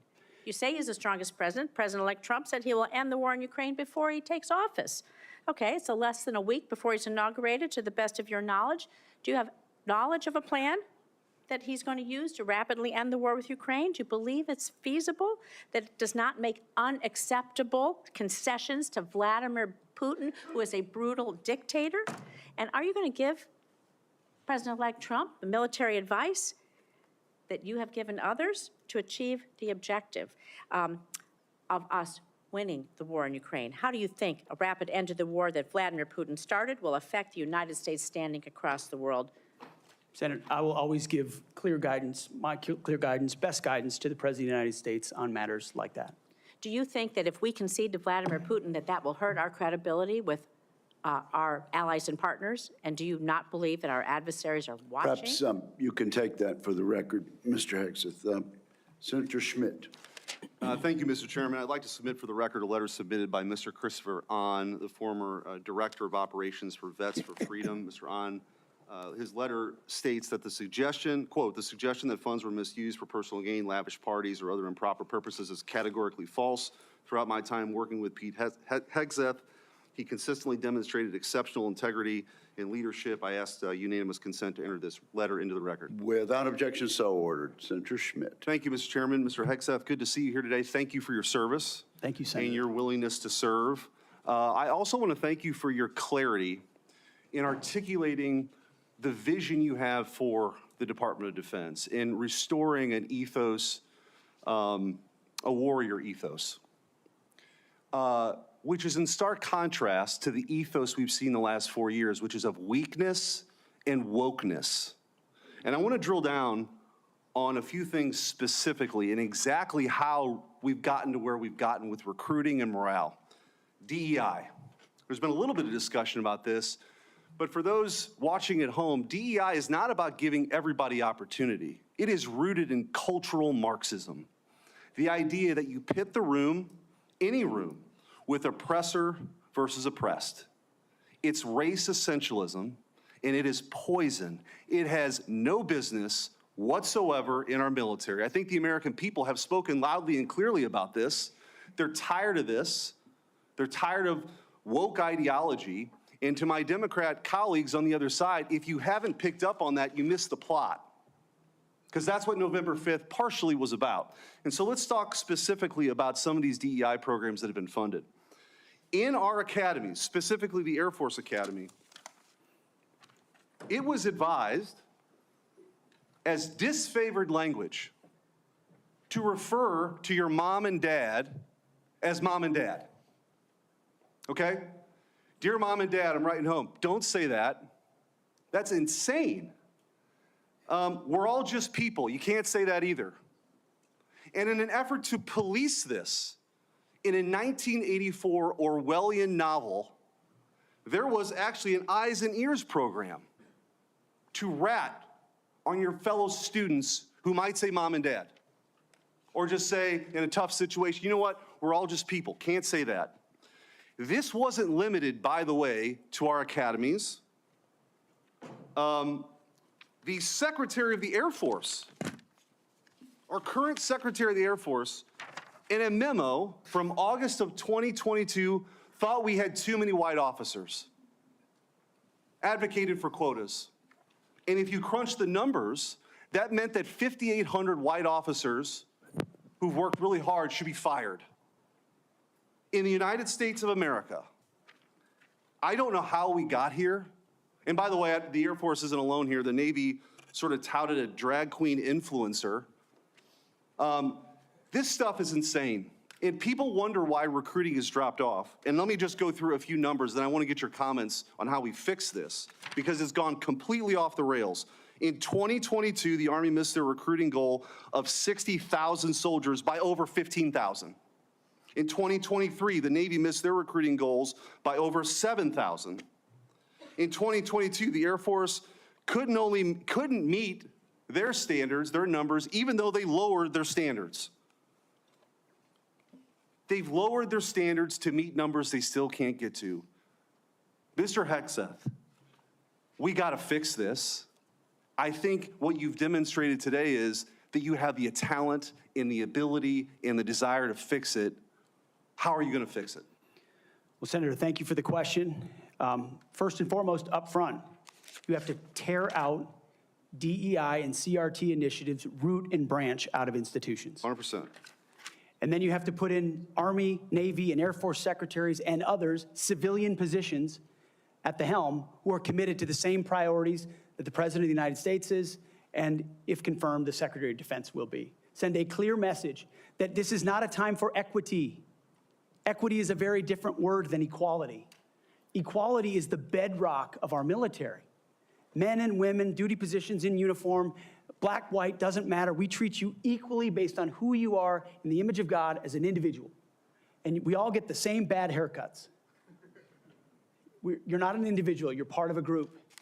Equity prescribes some sort of an outcome based on differing attributes that we have that divide us. What skin color are you? What gender are you? And then infuse that into institutions which manifest in things like quotas, formal or informal, which does what to morale? Sends it in the tubes. And it makes people feel like they're being judged by something other than how good they are at their job, which is poisonous inside institutions. So on top of this recruiting crisis, that wasn't enough for this administration.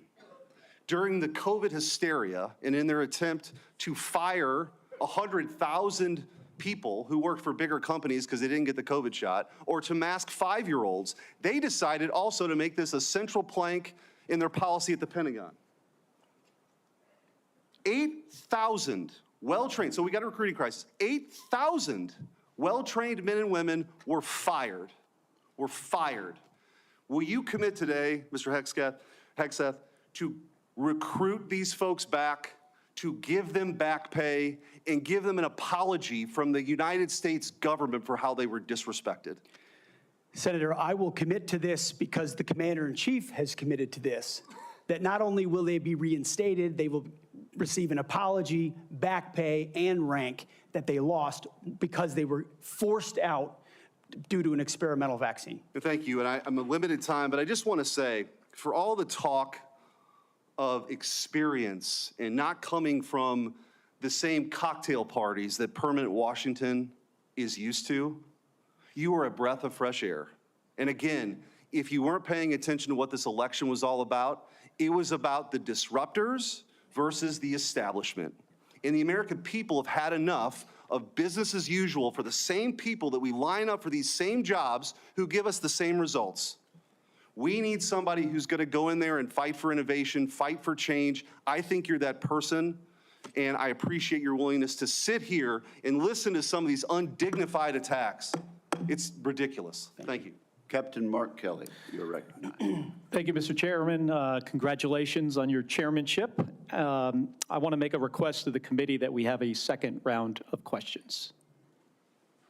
Pursuant to the bipartisan staff agreement that we reached late last year, this will be one round of 7-minute questions. All right. Thank you. Thank you, Mr. Chairman. I'll be happy to recognize my colleague, Mr. Reed. I think it's important to note for the record that when Secretary Hagel was here, we had 3 rounds of questioning. When Secretary Carter was here, we had 2 rounds of questioning. And I cannot recall any time where I have denied, as the chairman, a member to ask for a second round and receive the second round. So we are, I think, violating the principles of the committee, and I just want to go on the record. And your comment is noted. Thank you. Mr. Hegseth, thank you for being here today. Thank you for your service to this country. Thank you, Senator. Few nominees come into this room with all the necessary experience to do this job, to be Secretary of Defense. We get that. It's a reflection on just how big of a job this is. What I want to understand is whether or not you bring any of the necessary experience that this job requires. And here's where I'm concerned. Senator Coleman, in introducing you, and this is a quote, he said, "He has struggled and overcome great personal challenges," unquote. You walk in here saying that you've had personal and character issues in your past, including heavy drinking, which you wrote about. And you said, and this is a quote from you, that you said, "I sit before you as an open book." Yet you haven't actually said what personal challenges it is that you've overcome when you've been asked about them. So I'm going to give you an opportunity here to be as forthright as you say you want to be.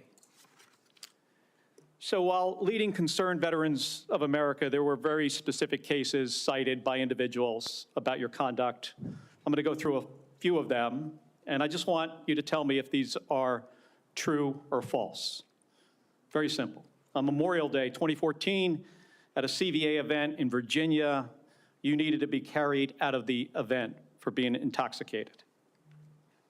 Senator, anonymous smears. Just true or false? Very simple. Summer of 2014 in Cleveland, drunk in public with the CVA team. Anonymous smears. I'm just asking for true or false questions, true or false answers. An event in North Carolina, drunk in front of 3 young female staff members after you had instituted a no alcohol policy and then reversed it. True or false? Anonymous smears.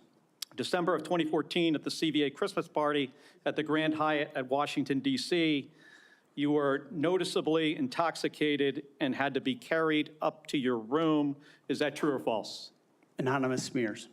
Another time, a CVA staffer stated that you passed out in the back of a party bus. Is that true or false? Anonymous smears. In 2014, while in Louisiana on official business for CVA, did you take your staff, including young female staff members, to a strip club? Absolutely not. Anonymous smears. So, is it accurate that the organization reached a financial settlement with a female staffer who claimed to be at a strip club with you, and there was a colleague who attempted to sexually assault her? Was there a financial settlement? Senator, I was not involved in that. I don't know the nature of how that played out. But you understand there was a financial settlement for a young female staffer who accused another member of the organization, not you, of sexual assault in a strip club. We have multiple statements on the record referring to that. But you claim you were not there when that occurred. Absolutely not. Now, the behavior I cited, if true, do you think that this behavior of intoxication, going into these type of establishments, women on your staff being so uncomfortable that they have to file these sort of harassment claims, do you think this is appropriate behavior for a leader? Senator, the overwhelming majority of anyone who's worked for me, including the on-the-record statements that have been submitted to this, with their name on it, on the record, men and women who worked with me every day, are the overwhelming preponderance of evidence that testify to my leadership and professionalism in leading Vets for Freedom and Concerned Veterans for America. My leadership has been completely impugned on these veterans organizations that did fantastic work. Mr. Hegseth, I'm not even going to go into the accusations. And we managed our financial books with integrity across the board. How many people, everybody who runs a campaign. I have limited time. I'm not going to get into the accusations that come from Fox News. I know you have some of your Fox News colleagues here. There were multiple instances of accusations against you about drinking on the job. All anonymous, all false, all refuted by my colleagues who I worked with for 10 years at 6 a.m. to 9 p.m. and everything in between. The challenge here for me, Mr. Hegseth, they've only seen me be professional is when there is every discussion single time. about personal challenges, and you admittedly had issues with heavy drinking. It's hard to kind of square this, to square the circle here. It's kind of a difficult thing to do. Let me ask you, if I have about 90 seconds left here, if you had to answer these questions about sexual assault against you and your drinking and your personal conduct, would it have been different if you were under oath? Senator, all I'm pointing out is the false claims against me.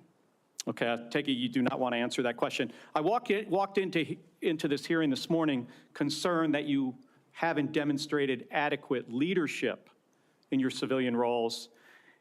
And this is a dangerous world we're living in here. And America cannot afford a Secretary of Defense who is unprepared for that mission. I'm going to leave with concerns about your transparency. You say you've had personal issues in your past, yet when asked about those very issues, you blame an anonymous smear campaign, even when many of these claims are not anonymous. Which is it? Have you overcome personal issues, or are you the target of a smear campaign? It can't be both. It's clear to me that you're not being honest with us or the American people because you know the truth would disqualify you from getting the job. And just as concerning as each of these specific disqualifying accusations are, what concerns me just as much is the idea of having a Secretary of Defense who is not transparent. Thank you, Mr. Chairman. I yield back my 2 seconds. Thank you, Senator Kelly. I would, at this point, ask unanimous consent to introduce into the record letters by Tina Kingston, Louisiana State Director of Concerned Veterans for America, and Holly Talley, Louisiana Local Director of Concerned Veterans for America, attesting to the appropriateness of Mr. Hegseth's conduct with regard to female staffers. Without objection, that is added to the record. And Senator Banks, you are now recognized. Thank you, Mr. Chairman. Welcome, Mr. Hegseth. You have conducted yourself very well today. In fact, so well that I believe it's incumbent upon this committee to confirm you ASAP to get you on the job to clean up the mess that we have at the Pentagon ongoing at this moment because of the leadership there over the last 4 years that's failed us. In President Biden's first year in office, the Department of Defense spent over 5 million man-hours on quote-unquote counter-extremism and diversity training, what you and I might call woke training or DEI. The administration has refused to provide us any more recent data than that first year, but we know that it's exponentially more man-hours wasted on DEI over the last 4 years. And I wonder, what do you make of that? What could those 5 million man-hours in that first year of Secretary Austin and President Biden's administration, what could those 5 million man-hours have been used for? Senator, that's a lot of service members sitting in a lot of briefs, hearing about a lot of threats or political perspectives that might be dangerous, that do not comport to threats that actually exist inside the force, or ideas that introduce critical race theory or DEI or climate change initiatives that they and their commands have to conform to. And every time one of those happens, it gets pushed down the chain of command. That also includes new layers of leadership that have been created under this administration, committed to enforcing those types of DEI and CRT initiatives. So we hear 5 million man-hours, and that sounds like a lot. The more troubling aspect is how many training hours that takes away from a company commander or battalion commander or a wing commander who's out there trying to maintain their force, which is already constrained because of what the Biden administration has done to the defense budget and defense capabilities. So they're having to choose between the political prerogatives of the civilians who are demanding more DEI and CRT and gender quotas and the readiness of their forces. And I believe this Pentagon is prepared, because of our commander-in-chief, for a Secretary of Defense, should I be confirmed, that laser focuses on these issues, and they're ready to respond. They want to pack their rucksacks and go train because they understand we live in a dangerous world. I think that's an important point, a key point, because months later, while the priority of the Biden-Austin-led Pentagon was on DEI and woke training, one of the biggest embarrassments in American history happened when we lost 13 of our heroes in the botched withdrawal from Afghanistan. Secretary Austin testified before the House Armed Services Committee a couple of years ago, and responding to a question from me said he had, quote, no regrets about what happened in Afghanistan. I wonder, what do you make of that? Senator, it's shameful. They still tout it as the most successful airlift in American history, when what the rest of us all saw was true laid before our eyes. Utter failure, a destruction of a military legacy there, abandonment of our allies, death of American troops, detriment to our reputation, and then no answers and no accountability on the other side. And then what was unleashed because of what happened in Afghanistan? The October 7th attacks, an invasion into Ukraine. The world recognized weakness for what it was. And who bore the brunt for it? The troops on the front lines at Abbey Gate doing an impossible job, whose external security was the Taliban, because there was no actual plan for this under the Biden administration. And yet, not a single person, the only person held accountable in those moments was a Marine Corps lieutenant colonel who had the courage to stand up and say someone should be held accountable for that. His name is Stu Scheller. No one else involved has ever taken accountability for it. And when that microcosm becomes the reality of the perception of the American military or America's commitment to victory and success and positive outcomes, the world responds to that. President Trump is going to restore real deterrence by bringing a real warrior culture back, rebuilding our military, and ending wars properly. And if we have to fight them, winning them decisively. I served in Afghanistan, you served in Afghanistan. 75% of our nation's veterans disagree with how the withdrawal from Afghanistan was handled, the embarrassment of it. What that's done, I believe, has directly impacted our historic recruitment crisis in this country, without a doubt. And you've already talked about that, but how do we fix it? How do we bring pride back to wearing the uniform for the next generation, to inspire them to do what you and I did, to raise our right hand and take that oath and serve this great country? I really do think it comes back to strong, clear leadership, patriotic, pro-American leadership that says we're not going to focus on all the other political prerogatives. That's why we all have political perspectives. I said this before and I'll say it again. In uniform, none of that matters. You wear green, you wear blue, you bleed red. That's it. Who you vote for doesn't matter. But when the perception of that changes, then you don't want people deciding whether to serve based on a political party in power. That's a dangerous thing for continuity inside your military, and it's fragile right now. President Trump, and if I'm confirmed with my leadership, we're going to restore the continuity of an apolitical military that acts decisively and only based on merit. They sound basic, but they're fundamental. You and I agree that wokeness is weakness. Mr. Hegseth, do you support racial quotas in recruitment or promotions in the United States military? Senator, I do not support any form of racial quota. Do you support affirmative action at our nation's military academies? Senator, I only support hiring and promoting and admitting the best and brightest, whatever their background is. I think that's very important. Mr. Hegseth, Lloyd Austin, the secretary, later went AWOL. He disappeared for days and never told the president, didn't even inform the president's chief of staff that he was going into the hospital. Would that ever occur on your watch? No, Senator. I know in any one of my jobs, if I had decided to go AWOL for even a day or two in uniform or around that, that would have been a concern. I believe accountability matters. No one to this day has ever, as you've said, been held accountable for what happened in Afghanistan. It was embarrassing to this country. It's impacted this country greatly. And I applaud you and President Trump for bringing accountability back to our Pentagon. With that, I yield back. Chair recognizes the distinguished ranking member for a unanimous consent request. Mr. Chairman, I would like to submit an article discussing some of the issues of readiness and DEI. There has been a comment that 5.9 million man-hours have been used for DEI. General Milley clarified that that is an estimate out of more than 2 billion man-hours that the Department of Defense invested during the time period. Where is this published, sir?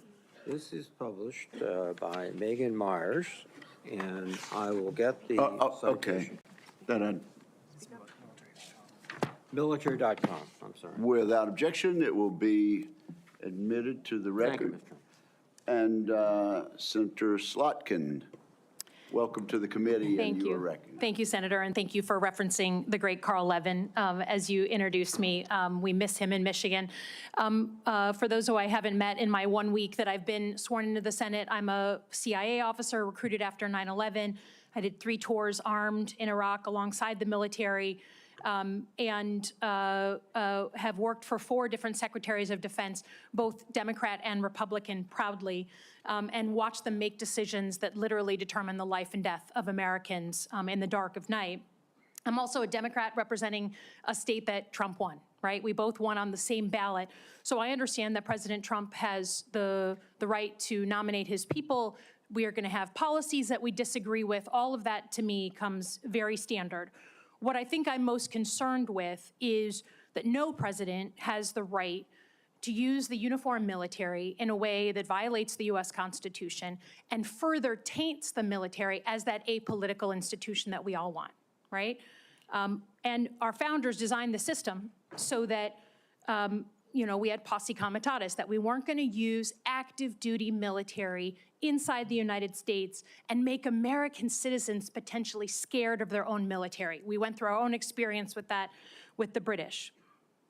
As the Secretary of Defense, you will be the one man standing in the breach should President Trump give an illegal order, right? I'm not saying he will, but if he does, you are going to be the guy that he calls to implement this order. Do you agree that there are some orders that can be given by the Commander-in-Chief that would violate the U.S. Constitution? Senator, thank you for your service.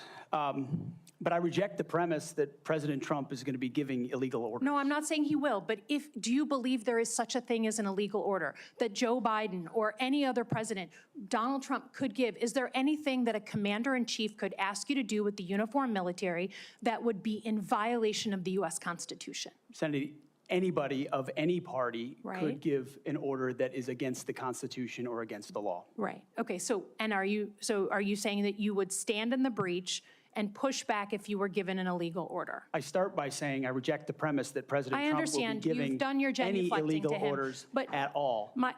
This isn't a hypothetical, okay? Your predecessor in a Trump administration, Secretary Esper, was asked and did use uniformed military to clear unarmed protesters. He was given the order to potentially shoot at them. Helos flew low in Washington, D.C. as crowd control. He later apologized publicly for those actions. Was he right or wrong to apologize? Senator, I was there on the ground. And I saw the understand, helo and I myself. respect that. I've been there. But I you're about understand to the be level the of threat Secretary of that was Defense. involved in that moment. I Was also he right understand to? So he was legality and the Sir, Constitution. was he right and the or laws of what wrong you have. to apologize? I'm not going to put words in the mouth of Secretary Esper or No, anybody else. from he this said them podium. himself. You don't have to. What are you scared of?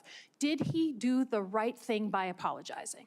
I'm not scared of anything, Senator. Then say yes or no. You can say no. I'm interested in upholding the laws and the Constitution Okay. in any So particular Donald scenario. Trump asked for the active duty 82nd Airborne to be deployed during that same time. Secretary Esper has written that he convinced him against that decision. If Donald Trump asked you to use the 82nd Airborne in law enforcement roles in Washington, D.C., would you also convince him otherwise? I'm not going to get ahead of conversations I would have with the president. However, there are laws and processes inside our Constitution that would be followed. President Trump said in November that he is willing to consider using the active duty military against the, quote, enemy within. Have you been personally involved in discussions of using the U.S. military active duty inside the United States?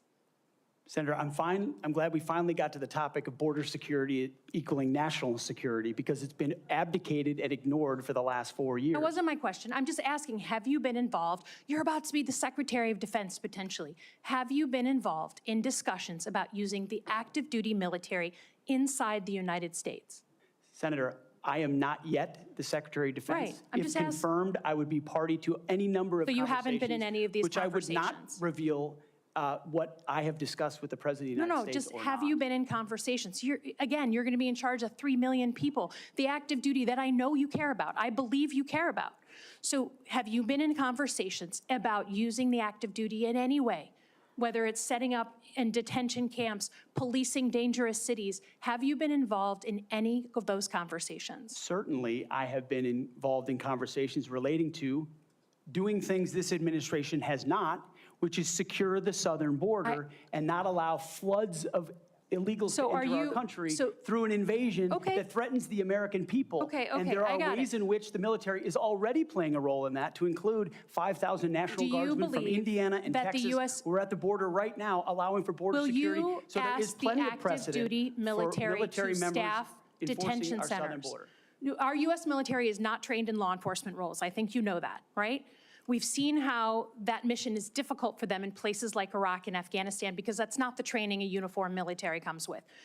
Do you support the use of active duty military in supporting detention camps? Senator, everything we will do would be lawful and under the Constitution, Okay, but I'm I gonna take that as a recognize yes. that this administration has abdicated its responsibility. President Trump is going to Okay, restore in the order at the spirit border, of preserving prevent our the enemies from institution, invading. And yes, he has said Sir, mass I get your deportations will filibustering. I be get it. I get a part it. of what In the happens. spirit of preserving the institution that I think we both care about, legitimately, the Uniform Code of Military Justice. I've heard a couple of different things. One, you said you will not change the Uniform Code of Military Justice, which is what governs justice system in the military. Yes or no? You said that earlier. Those are I'm just laws, confirming. Senator, set by Congress. Okay, so you will not go to change it. You will not attempt to change it. You also said that JAG officers are potentially people who put their own interests in their own medals and promotions ahead of the troops. Senator Lindsey Graham was a JAG officer for most of his life. Is that what you believe about those who implement our justice system in the U.S. military? Senator, I was speaking about particular JAG officers I've had to deal with in my military Are you gonna experience, get not about a involved? member of the United States Senate. Are you, as Secretary of Defense, going to get involved in the implementation of the U.S. Military Code of Justice? Senator, ultimately, it will be a big part of my job to evaluate decisions vis-a-vis Okay, the so I'll take Uniform that. Code of I'll Military take that as Justice. yes. Have you seen the, fairly. is CQ Brown on your list in the Warrior boards to be removed from his position? Senator, every single senior officer will be reviewed based on meritocracy, standards, lethality, and commitment to lawful orders they will be given. Thank you, Senator Slotkin. I now recognize Senator Shaheen for a unanimous consent request. Thank you, Mr. Chairman. I have a request from a former general who served 35 years, Dennis Leitch, who most recently was commander of the 94th Regional Readiness Command at Fort Devens, Mass., who has asked that his letter opposing Mr. Hegseth's nomination be entered into the record. Is there objection? Without objection, it will be entered. Also, I present a host of letters and op-eds from former co-workers at Vets for Freedom and Concerned Vets for America, as well as Fox News Channel. I also have letters and op-eds from many veterans and Iraqis and Afghanis who were helped by Mr. Hegseth. I ask unanimous consent to introduce these letters and op-eds. Without objection, is so ordered. Senator Sheehy, you've been very patient. Thank you, Mr. Chairman. Entering a support letter in for Mr. Hegseth, submitted by nearly 90 former soldiers who served with Pete in combat. I would like to submit a statement from 86 of them who support his nomination, although they come from different units and ranks. The signatories commend Mr. Hegseth for his selfless leadership, love of his soldiers, and commitment to our country. 2 items. Sorry, 1 item. I ask unanimous consent to enter this into the record. Without objection, it will be entered. Thank you, Mr. Chairman. Pete, I'm actually going to ask you questions because I want to hear your answer. How many genders are there? Tough one. Senator, there are 2 genders. I know that well. I'm a she-he, so I'm on board. What is the diameter of the rifle round fired out of an M4A1 rifle? That's a 5.56. How many push-ups can you do? I did 5 sets of 47 this morning. My What do you think brother are what do you think our most important strategic base is in the Pacific? in the Pacific, Guam is pretty strategically significant. How many rounds of 5.56 can you fit into the magazine of an M4 rifle? Depends on the magazine, but standard issue is 30, Senator. And what size round does the M9 Beretta standard issue sidearm for the military fire? A 9mm, Senator. What kind of batteries do you put in your night vision goggle? Duracell. So right there, you're representing qualifications that show you understand what the warfighter deals with every single day on the battlefield. You understand what happens on the front line where our troops will be. And what happens, unfortunately, in this country is decisions made in rooms like this, bad decisions, end up in dead 17, 18, 19-year-old Americans. And those Americans rarely come from families that sit in rooms like this. They come from lower, middle-income families who sometimes the militaries are on the way out. And they join because maybe they want to go to college. Maybe they had no other choice. Maybe they love this country. But for whatever reason, they joined and they sat on the dotted line. And when people like us screw up, they don't come home. And that's the one thing that I care about. As you remember when I shut the door, when you came with your entourage, Senator Colvin, I've known for a long time, and you and I sat together, asked you one question. You remember what that question was? Are you going to have the backs of the warfighters? Exactly. What is going to be your number one priority? And I don't care, frankly, what all these letters and articles say. I've been a part of a smear campaign too, I get it. I care that you're going to have one thing in mind when you sit in that chair in that 5-sided building, and you told me what that was. So with that, you have my support. I'm sorry you have to go through a process like this, but it is one of the most important jobs in the world. We got to make sure you're ready for it. I thank you for your answers. I got one final question that's very important to me. This is more of a technical question, but I think it's to fix the Army in this country is a 1 or 2 year problem. We can make bullets, we can make rifles. Fix the Air Force might be a 5-year problem. To fix our Navy is a decades-long pursuit. How are you going to fix our national? You don't have all the power. We're not China, unfortunately, you can't snap your fingers, but how are you going to lead an initiative within the DoD to reinvigorate our national shipbuilding industry so we are able to compete with China? Because freedom of navigation is critical to our economy and the global economy. It's going to be a very important task for you to complete.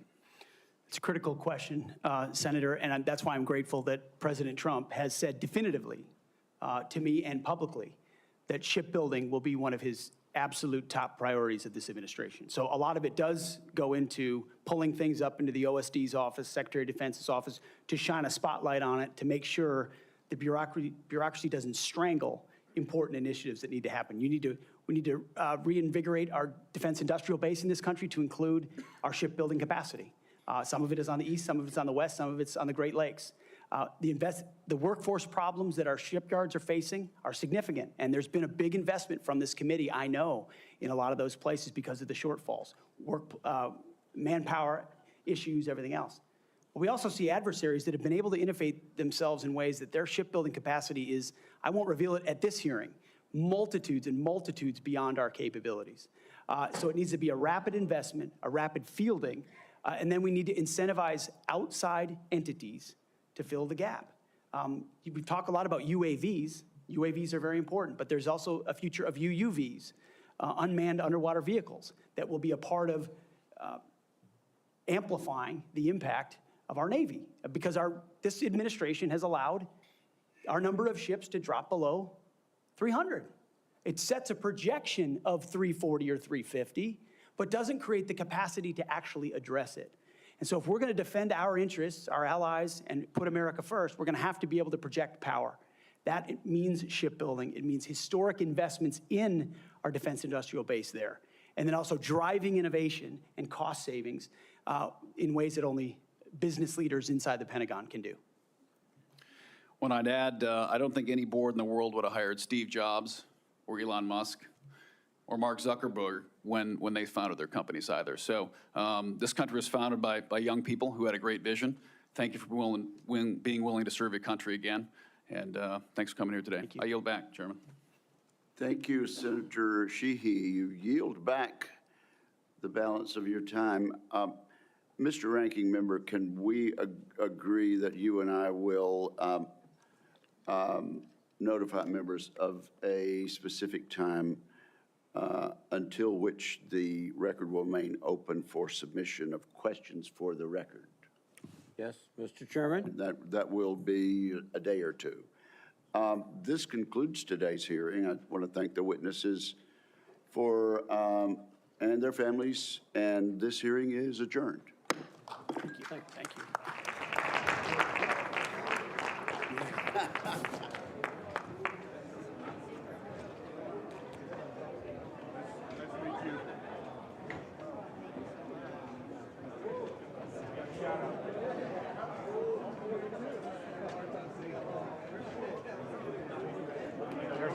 ton out there, yeah.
A lot of these issues and controversies surrounding him, that they are coming from anonymous sources, and that the focus of this hearing should be more vision for the Pentagon, which is something that Pete Hegseth tried to explain in terms of wanting to make it the more leading source and ensuring that there is military readiness. But he did speak pretty extensively about potentially changing some of the policies at the Pentagon when it comes to issues of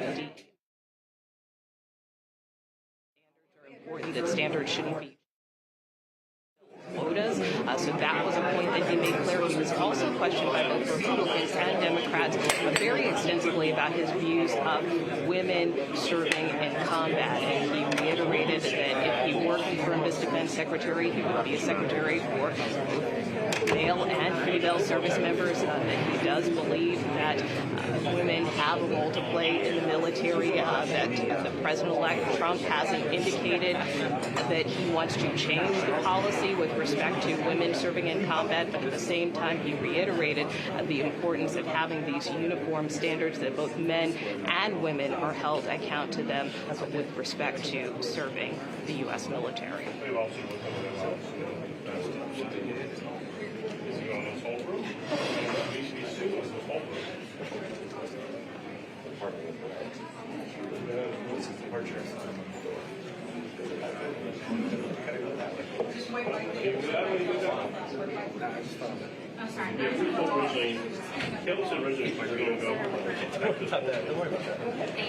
Well, again, his main point of contention, and again, just kind of keeping my eyes to the hallways in case any further lawmakers pass by, but again, I think the point he tried to stress over and over again is that he feels that there should be equality within the U.S. military, that it shouldn't matter what your race is, what your gender